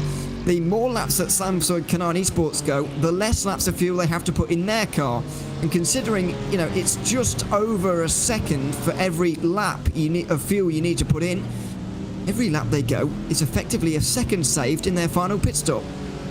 It certainly is. So this is definitely a great opportunity for them here in order to stretch it out and have a shot of maybe retaking the race lead here, and also, with another fact, saving as far as less time to be on pit road for that final pit stop. Well, we've got a little while to find out quite what they're going to do there in that stop, but there is no real other battle going out on the circuit. 10 seconds between Daniel Martin and Isaac Rain right now. The two of them, well, Isaac Rain anyway, is quite close to a pit stop now for Race Anywhere Simsport, and so could come out quite close to Mikey Doble in the next gen orange TCR, or touring car. But we'll wait and see on that one. Doble got through on that second placed Race Anywhere Simsport touring car quite soon before he had to come in himself. But we're getting towards that portion where the touring cars can actually make it to the end of the race. I know it's still 1 hour 40 to go. That is too far, but we're not too far away from this car maybe being able to make it on only one more stop, but it could be quite tight. Very tight indeed here, so we'll have to keep track of the race leaders as we pick up our TCR race leader of Luke Walsh in the Simtech Motorsports, slicing his way through, staying out of harm's way as here comes your race leader, it's Mark Custer, as they make the run through here. But really, it's just amazing performance by the Simtech Motorsports. They have a 1-lap lead over the RD Sim Sports machine, but they have yet to utilize any fast repairs and been one of the cleanest cars out on the circuit.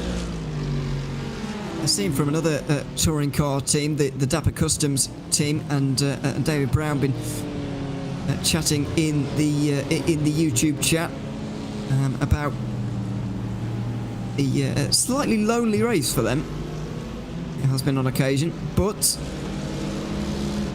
yeah, we'll be returning for more, hopefully, as we all will be.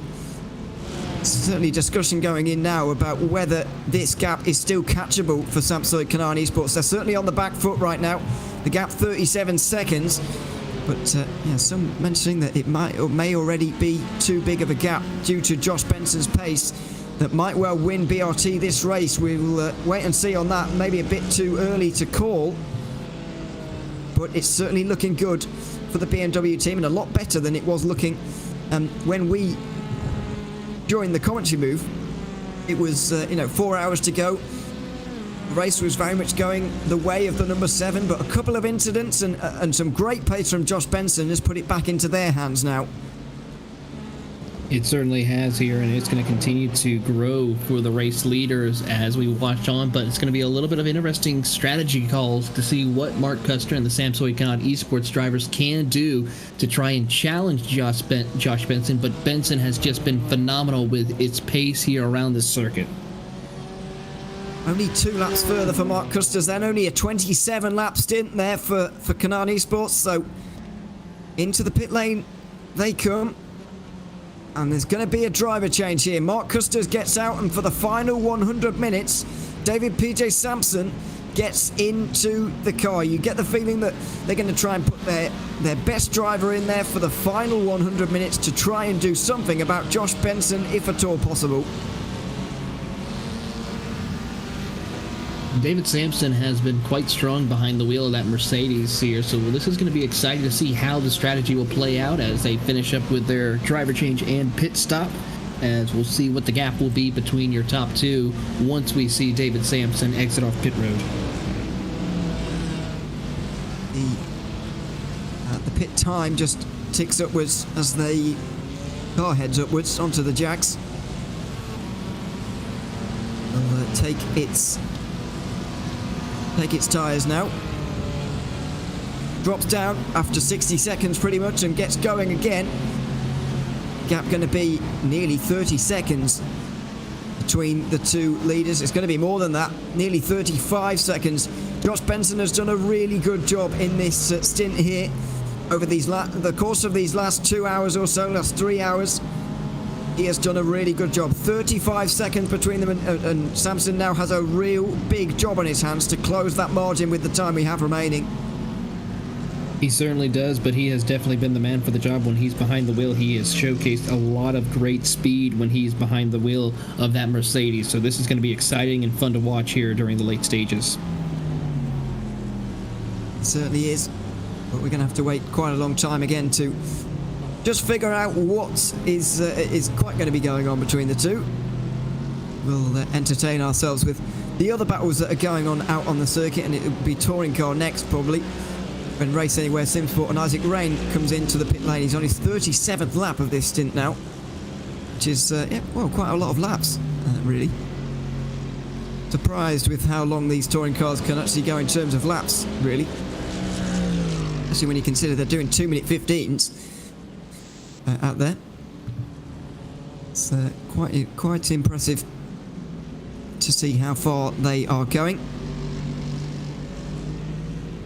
Yeah, this is sorry, this is an hour and 20 for that team now, which is quite good, but it's not going to get them to the end of the race, I don't think. I think they're going to need 2 more stops even at this point.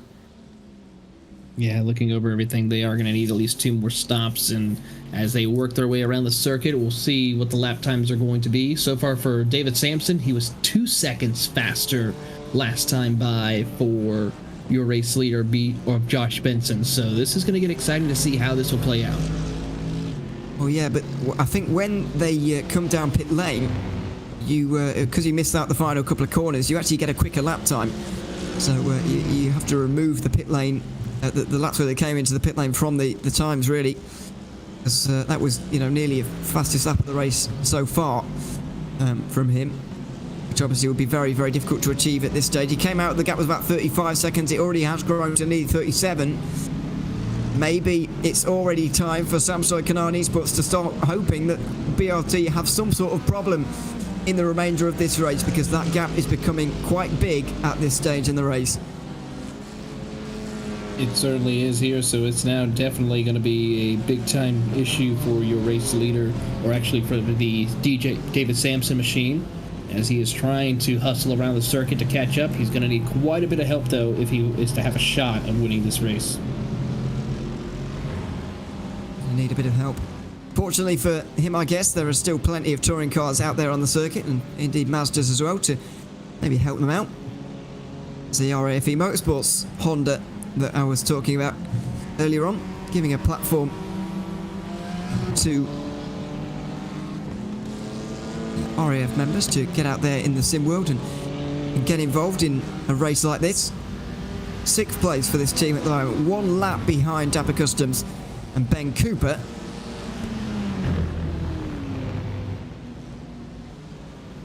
Going to be difficult for them to catch also.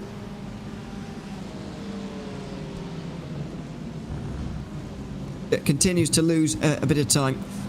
I think somebody wondering if we're mixing up Dion Fialo and David Sampson. We're not. Dion Fialo's comfortably in bed, I'm pretty sure at the minute. But David Sampson is the driver out there at the minute, and certainly be hoping that he can provide the goods to close that gap between 1 and 2. And there he is, just passing one of the touring cars again. Gap creeps up to 38 seconds. That's his first flying lap for Sampson. And we'll just get a lap time on it. 2-minute 1.6, 1.4 lost to Josh Benson. Not a great start to the stint, and as we mentioned, it's going to be difficult for Sampson to close in from this point, but the gap's closed for second in touring car now. Audi Simsport are only 7.8 seconds ahead of Isaac Rain in that touring car battle, so maybe there's something there. Maybe definitely something indeed there here in the closing stages of this race, as we watch the number 2 machine trying to see what he can do, if he can stay within the lead lap of our competitors, as he's trying to hunt down and get one of those laps back, but it's going to be a tall order to try to do so, especially with an hour and a half left to go. Well, let's see. But he seems to make their way over the old start-finish line towards the old turn 1. Trying to hold off Race Anywhere Simsport. A team, by the way, that are aiming to get up into the upper echelons of sim racing in the next few years. Trying to make a name for themselves with a podium here in this race would be a good way to start. GT3 just negotiates Daniel Martin there through the S's section to James Holman earlier on in our stint. One of the drivers from RD Simsport about their aspirations for a podium. I think they're looking pretty good for this one now. They should be able to go at least another 15 minutes, which will put them within the 1 hour 20 marker, which would make them go to the end of the race. I think they're the only team out of the 3 battling for second that can actually make it to the end of the race on only 1 more stop. It'll be an interesting strategy call for our drivers here as they work their way around the circuit. And I think you're right. Looking at everything with the strategy call, they are the only few drivers, I think, who can make it on just this final 1 more stop, if not maybe right here, this final stop.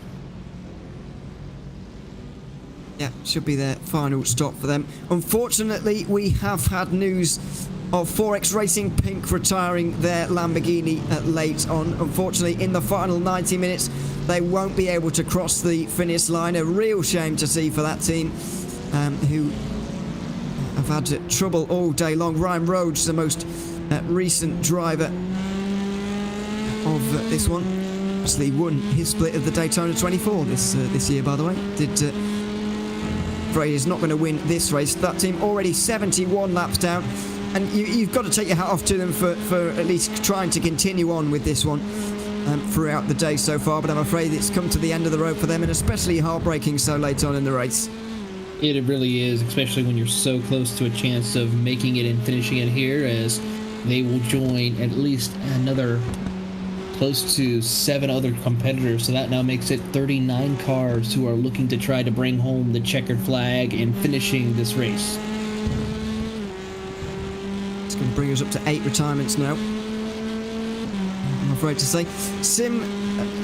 Dear me, Century Sim Esports in the pit lane now, and as are 89 Motorsport. We'll see where TNT Motorsport end up in with them as well, because that's the fight for 5th position in the order right now, and it's been very exciting indeed. It's a very congested part of the order, as we've said many times. Danamora is going to get through on both of them, I would have said, and get up in towards 5th place.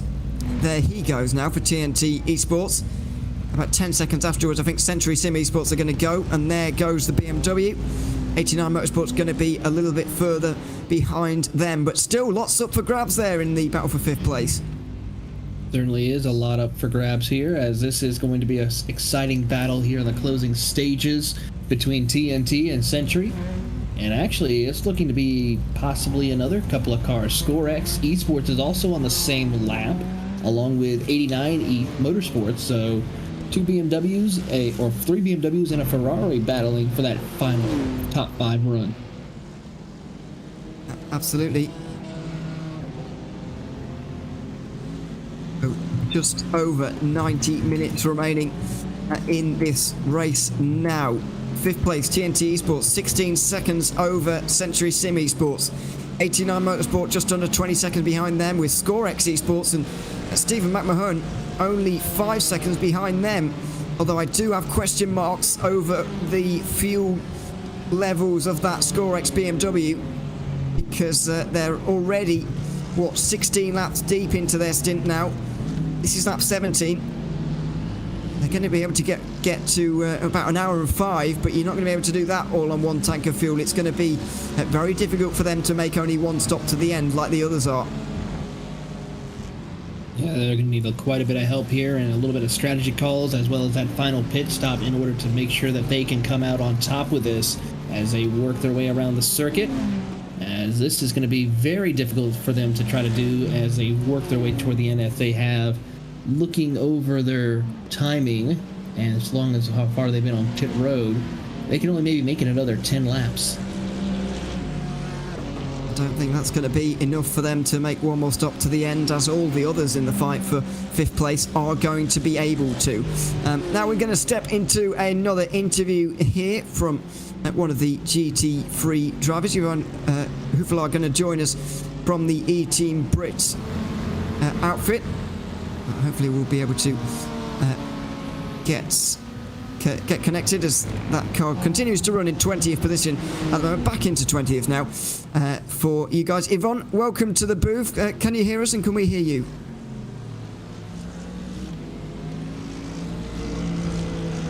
It's not a good start.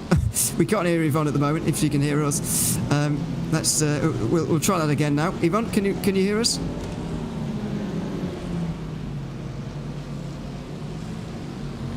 There may be a push to talk button somewhere that you can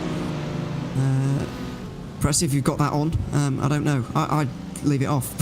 but if that is a thing, then maybe that is why. I don't really know at this stage. We're just trying to figure it out for now. And then hopefully we'll be able to speak to her about E-Team Britain, the race that they've been having so far. Megan Purchase currently out there making her way over the old start-finish line.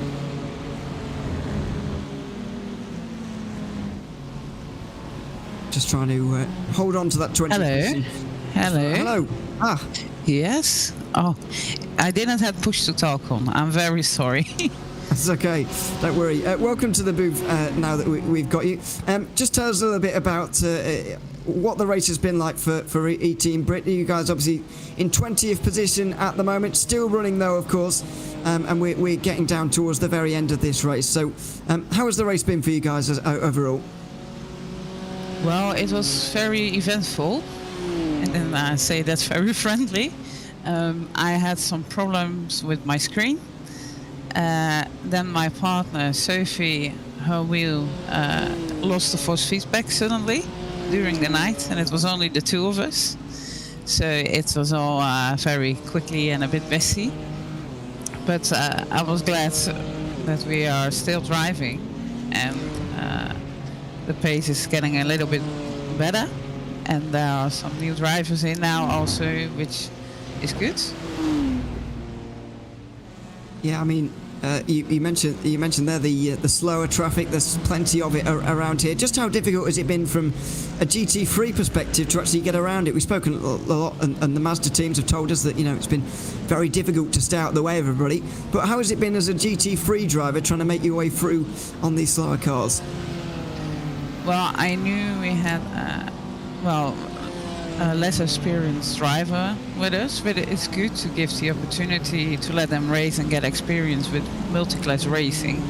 So I chose to be in the GT3 on purpose, because then you can overtake instead of overcome, and watching in the mirrors all the time and see if they're not diving in or just keeping it clean, or it saves a lot of stress, I think, for the drivers. So that's why I choose to be in the GT3 this race. Yeah, I would certainly agree with your thinking, to be honest, on that aspect of it. You guys currently running in 20th position at this stage in the race. What would be your target for the rest of this one now? Obviously, there's not long to go, but what's your aim? We're trying to hold P20, and this is also one of the last races from E-Team Brit. Unfortunately, E-Team Brit is going to stop. But my partner and I created a new team where every driver is welcome, United Sim Team. So we're going basically further under another name. So it's a special race for us today. It's the end of an area, but also a start of a new one with everyone. So, we just hope to finish the car on P20, give it all, as always. And I'm just now here for the support. I drove yesterday evening and during the night and up. And yeah, it would be great to see you guys over the line. And as you mentioned, end of an era and start of a new one by the end of this race. So, Yvonne, thanks very much for coming to have a chat with us from E-Team Brit. And we'll let you go back to the team now and providing your support. And thanks very much for coming to have a chat with us. Thank you. I enjoyed the driving, but also the broadcast. Thank you to you all. Thank you very much. Yvonne Houflar there, joining us from E-Team Brit. Will now go to provide her support to Sophie Rhodes, who's just gotten into the E-Team Brit car for the final time. A shame to hear, Taylor, that E-Team Brit will be discontinued very soon. This will be one of their final races as a team. As Yvonne mentions there, a new era about to begin for them. But it's never nice to see a team folding under any circumstances. It certainly is not, but thankfully they are still going to be continuing racing as just under a different name brand, of course, and looking forward to seeing what they can hold in 2023. Now, we've got more news on the 4X Racing pink car that was retired not so long ago. And they're currently falling through the touring car order, actually. They've got an engine blown in the last few moments. 50 minutes of repairs to do. People are trying to encourage them to repair, because they've got 50 minutes worth of repairs. They're trying to encourage them to do the repairs and then get back out there again, limp across the line. So there's great community going on back down there at the moment in the drivers' chat. It is really nice to see that everybody's almost willing everybody else on to get to the end of the race at this stage. They're almost cheering each other on here as well as themselves. Everybody wants to see 4X Racing Pink cross the line at the end of this one, even if it is to limp out for the final 10 minutes or so to actually see the checkered flag. Everybody wants to see all the other teams cross the line and get that magical moment where you cross the line in a 24-hour race. It certainly is something that we want to see happen here. In fact, we wish it was for all the case of every driver to race in this 24-hour or ButtKicker 24 hours of Silverstone presented by Britcar as we work their way through, watching the battle for P7 as that's looking pretty racy here. The BMW of the the ScoreX racing machine trying to hold off the Ferrari of the 89 Motorsports of George Daniel, as that gap is starting to dwindle down to about 2.6 seconds. As these drivers will try to battle out here with about an hour and 20 left to go. And just while we were chatting to Yvonne Houflard there from E-Team Brit, the 49 Motorsport car was actually overtaken by ScoreX. We were mentioning the situation, the awkward situation that Stephen McMahon's in with the fuel there. But in a slightly less awkward position on the road because they've just overtaken 49 Motorsport and are pushing that margin out to 3 seconds now. At just under 20 seconds is the gap to Century Simsport, so maybe there will be a battle there soon. Recently into the pit lane as well is Race Anywhere Simsport. Isaac Rain is back out there onto the circuit once more. He won't quite be able to make this one without stopping again. He will need one more splash and dash, I think. But what we are going to see is a battle possibly between Next Gen Orange and Mikey Doble and Isaac Rain now. It'd be good to see a fight for third place in the touring car category as this race winds down to a conclusion. It really is going to be an exciting one to see, as the Next Gen Orange machine is about 2 seconds back from the Race Anywhere Sim Sports number 47. And then another 16 seconds, you will have the RD Sim Sports of Daniel Martin. As there you see the number 47 making his way through. The brake lights aglow as he's trying to get his way around the circuit. Mikey Doble going to do his best to close in here now. If at all possible. Through turn one, over the line for the two of them again. That's the first flying lap actually of this stint for Isaac Rain. And what lap time was it? It was a 2 minute 18.3. That is not on the pace compared to where we'd expect to see him. Mikey Doble going to be enjoying the sight of that. And he's going to be really closing in. There you can see, not the first of the touring cars that just came around the corner there in that shot, but the second of them. Right there. I believe there is a car separating the two of them right now. I'm trying to identify which one it is, but can't quite for the minute. Maybe a lapsed driver separating them. Oh, maybe not actually. Oh, that's going to change now, as there you see dear. Isaac Rain go off course. And there's the Next Gen Racing machine. Sorry, apologies. It is the closest car between them. There's no lap car between them. Mikey Doble's actually there now, and a mistake from the 47 is going to make that catch a lot easier, and now we do have a battle. As they work their way around the original pit straight here, as they make the run over in the Cops corner. Onto the binders they go briefly, as you see the send by Isaac Rain in order to try to hold off Mikey Doble as they make the way through the Maggots and Beckett sequence. Here, this is going to be an exciting race for that third position as they try to switch over into Maggots, Beckett, and then into the Chapel Curve. Oh, very wide from Isaac Rain there, who's going to pull back onto the Apex Double, though, with a much better run here, and surely he's going to be able to pass the Hyundai. He's very close behind. He's going to pull alongside. Wouldn't be surprised if we go free wide with a GT3 as well, although they are in a bit of free track space here on their own, so they're going to be all right. Double's going to get to the inside line here. He's going to get late on the brakes up into Stowe, and he's going to be back onto the provisional podium, but this battle in terms of the overall race is not over whatsoever.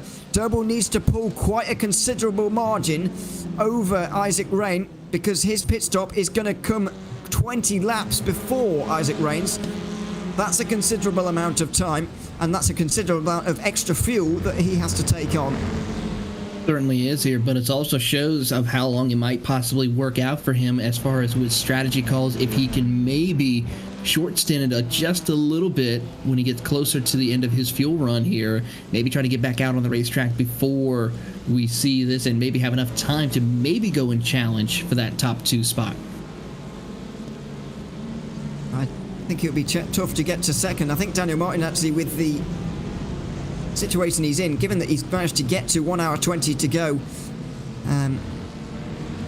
before stopping, I think he's going to be all right to go to the end now. after his next stop, but we'll wait and see on that. Audi SimSport in a bit of a world of their own in that case, and so are Simtech Motorsport in the lead of that category. Now, I want to just reference something in the GT3 class now as well, because hearing mentions now in the YouTube chat of possible damage for the Samsung Canaan esports car. David P.J. Sampson has certainly been losing time over the course of this stint, and damage is not going to help that team at all. A real closing of this margin is looking more and more unlikely as the minutes tick on. I'm trying to see maybe some damage possibly to the nose of that Mercedes.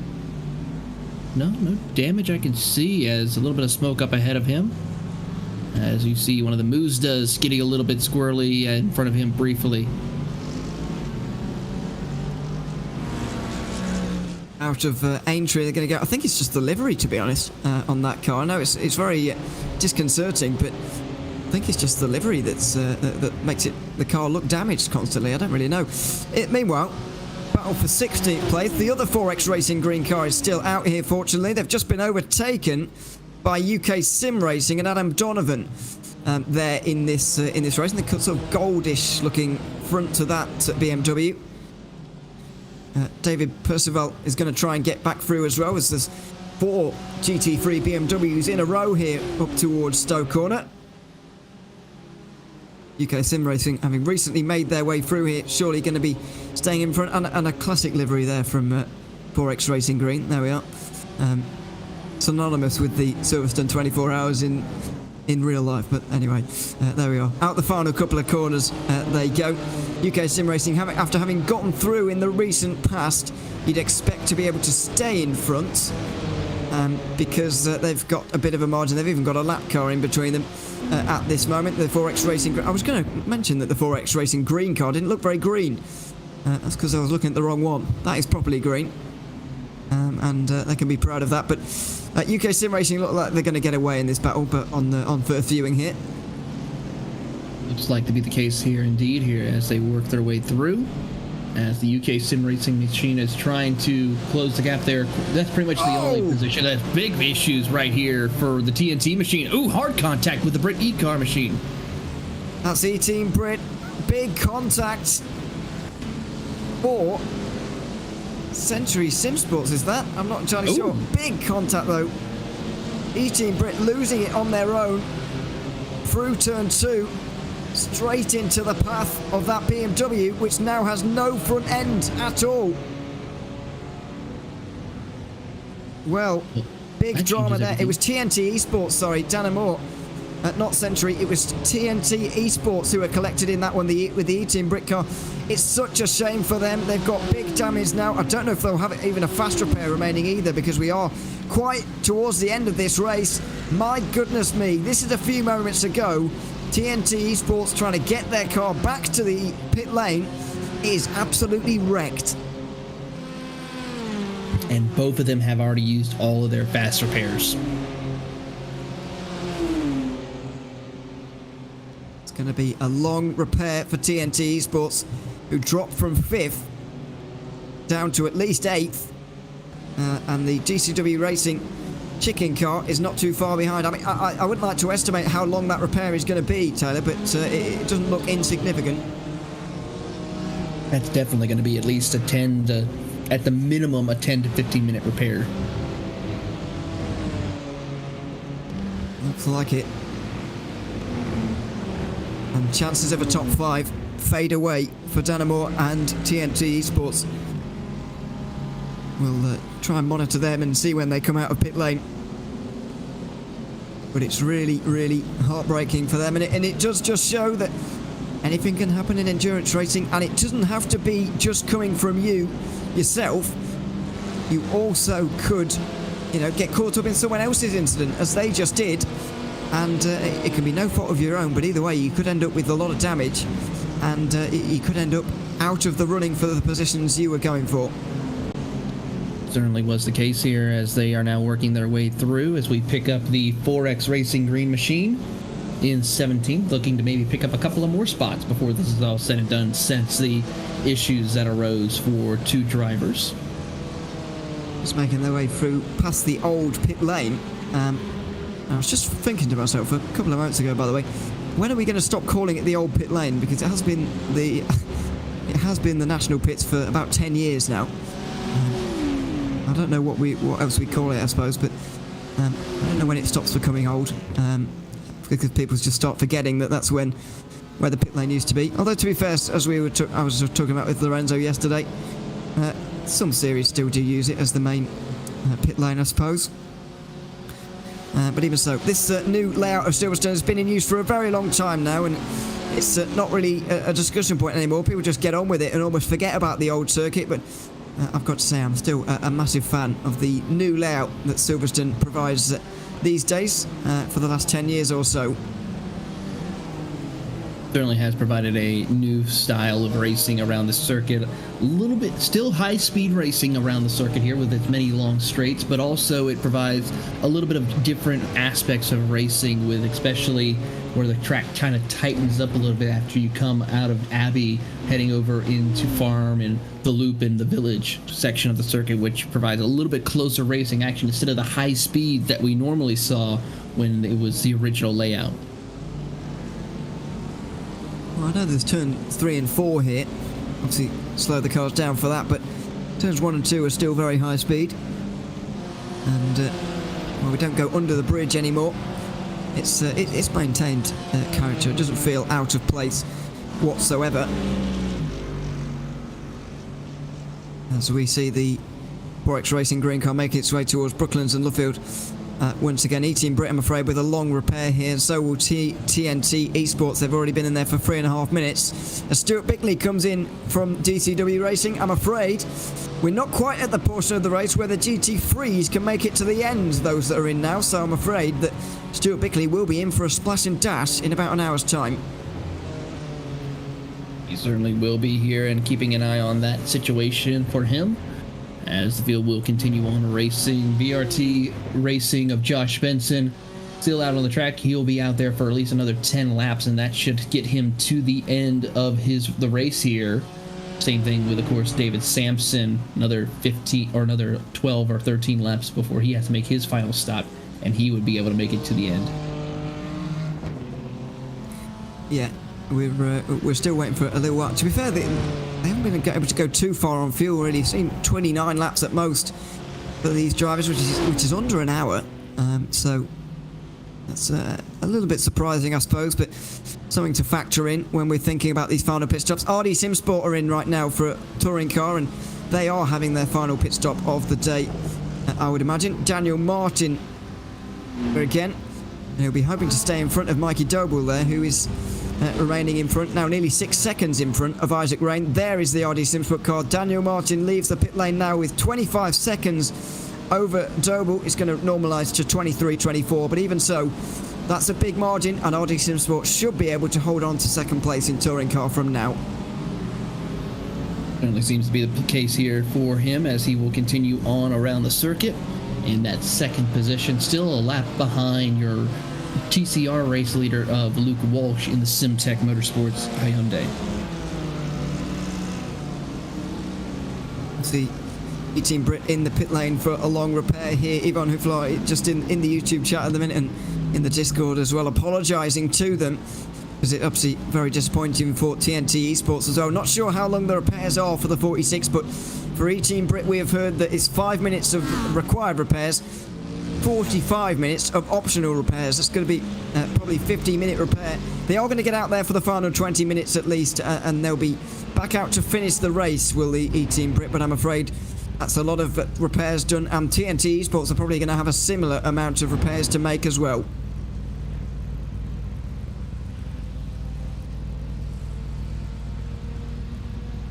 There's the missing front end to that BMW.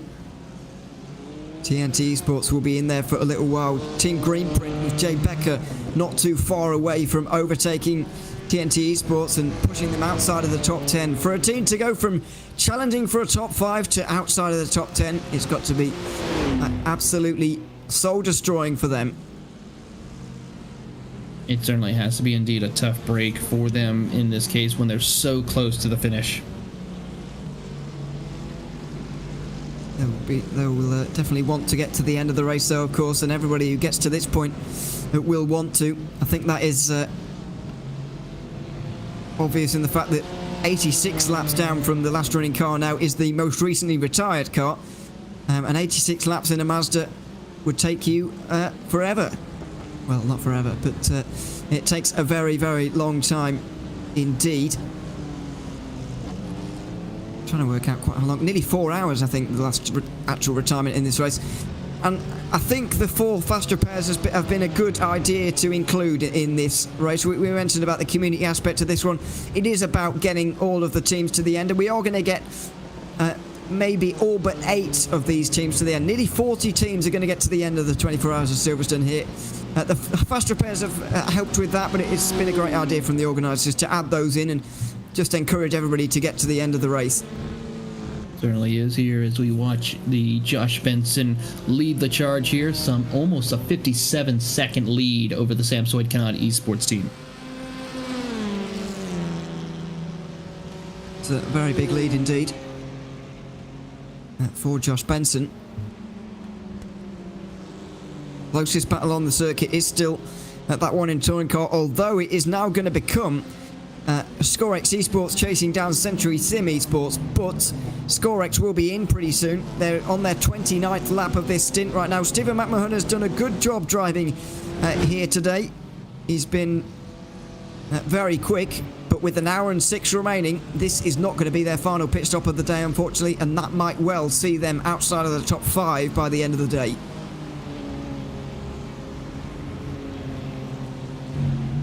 Seems to be the case here as we see the 45 machine now moving into the top 6, 7 seconds behind Jack Osborne in the Century Sim Esports machine. Now, I've got some good news from the YouTube chat now. Sorry, from the Discord. That we are going to see the 4X Racing pink car cross the line, at the very least. I'm not sure. They're going to be coming out again at least with 30 minutes to go or less. They might even come out for the last 2 minutes, but they are at least going to cross the line, and we have talked about this in the past. It's mentioned, of course, in pretty much every endurance race. However, the feeling of taking a car over the line to see the checkered flag in a 24-hour race is a very special feeling, no matter where you finish, and even though they will be the last finishing GT3, their 4X Racing Pink, it is still going to be a special moment to see them cross the line and at least complete this 24-hour race. Certainly is, and it's great to hear that they are going to go back out on the circuit here. They're going to finish probably outside the top 30 by the looks of it, but still be in contention for at least to finish the race is always a good thing. They are 9 laps ahead of the next touring car. I think all the touring cars are going to overtake them, actually. If they stay in the pit lane for another half an hour, 35 minutes, they will get overtaken by all the touring cars. I don't think they're going to get overtaken by the Mazdas, though, and if ever you wanted an illustration of the speed difference between these cars, one of the GT3s at the minute, 85 laps off the lead. What is that? Nearly 50 laps off the next car in GT3, but I think even if they didn't go out again, they would still finish ahead of all of the Mazdas. That is how many more laps you can complete as a GT3 driver compared to a Mazda. Certainly has been the case, and it's really great to see the speed differences. And also now as we approach that quiet part of the race where the intensity is still there, of course we're approaching the 1 hour mark, but for most drivers, given the fact of the length of time and gaps between their competitors, it's really just trying to get to the finish. It really is, and that's maybe why we've seen slightly less incidents in the last few moments, especially with lap traffic, than we did, especially earlier on in the race. Of course, we did get that one for E-Team Brit and TNT Esports, both of whom are still in the pit lane. Team Greenprint have been able to get into the top 10 as a result, and we've also seen Stuart Bickley in again here. Looking at an old timing screen, I could be. He is actually out there again now. It was a drive-through penalty, that's what he was in for. But he's still got a lap to catch the 49 Motorsport, so it won't matter too much. As we go on board with Stephen McMahon now, This is his 31st lap of this stint. A very long stint from ScoreX Esports, and maybe he has just about saved enough fuel to complete this race on only one more stop. It would be amazing if he did. It certainly will be amazing if he is able to pull this off here. He's just got to make it to that 1 hour mark in order to make it work here, as he is going to try to stay out on the circuit to get as much needed in order to make it to the end. Well, if he can do 31 laps, then just pitting in on this lap should be enough. As long as BRT don't make this race 1 lap extra. A bit of a slide there for McMahon, and you can be sure his tyres are not enjoying this, but out of left field he's going to go. The Mazda going to swing wide through Woodcut, doesn't want to go anywhere near this BMW. I think we are going to see the ScoreX Esports BMW into pit lane at the end of this lap now, up towards Cops Corner. 7 seconds, the margin to Century Sim Esports. The final spot inside the top 5, up for grabs. Into Maggots and Beckett's, opening out the first part of this, so eventually you can get around to opening out the final part of this corner, this section of corners, and get that run onto the hangar straight. So many of these corners are about setting yourself up for the next one here at Silverstone, whether it be a long straight that you need to maximise, or indeed another corner that you need to open out. You're constantly thinking ahead around this circuit. Meanwhile, Stephen McMahon is into the pit lane. This is no real surprise, but the fact that he's just about made it to an hour to go means that I think they might just about be good on fuel. Certainly is, as here comes that number 45 down onto pit road to top off with fuel, as we are about to hit 1 hour of racing left to go. It's hard to believe that we're already near this point of the race, and exciting to see how this will play out. So, got a question about what happened to the Sim Racing Collective so far. I don't have the answer to it. They are out of the race and have been for a long time. Kieran Sharp was most recently at the wheel. That was a good 300 laps ago, which would have been just as the sun was coming up, really, in this race. But I can't tell you. If someone has an answer, then let us know, either in YouTube or Discord. Because, yeah, the Sim Racing Collective have been out for a very long time indeed. So Stephen McMahon is in to the pit lane now. Nearly a minute for Josh Benson, but in touring car, Mikey Doble is into the pit lane as well, as Isaac Rain has lost a lot of time to him over the last portion of this race. Oh, don't tell me it's a drive-through. Penalty for Mikey Doble. I thought he had a chance for next gen orange anyway, and that's just made his life even more difficult in this final hour. Certainly has made it difficult here for him, as he's now still stayed in third position, but he now has only about a 3-second cushion over the Anywhere Sim Sports of Isaac Rain.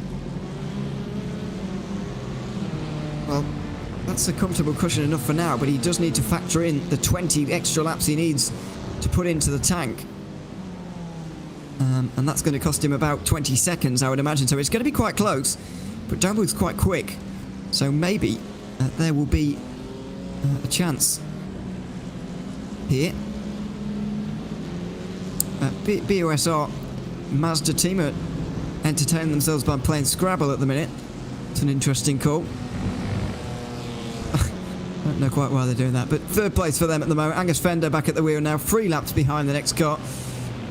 For all of the Mazda teams, there's a lap between all of them at this stage in the race. It's no surprise, really, given what they've been through.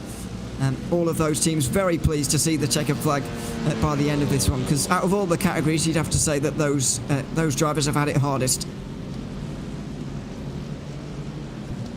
Certainly here seems to be the case, as we watched him work his way through. He's able to stop in and actually start to pull away a little bit from his competitors now, as Isaac Rain is now falling back to 5 seconds.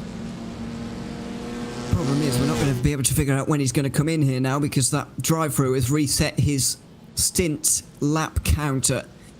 So we're not going to really have any idea for Mikey Doble quite when he's going to be in next. But it won't be too long. I reckon that we're going to be about 10, 15, 20 minutes away from the end when Isaac Rain comes in at the end of this race. So, yeah, maybe it'll be pretty soon for Next Gen Orange. Let's not forget 20 laps extra fuel to take on for them. It'll be about 40 minutes, I reckon. And so when Dober comes in 40 minutes time, Isaac Rain will be in, and I don't think it will be good enough for them to be able to make it to the end of the race here in this one. But this is all about the strategy, working your way towards the end of the race. The final pit stops are very much coming up soon. The final drivers are probably already installed into the respective cars as well. So it's all about those pit calculations that are currently being made behind the scenes, and working out whether you can make it to the end, or how much fuel you've got to put in, or both of the above. As we're about to see a replay for the 4X Racing green car. Coming out the final... No, this is what we were trying to see. This is Next Gen Orange. Now this is another part of the story. Mikey Dober... Oh, dear! That might be actually the Wiskin Racing Neil Rocks behind the wheel. Sorry, apologies for that. That's a complete misidentification. You'd think after 23 hours I'd be able to figure this out, but I can't.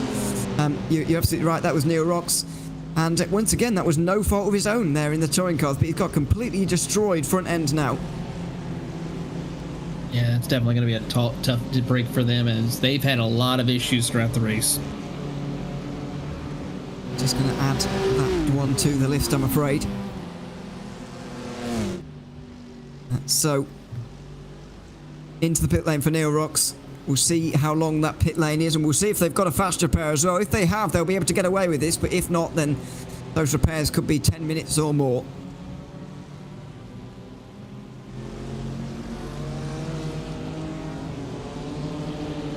We'll obviously get that answer very soon from the 221. Luckily for them, Lead Poor Racing are 11 laps behind them, so they can afford to spend, more than 25 minutes in the box. And I think they'll be all right to be able to repair that damage in time. But let's see. We're hearing reports of another retirement as well. Massive damage, and using all the fast repairs for one of the teams. Who is that for? Well, the only team I can see currently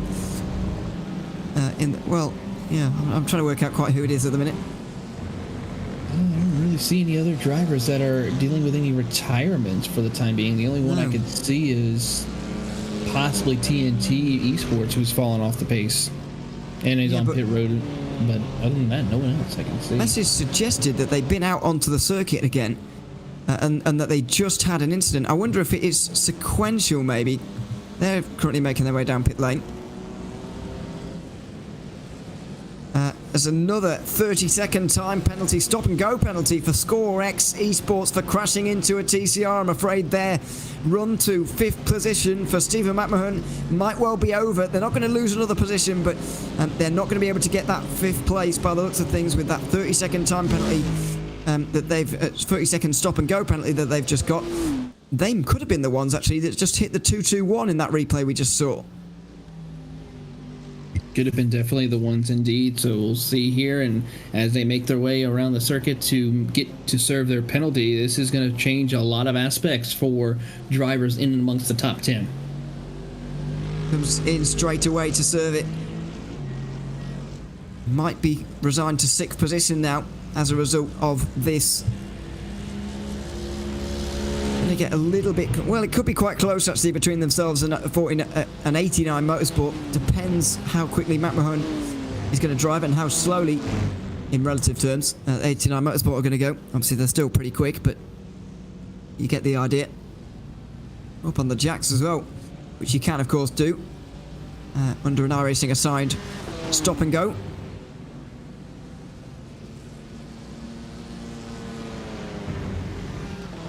The order a little bit. Lap 27 of this stint for Josh Benson. He's got 1 minute and 5 in the lead right now. BRT are leading this one comfortably. Pit stop, final pit stop coming up very soon for them. Final pit stops here for our drivers as we are now under an hour to go. This is a critical time for drivers as we're trying to see them make their way through to end of this race and hopefully able to survive the closing moments. It's BRTs to lose right now, and you've got to take your hats off to them. They have had incidents in this one. They've had setbacks. Well, not that the Samsung Canadian sports car hasn't, but this car has had setbacks, and many of them. We saw that battle between the two of them towards the end of a stint, about 3 hours remaining in the race. It was very, very exciting indeed. Now the gap grows to over a minute. You've got to say that rather than winning this one on strategy or by just staying out of trouble, BRT will have won this race on pure pace from Josh Benson, basically. Josh Benson has absolutely been phenomenal driver so far this season as he is looking forward to coming home with the race win. I mean, Samsung Canadian Esports have had a couple of close incidents where they could have possibly come out with a win, but nobody has been able to stop the BRT. Lap 20. Lap 28 now for Benson on this stint, but as we mentioned, not too much to speak of there in terms of an actual battle. Is the gap now more than a minute? And it's going to stay that way. 5 GT3s down pit lane at the moment, by the way. Got Next Gen Racing Team Purple, TNT Esports, who've been there for a while, a very long time now. Puts the Tower Racing Maverick and E-Team Brit. Now, I have a feeling it could be TNT Esports who are the team that were mentioning they might have to retire here. They've had their 20-second or so pit stop, but now that they're back in again. And I reckon TNT Esports could be out of the race, unfortunately. I think so too, and unfortunately this will end their run here along with, I believe, also the E-Team Brit machine as well. They're still on pit road, and I think their day is going to be done as well. And also, I think they're very... I think they really want to get to the end to E-Team Brit, especially considering the situation the team's in. They don't want to end the team in the pit lane. They want to go out there and cross the line, get the checkered flag. I know everybody does, but that team more than anyone with the situation they're in. And report the Wisconsin Racing team number 221 has also taken it behind the wall. Their day is done as well, unfortunately. Could well be. But Neil Rocks, yeah, looks like it. Although, we don't know who's going to come out for the final minutes just to cross the line, just to get the glory of crossing the line here. We could well see quite a few doing that, so they are out for now, and they're probably going to slip from 7th place down to 9th and last in the touring car field. But it was a pretty big incident that saw them in the wall very heavily coming out of turn 1. Certainly is the case here as we watch the Next Gen Orange machine working his way through the field as he tries to get around one of the Mazdas. It's the closest battle on the circuit with just less than 50 minutes to go here. If you can call it battle. It's nearly 10 seconds.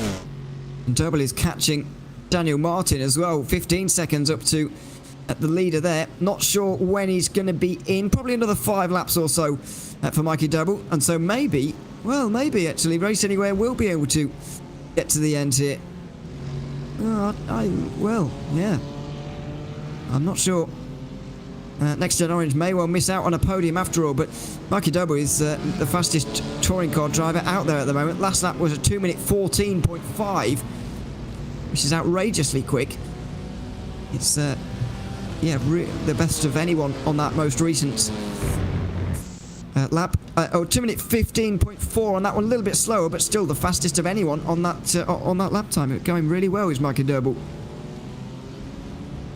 Mikey's been able to do really well here and trying to continue on with his run. He's 15 seconds back from Daniel Martin in the RD Sim Sports machine, but of course pit stops are still going to be needed for, I believe, a couple more drivers in this group. Certainly is. We're hearing reports, by the way, from E-Team Brit that Sophie Rhodes' wheel may have snapped in that spin into TNT. And that's caused her to lose the car, unfortunately. into the path of TNT Esports, who are understandably really disappointed with the way that this race may well turn out for them, because Dana Moore's still in the pit lane now after nearly half an hour of repairs. That car doesn't seem to be getting any healthier as the minutes tick by. But meanwhile, Josh Benson is into the pit lane now for the final stop of his race. Already going to happen here as he makes his way in to the pit box. Quickly will get his fuel strategy done and continue on his way with 47 minutes left to go. Up on the jacks here for one final time. I think just more of a safety aspect more than anything here for the final moments. They could probably have gotten away with not changing any tyres at all, maybe getting away with changing 2, but I think they'll change all 4 tyres now, given the gap that Josh Benson had. Well, I'll say that. I think they have done actually 56 seconds. That slightly less time will factor in some of the fuel that they didn't have to take there. They have taken 4 tyres, but Josh Benson is not far behind David Sampson. It would be very exciting indeed. However, Sampson has to make one more stop in this race.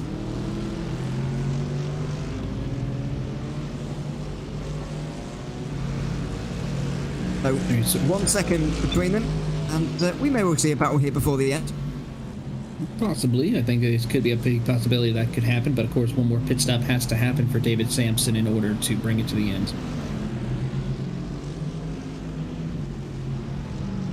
Leading battle may well to fruition here in the final few moments. It won't be for overall positions, but it will be nice to see the two run together for a few more laps before Sampson has to make a pit stop through Copse Corner now, and the Mercedes 1.3 seconds over the rest. I guess Benson might find this quite difficult actually, because he's very heavy on fuel compared to Sampson. But Josh Benson, as we've said time and time again, man of the match performance from him today. Driver of the day, whatever you want to say. Real great performance from him in this race, and he's effectively gotten BRT into this position on his own. Of course, he's had help from his teammates, and they've driven well as well, but Josh Benson has really been the standout driver. Certainly going to be an exciting thing for us to see here and see how this will play out, as here's the pass for the race lead once again, as now we see David Sampson responding, coming down pit road. Down into pit lane for David Sampson. There he comes in the Mercedes.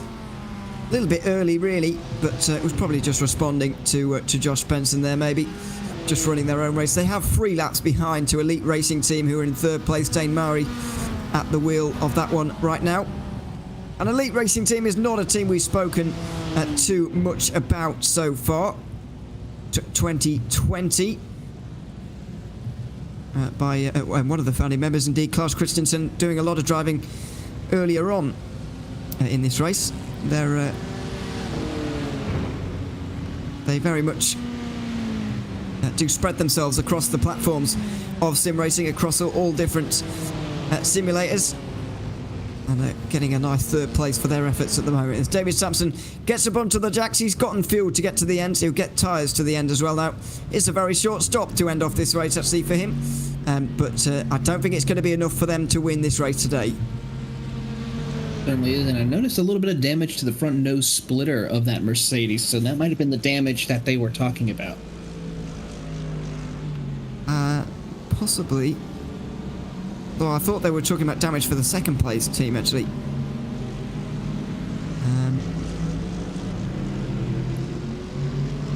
So I don't really know whether that would explain it or not. As Prismatic Motorsports come in to make their final pit stop of the day from 9th place now. They've of course benefited from the TNT Esports demise, and I'm afraid that is now a retirement for Dana Moore. Let's hope that they can get out and at least cross the line, but it looks like TNT Esports have seen the end of their day. Well, there's just over 40 minutes to go here in the ButtKicker Britcar 24 Hours of Silverstone. We are going to take a short break and then jump into a quick fan immersion on board with a couple of these drivers over the next few moments while me and Taylor step away for the next few moments. But here is a reminder of the people making this possible at Motorsport UK and ButtKicker.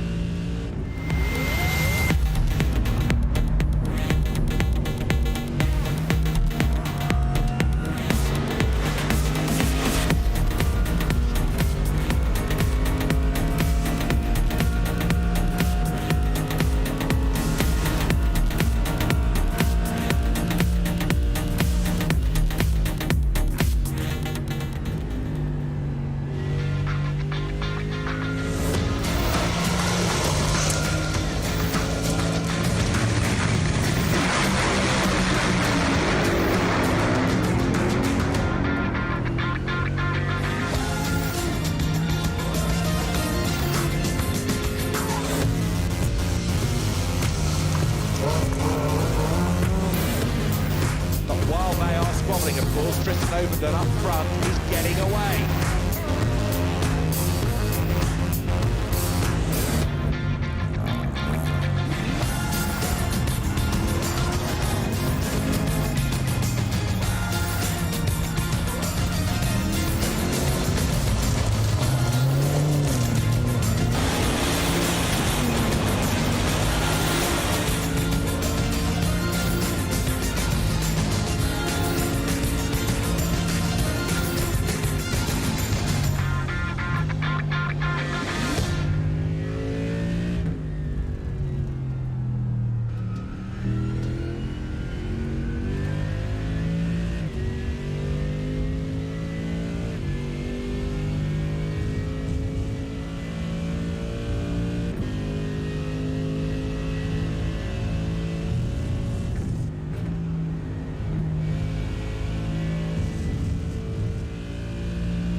final 40 minutes of the ButtKicker Britcar 24 Hours of Silverstone coming up here on RaceSpotTV. My name is Ian O'Leary, Taylor Bruce alongside me, Hugo Luis is behind the cameras for the final moments of this race. Taylor, everybody's very tired, but everybody's very eager and very excited to have that moment where they can cross the line and so that they finish the race.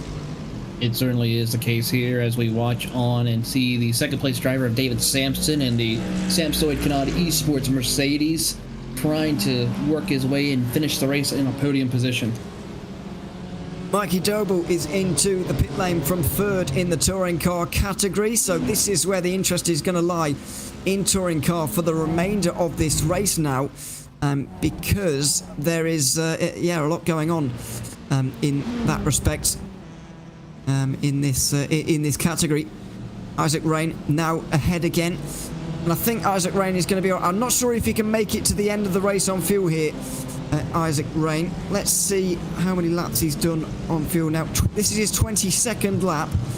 There's 37 minutes to go. I'm not sure he might be able to make it, as we've got Aztec Racing stopped out the final corner.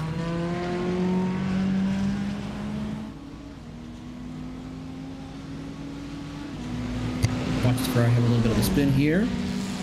We take a look at the replay, and gets a little help from the TCR as the number 19 makes no contact with the oncoming barrier, backs it up, continues on his way. Absolutely. So good to see them still going, but a bit of a clumsy incident through the final couple of corners there. Project Dynamic lead currently in the Mazdas. 10 laps to the good they are. And the 413, Greg Smith, is about to, well, I don't know if he's about to unlap himself and make it 9 laps, but he is there or thereabouts here at this stage.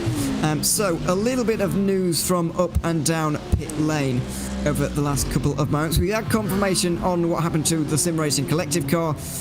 They had to retire after taking massive damage and using all the fast repairs, but still apparently was still very slow after all the fast repairs and all of that, so they've unfortunately had to retire their car from the race. And also in much better news, the 4X Racing pink car is out for the last 40 minutes after being peer pressured into going out again. That's their words, not mine. It's good to see them back out there. Ash Dainty is currently at the wheel. 96 laps down on the overall win in this race, but it doesn't matter. They're back out there again, and it just shows the community spirit that everybody's basically bullied them into finishing this race. They had no choice. They had to continue on. They pretty much did. Otherwise there would have been riots. Good to see them back out there again. And we're hoping that the 221 and the TNT Esports cars will both get to the flag as well. And TNT Esports are actually back out there again now. After, nearly 40 minutes in the pit lane. They're 17th place. And I'm not sure how damaged their car is even at this stage. Let's have a look. Oh, actually, pit crew look like they've done a very good job there. That car looks like it's all right to drive now, and they might just about hang on to 17th. Certainly looks to be the case here, as they will hold on and continue on things here, as that 17th position is looking to be pretty strong enough for them for the TNT Esports. They are a lap behind currently the 4X Racing Green, so this is going to be the best that they can possibly do here with 34 minutes left to go. You would imagine so, without any further issues for somebody. It's probably going to be 17th for them, and a disappointment as well. In terms of that battle for 5th position, it's 36 seconds between Century Sim Sports and 89 Motorsport. At the moment, George Daniel is losing time to Jack Osborne. It looks like those two positions are going to be settled just for now. So I'll refresh my timer, which would help. It's still roughly around there. We've got CaterhamRacer.com not far behind Next Gen Racing Purple. But I'm not entirely convinced. Well, actually, Next Gen Racing Purple will probably be able to get through the end, but will John Lang be able to close in on Gareth Williams over the next few laps is the case to be answered there. So that's one of the battles. And Mikey Doble, can he catch Isaac Rain? 17.5 seconds is their gap between those two. Fairly close indeed. So there may be a couple of positions yet to resolve in the final half hour.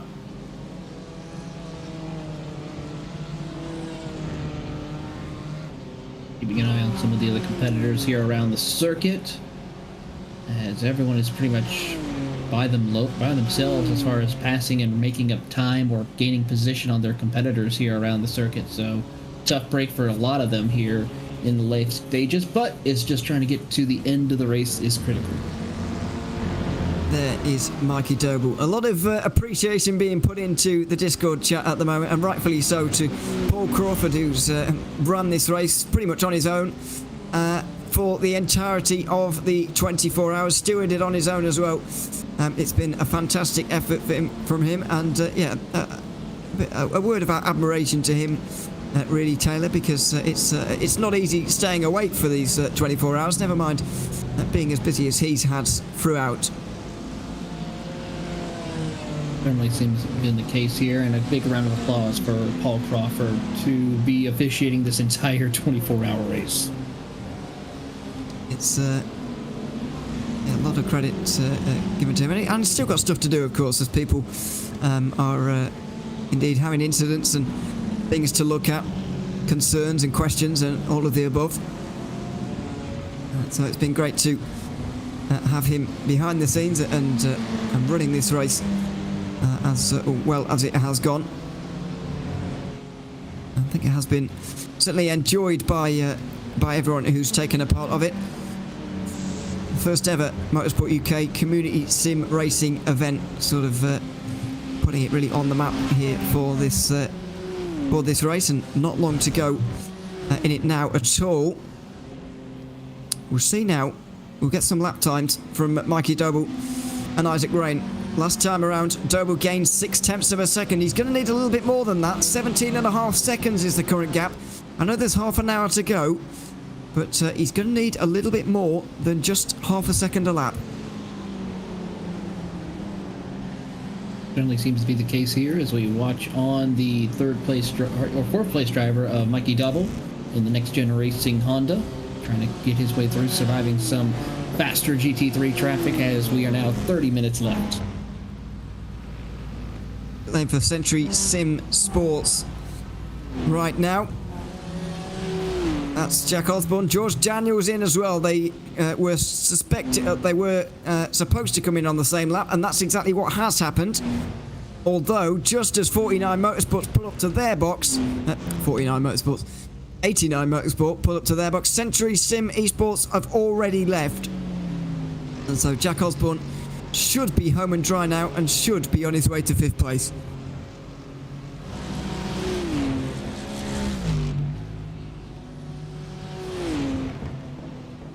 Well, let's see if he can hang on there.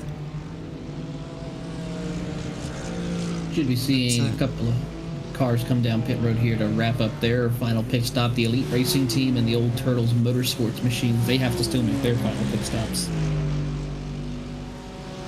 Yeah, I don't think DCW Racing Chicken has made its last stop yet. Close.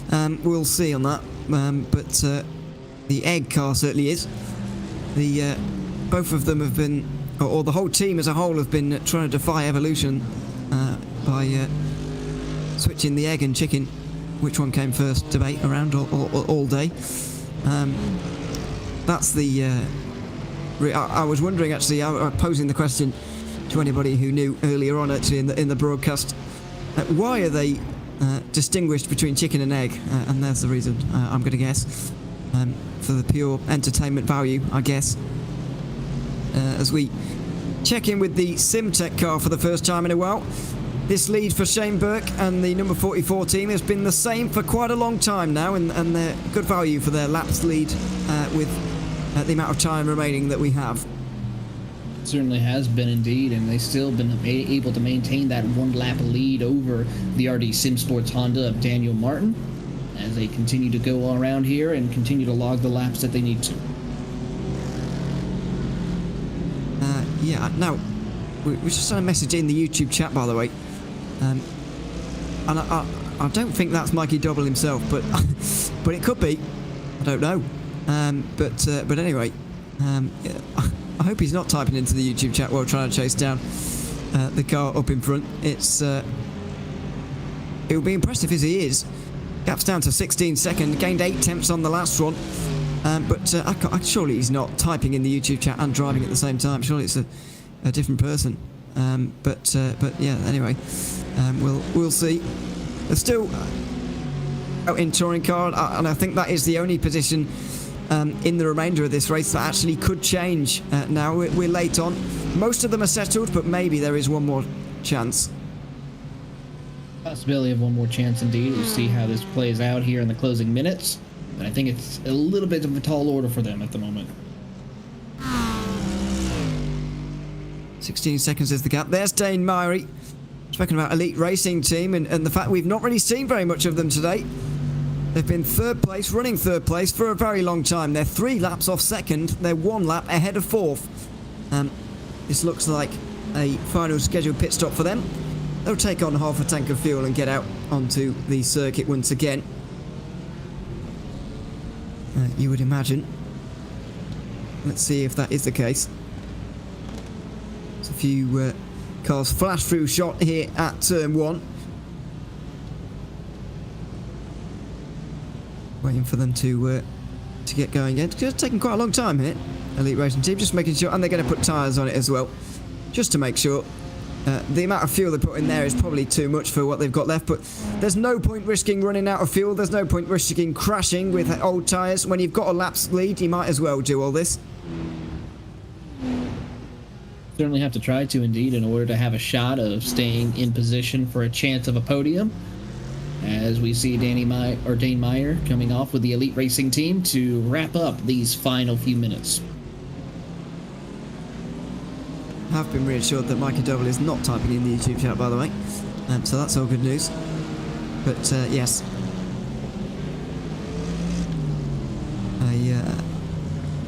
A big chase going on for third place right now, as third place in GT3 Dane Myrie makes his way back out onto the circuit. We are on lap 696 right now. Earlier on in the race, about 11 hours in, I calculated that it would be a 710 lap race, which is, I mean, we're getting quite close to that now. We're getting very close to that now. So yeah, it's a lot of laps around here. It's a quite staggering amount of laps, really. But it's what happens in these endurance races. We see this one at the likes of the Daytona 24 Hours, I suppose, because of the big endurance races, they're all quite long circuits, apart from Daytona, where you do get just loads and loads and loads of laps around there. Silverstone, not exactly too long of a circuit either in its own right. So, you know, you do get plenty of laps in around this circuit. Plenty of racing action. More than 700 laps for the top GT3s in this race here today. They've certainly worth their while. And yeah, it's been a similar pace really that BRT have set throughout. I do wonder whether their issues earlier on have just brought the lap count down by 1 or 2. But either way, 710 laps. A staggering amount, really, and yeah, it's a lot of going around in circles, is what it is. It certainly is a lot of going around in circles, indeed, here, and it's really paying off for them as they continue to work their way through. As we watch Dane Myrie work his way through here, heading over into the Abbey corner, and we'll continue on here, but this is going to be a third place finish for him comfortably. Now, in terms of the real life Silverstone 24 Hours, by the way, I'm not entirely sure of the situation with safety cars and full course yellows or what they had throughout those races, but it hasn't ever been contested, or the one time it was won by a fully fledged GT3 car was in 2013 with an Aston Martin. The rest of the times it was not, so the lap record stands still at 603 laps, which is well short of what we've got here in this race. So it just does go to show that sim racing is very fast indeed, and the drivers are very fast within it as well. It would be very interesting to see if indeed, as we were talking about with Simon earlier on, whether and when the Silverstone 24 Hours returns once again after, what has it been, 4 years away now. Last one was in 2018.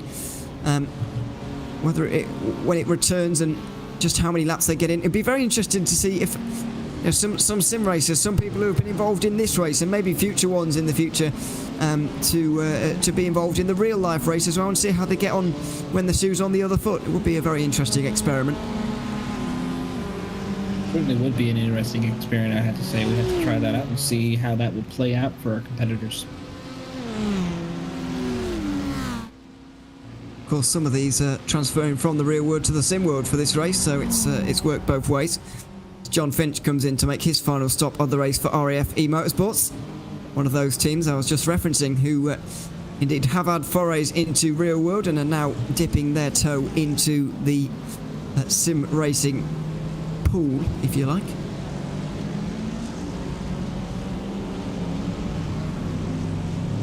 In the Mazda MX-5 Cup category, it's Finn Adders who is currently leading this one. 10 laps for Project Dynamic,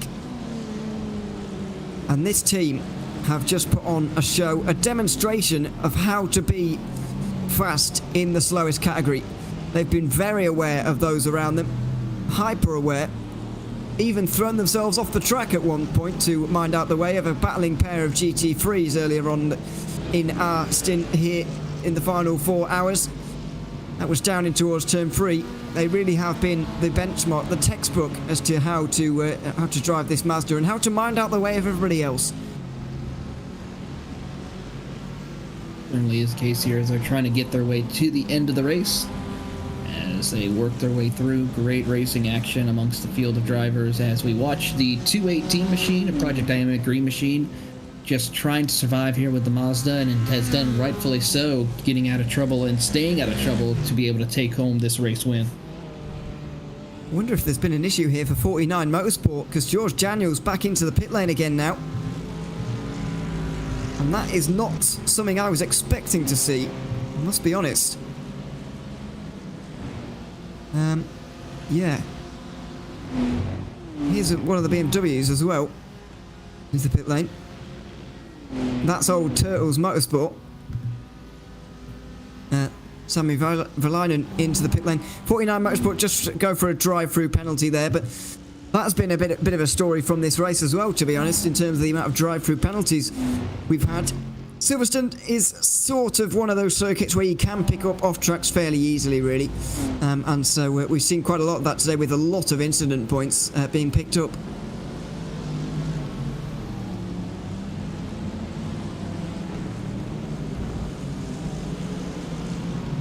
Here goes the old Turtles of that with, another example of that with 89 Motorsport there, having to come in for a drive-through penalty.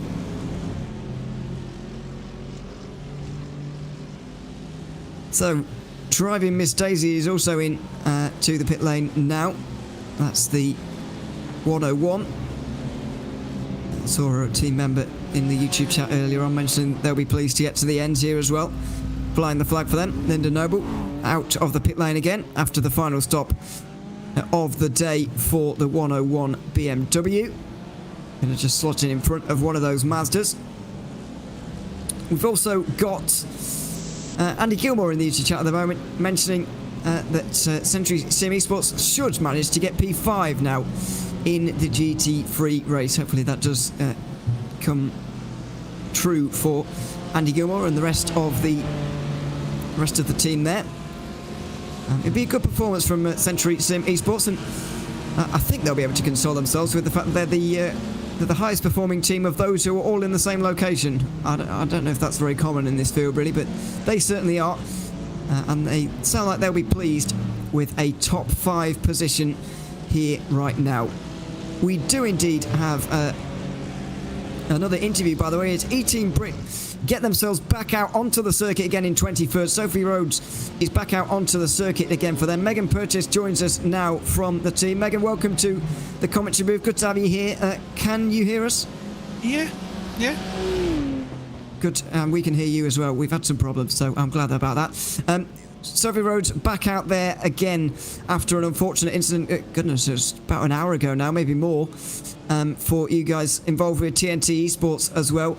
Just tell us a little bit about what happened to you unfortunately, in those last couple of moments. Well, I didn't actually have iRacing open at the time, so I watched it on your stream, but just looked like it snapped. I've done it before. It's a weird corner sometimes, as in, if you press the throttle too much, the rear wheels don't want to grip because you've got too much throttle. If you don't press it enough, the brake shifts forward and you have no rear grip, so it just snaps sometimes. Really unfortunate, and obviously caused a lot of repairs for you, for the team.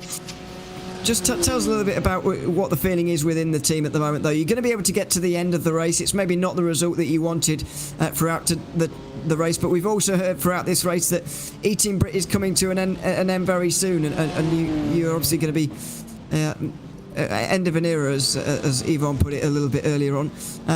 It's going to be sad, of course, but you must be very pleased to be able to finish or come to an end with this team in this way. Yeah, it is good that we've finished. I mean, everyone wants to finish, and how many people didn't? 1, 2, 3, 4, 5. Counted. So, yeah, I'm very pleased that we're actually finishing, and that it really does feel good to be able to finish after 24 hours, and well, it's a long race, and having an event like this, I never thought I'd be able to enter things run by Motorsport UK, let alone finish it. So I'm just happy we're still here and still going. Absolutely, it's been a great event. Indeed, the 24-hour. And just one final thing as well. Just how has it been in terms of the actual driving aspect for you today? I know you had a little bit of problem getting VR working earlier, which must have been a bit frustrating. But once you were out there, how did you find the driving? How have you found the traffic this morning as the sun has come back up again? Yeah, that was a weird one. I was all ready to go. We're putting a VR headset on, there's a little button underneath it, and I pressed it accidentally, and that basically Alt F4 iRacing, and I had to load back in again. As for how it was driving, I was a bit slower than I was yesterday for some reason, but then I was getting less incidents as well, so I don't really know what was going on, but it felt okay. Had a small spin mid-stint, but nothing major. It felt okay, but then GT3s aren't my usual car, so everything's a new experience really. Absolutely, all about learning. You certainly have plenty of time to be able to do that over the course of this race, of course. Megan, thanks very much for coming to join us here this morning. It still just is about morning. Good luck for the final 15 minutes or so, and we look forward to seeing you guys crossing the line, seeing the checkered flag. Thanks. Bye. Thank you very much. Megan Purchase there from the E-Team Brit. Sophie Rhodes currently out there right now. As I mentioned, Taylor, and as we've spoken about before, never nice to see a team coming to an end, but they are going to get to the flag. They are going to see the checkered flag. They will finish this race. They certainly will, and it's great to see them come back out to continue on racing here, as we are now under 15 minutes to go, as we see the number 15 E-Brit team car working their way through. And that beautiful BMW. I do gotta love the color on that machine. It is a nice colour, and a nice livery. A really famous one now. As E-Team Brit have been around for a while and competing in some of the top sim racing events around the world. Just getting a few monologues from people in the Discord at the moment about their race. A couple of meatballs in the first 10 laps for the Racing for Extra Life team, but they're up to second place now and very happy with their day, of course. And not sure which team driver's from, but reports of 12 meatballs for someone. That's a lot, and more than your 4 fast repairs as well throughout this one. A quick reminder to all the drivers, by the way, if anybody does want to sneak in for an interview quickly before this race ends, then put yourself in the waiting for interview room, and we'll have a quick chat as we just did with Megan there from E-Team Brit. But very much coming towards the end of this race now. People are starting to look back on what a 24 hours it has been. We were hearing from the likes of Driving Miss Daisy, their team, looking to survive and get to the end of the race. They're discussing pineapple on pizza between themselves at the minute, which is an interesting one, a controversial one. Yes, me and David got into a controversy topic regarding that. I'm not. David does like a controversial topic like that. I'm not surprised, to be fair. But big thumbs up from me for pineapple on pizza, by the way, just so you know, Not just you. for the record. No. Just to set the record straight. Get big thumbs up, and I hope I'm not. I hope they're in agreement with me as well, because then you'll be outnumbered. Well, here's another thought we had. We had a couple of friends of mine had a discussion about having ketchup with pizza. Oh no! Well, I suppose a form of ketchup is already on it. I suppose most of the time. Yeah, but dipping it's not quite ketchup the same. on pizza, though, that's the thing. Well, I wouldn't actually pick up the actual thing and start squirting the ketchup on it. No, but, I can see some people who would. I've seen more disgusting things on pizza, to be fair. That is true. Could be worse. You see some horror shows on on the internet these days, dear me. But anyway, it's a little bit late in the race for that kind of thing now. Josh Benson trying to keep that kind of discussion to the back of his mind as he crosses the line with 11.5 minutes to go, 6 laps to go in this race. Now that's the completion, by the way, of lap 703. So we're going to get 709 laps in this race. The calculations I did earlier on showing that the pace in the race, of the second half of the race at least, was a little bit slower than the first half because of BRT having a few issues, but you can't really begrudge them being a little bit slower in the second half. After all, everybody is very tired at this stage in the race, and certainly in the early morning, everybody really tired in these races. Certainly is the case here, and everyone is definitely getting a little bit tired as it's pretty much almost 6 a.m. Central Time here in Texas right now, as Stephen McMahon is coming down pit road for the Scorex number 45. Is that a drive-through penalty? I think, yes, it is. I wasn't expecting one from them actually, but yeah, it was. Another drive-through, and they were quite a long way behind 89 Motorsport anyway, but they're now 1 minute and 10. So they weren't going to get there anyway, but that just makes absolutely sure. I think Scorex Esports are a good example of having good pace in a race, but if you don't stay clean enough, then you know you're going to not get the result that you want. Normally is the case here, and these drivers are going to have to realize this, as now we are 10 minutes away. Just 10 minutes to the flag. For your information, by the way, we'll be chatting hopefully to a couple of the winning drivers from the race afterwards. We'd love to hear from everybody afterwards, but there's only so much time in the day. So we're going to hopefully get some winners in from this race to have a bit of a chat to after this one. And hopefully with someone from Simtech Motorsport. It looks like they're going to be able to get to the end here. To be fair, they've held a pretty small margin. I know 1 lap is a fairly big gap, but after all, it's not really changed at all. The pace actually seems very similar between Simtech and RG Simsport. So Simtech have done a very good job to hold on to this margin throughout all of the hours. I mean, I think this has been the same for more than half the race now, this gap. I have to agree with you on that matter. They have been absolutely dominant in the TCR category. They certainly have. Yeah, we've got somebody in pit lane right now, possibly reporting damage, but I don't see anyone in pit lane other than the Whiskins racing car, which is the 221. Hopefully they'll be able to get back out there again. Could have been triple. It was Triple S Racing, I think, actually, who were in. They're back out again now. But they're now 2 laps behind Heat Together Racing, losing a position very much towards the end of this race, which is a real shame for them. But 7 out of the 9 Mazdas have gotten to the flag, which is a decent record for that category to have. Certainly is a decent record for this category to have here, as they'll continue on. As there you see David Sampson for the Samsoid Canard esports team, trying to just bring it home in second place, comfortably in second position, as they have a 3-lap advantage over Dane Meyer. As we watch them work their way around, getting by some other TCR and GT3 traffic. It's still a very busy racetrack.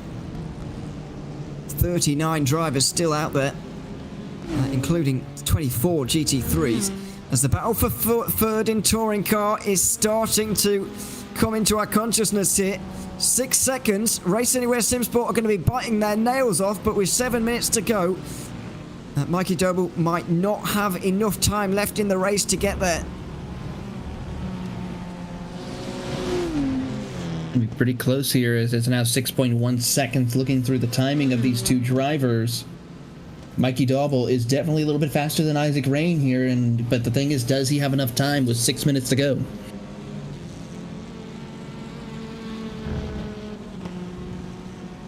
Out of Chapel and after the Maggots and Beckett section there for Race Anywhere SimSport. Out up towards Stowe. Doble really does need about 2 seconds a lap at this point, and I don't think he's quite going to get that. It was 1.2 seconds on the previous lap to this one. We're about to see another round of times in. To be fair, the top 3, 1, 2 and 3, all had times within 52 thousandths of a second of each other on that one. We'll see what the times are on this occasion. With 6 minutes to go, Race Anywhere SimSport cross the line now. Oh, a 2 minute 14.8. Isaac Rain is starting to pull it out the bag here towards the end of this race, exactly when he needs to, but so's Mikey Doble. 2 minute 14.0 from him, the gap 5.7 seconds. It is remarkable that at this stage in the race, when everyone's so fatigued and they've been out there for nearly 700 laps, they're still able to produce lap times like this. They certainly are, and in fact, for drivers such as Mikey Doble, he was only just about shy of a 10th off the fastest lap that they ran, which was a 2:13.9. So they are really putting on some incredible lap times here in the late stages of this race. Unbelievable at this stage, really, to be able to do that. 5 minutes to go here in this race. This by far the closest battle on the circuit, by the way, and it's the only one that's even got a chance of coming to fruition, I would argue. Out through Woodcote, over the start-finish straight, and just lapping the 6.21 of Marlon Jones there, by the way. He's 30 laps down on Shane Burke in the overall lead there. That's the Lead Paul Racing car with 3 laps over the car behind. Let's see Lead Paul Racing get to the end, and Marlon Jones, the founding member, they're going to be taking that team to the end. Founded back in June of last year. A lot of very new teams on the grid here, actually, for this race here. It's good to see those teams that we don't often see in the world of sim racing. Sometimes we, especially with sim racing now, with it's so professional, especially at the top, you see the same teams and the same names week in, week out. You see, and you don't really get to see any other teams or see any other drivers. But this race has certainly allowed us to do that. Lots of new names that we've learnt and that we'll certainly remember after this race. It certainly is, and a lot of these teams have a very exciting future to see what they can do as far as with competing in the world of iRacing and sim racing. who knows, we could possibly see one of these teams competing in some of the big series that we have all across the iRacing platform. That's certainly the objective for Race Anywhere SimSport, who are currently holding on to third in touring car as Josh Benson starts his penultimate lap at this stage. I don't know how the nerves are going to be. 1 minute 17 is the gap back to David Sampson. We've seen, though, from previous experience in real life, Toyota at Le Mans and the like, that even at this stage in the race, it is not won by any means. No, it certainly is not. You think of Toyota and running out of gas on the final lap heading down the Mulsanne straight and running out of fuel, giving the win for Porsche to take home its last victory at Le Mans, as we now watch these drivers here battle it out. And of course, we've seen some very dramatic upsets at Silverstone even throughout the history of racing here. Just has to negotiate a couple more GT3s now.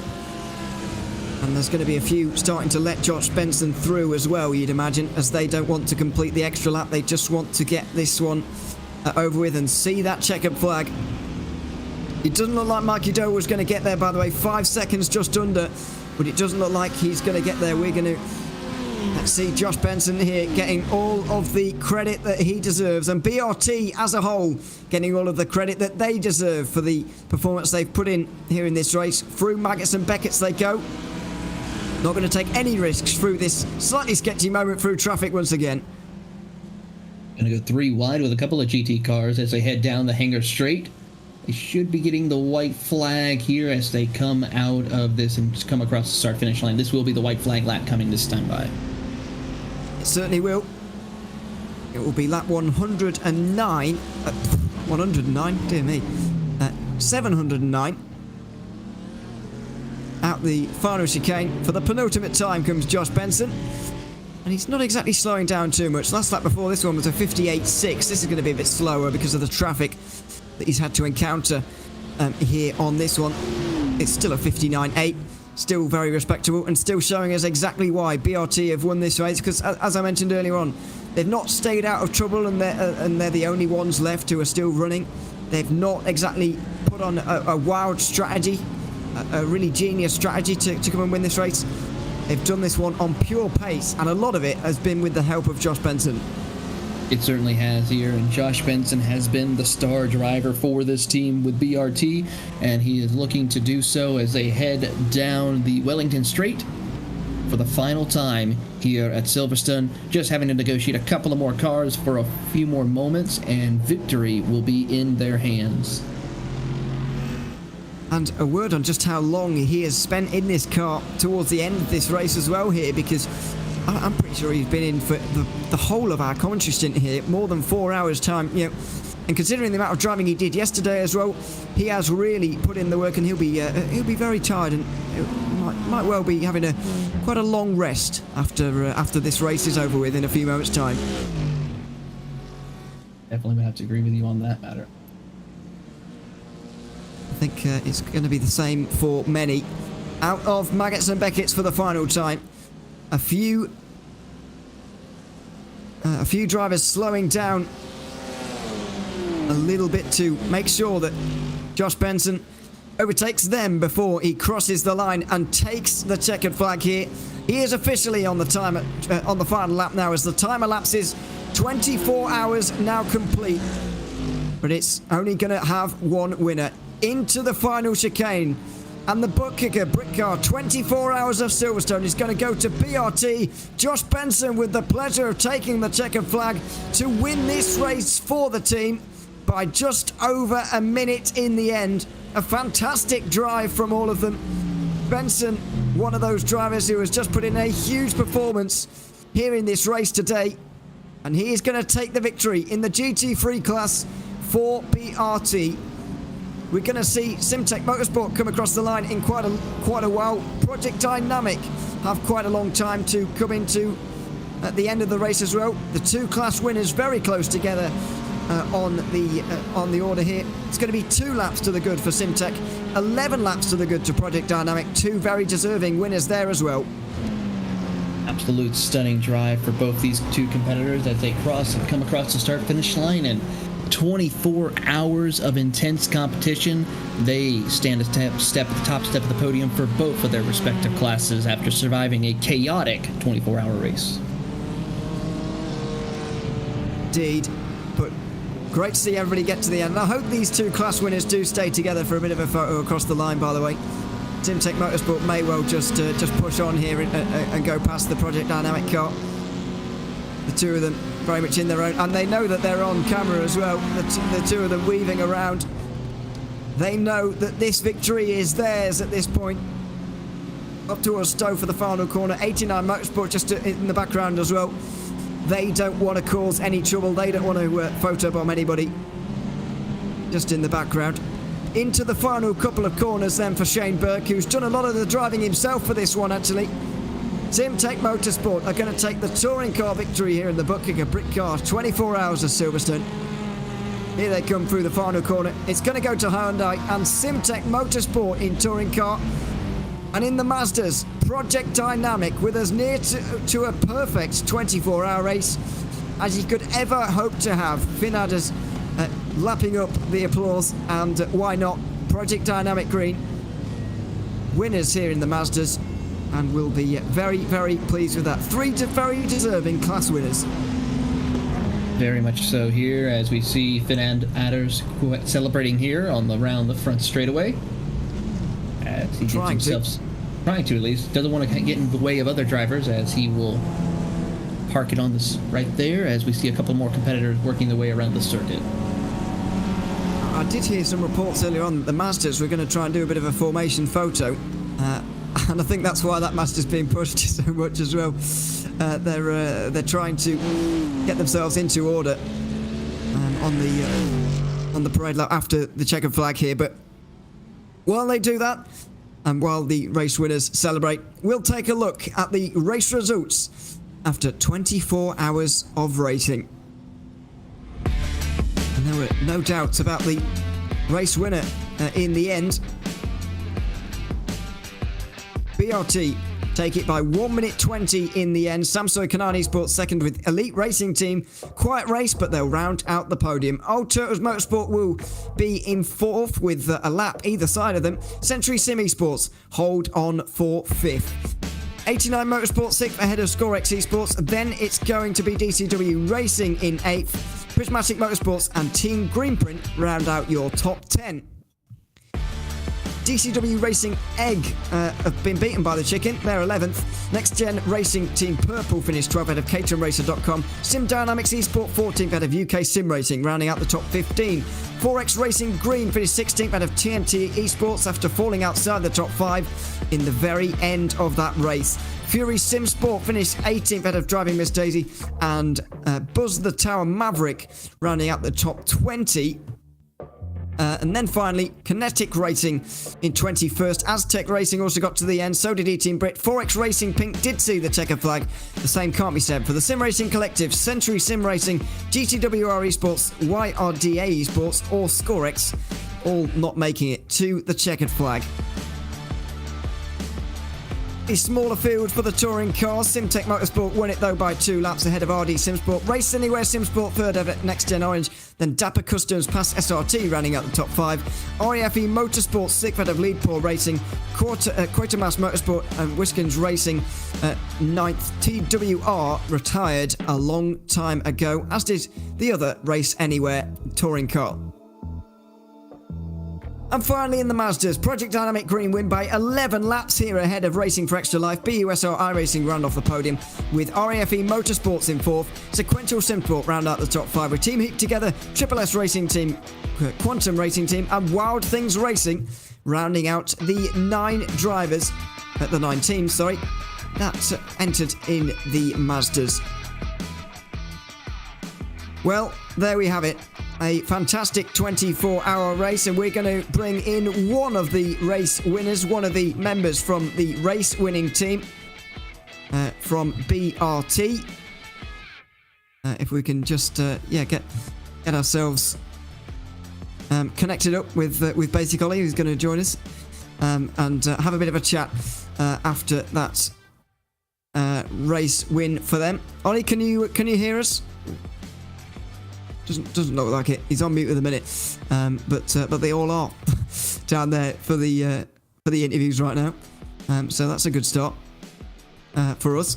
But we will be chatting, hopefully, to all three, at least a member of all three of the race-winning teams here after 24 hours of racing at Silverstone. See if we can try and get somebody. Should we try someone else and try Shane Burke from Simtech Motorsport? Shane, if you can hear us and if we can hear you, congratulations. I'm not sure we can for the moment. No, it doesn't look like he's there either. This is oh, here we go. Shane, can you hear us?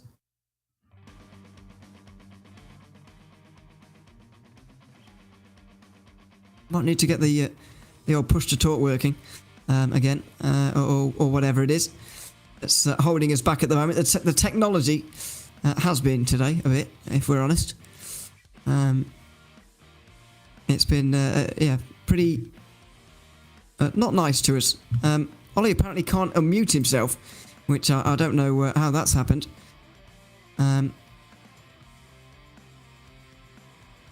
Hello. Hello, Shane. We can hear you now.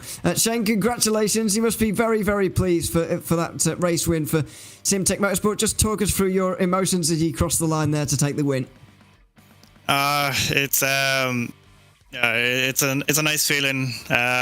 I messed up Le Mans 24 hours earlier in the year, so pressure was on for this one. But yeah, I'm dead happy. We didn't have to use any of the quick repairs. Used one at the end to be safe. We didn't get drive-through. Few little issues here and there, but nothing major. So I'm just very happy. I mean, I was saying earlier on, it's pretty close to a perfect 24-hour race. Were there really any issues for you throughout the day? Surely you must have ended up in some sort of incident or altercation at some point throughout the race. I mean, you stayed mostly clean, but was there ever a moment where you did get caught up in something? Yeah. We ended up in a wall in Cops at one stage, misjudging another Mazda, misjudging a fellow TCR. Like, we were lucky not to get any damage when we had contact with the E-Team Britcar, trying to avoid them. So it may have looked easy, but it honestly was not. There was a lot of scary moments, and thankfully our Simtech Hyundai was pretty strong.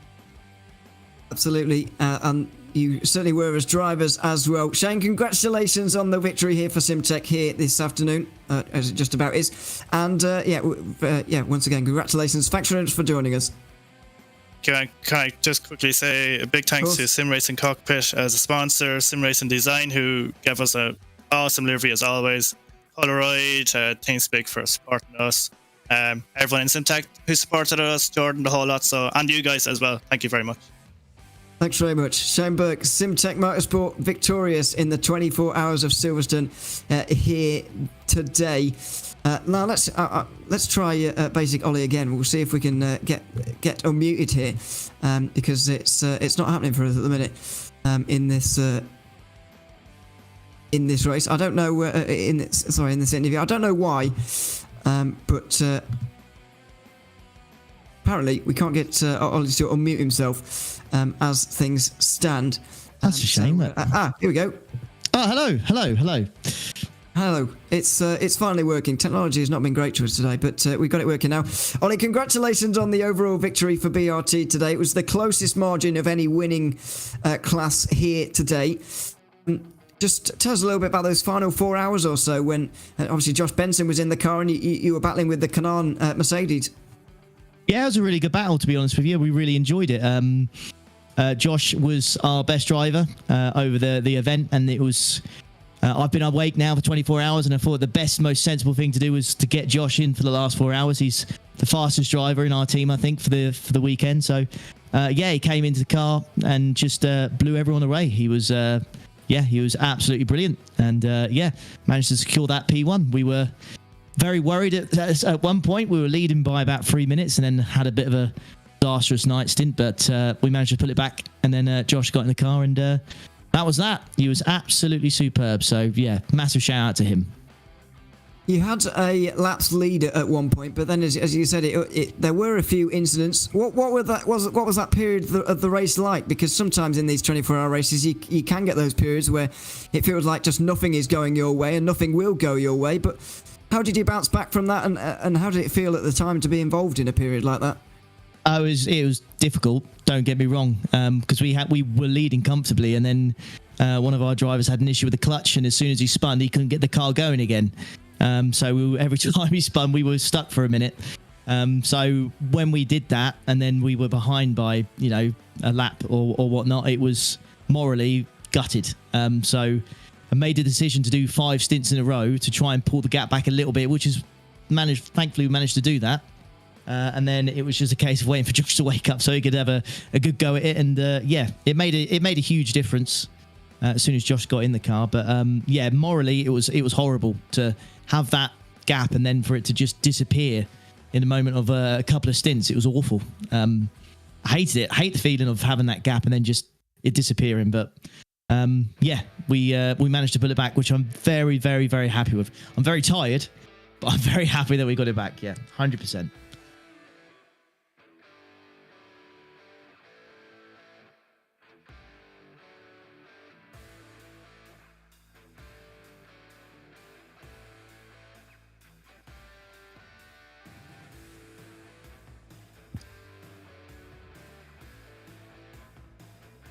Well, that was some very exciting racing, I have to say, for you, Ali. And of course, before we let you go and celebrate, anyone you'd like to say thank you to and give a shout out to? Just a shout out to everyone who's joined the stream. Support has been absolutely mega. It's been absolutely brilliant. Shout out to the lads I've raced with, Josh, Andy, and Chris today. They've been brilliant. Very much looking forward to the gloves, so thank you very much for that. And thank you for organising the event. We've really enjoyed it. It's been great. So hopefully, fingers crossed, there'll be a few more races like this in the future. But it's been fantastic. So thanks very much for organising it, and thanks for everyone who popped into my stream and supported us throughout the race, because there's some people who watch the whole damn thing, which is really, really awesome. But no, thanks very much for having us. We'll definitely sign up to another one if there is one. And of course, we look forward to that. Of course, that is, Oliver, who is currently the class winner with BRT, as he will celebrate this victory, as we are joined by one of our other class winners, Finn Adders, in the 218, the Project Dynamic Mazda MX-5. As Finn, do you have a copy? We get ready to go and walk us through the excitement that you had to deal with in the slowest, but I had to say probably one of the most hair-raising classes, because you had to avoid everybody around you.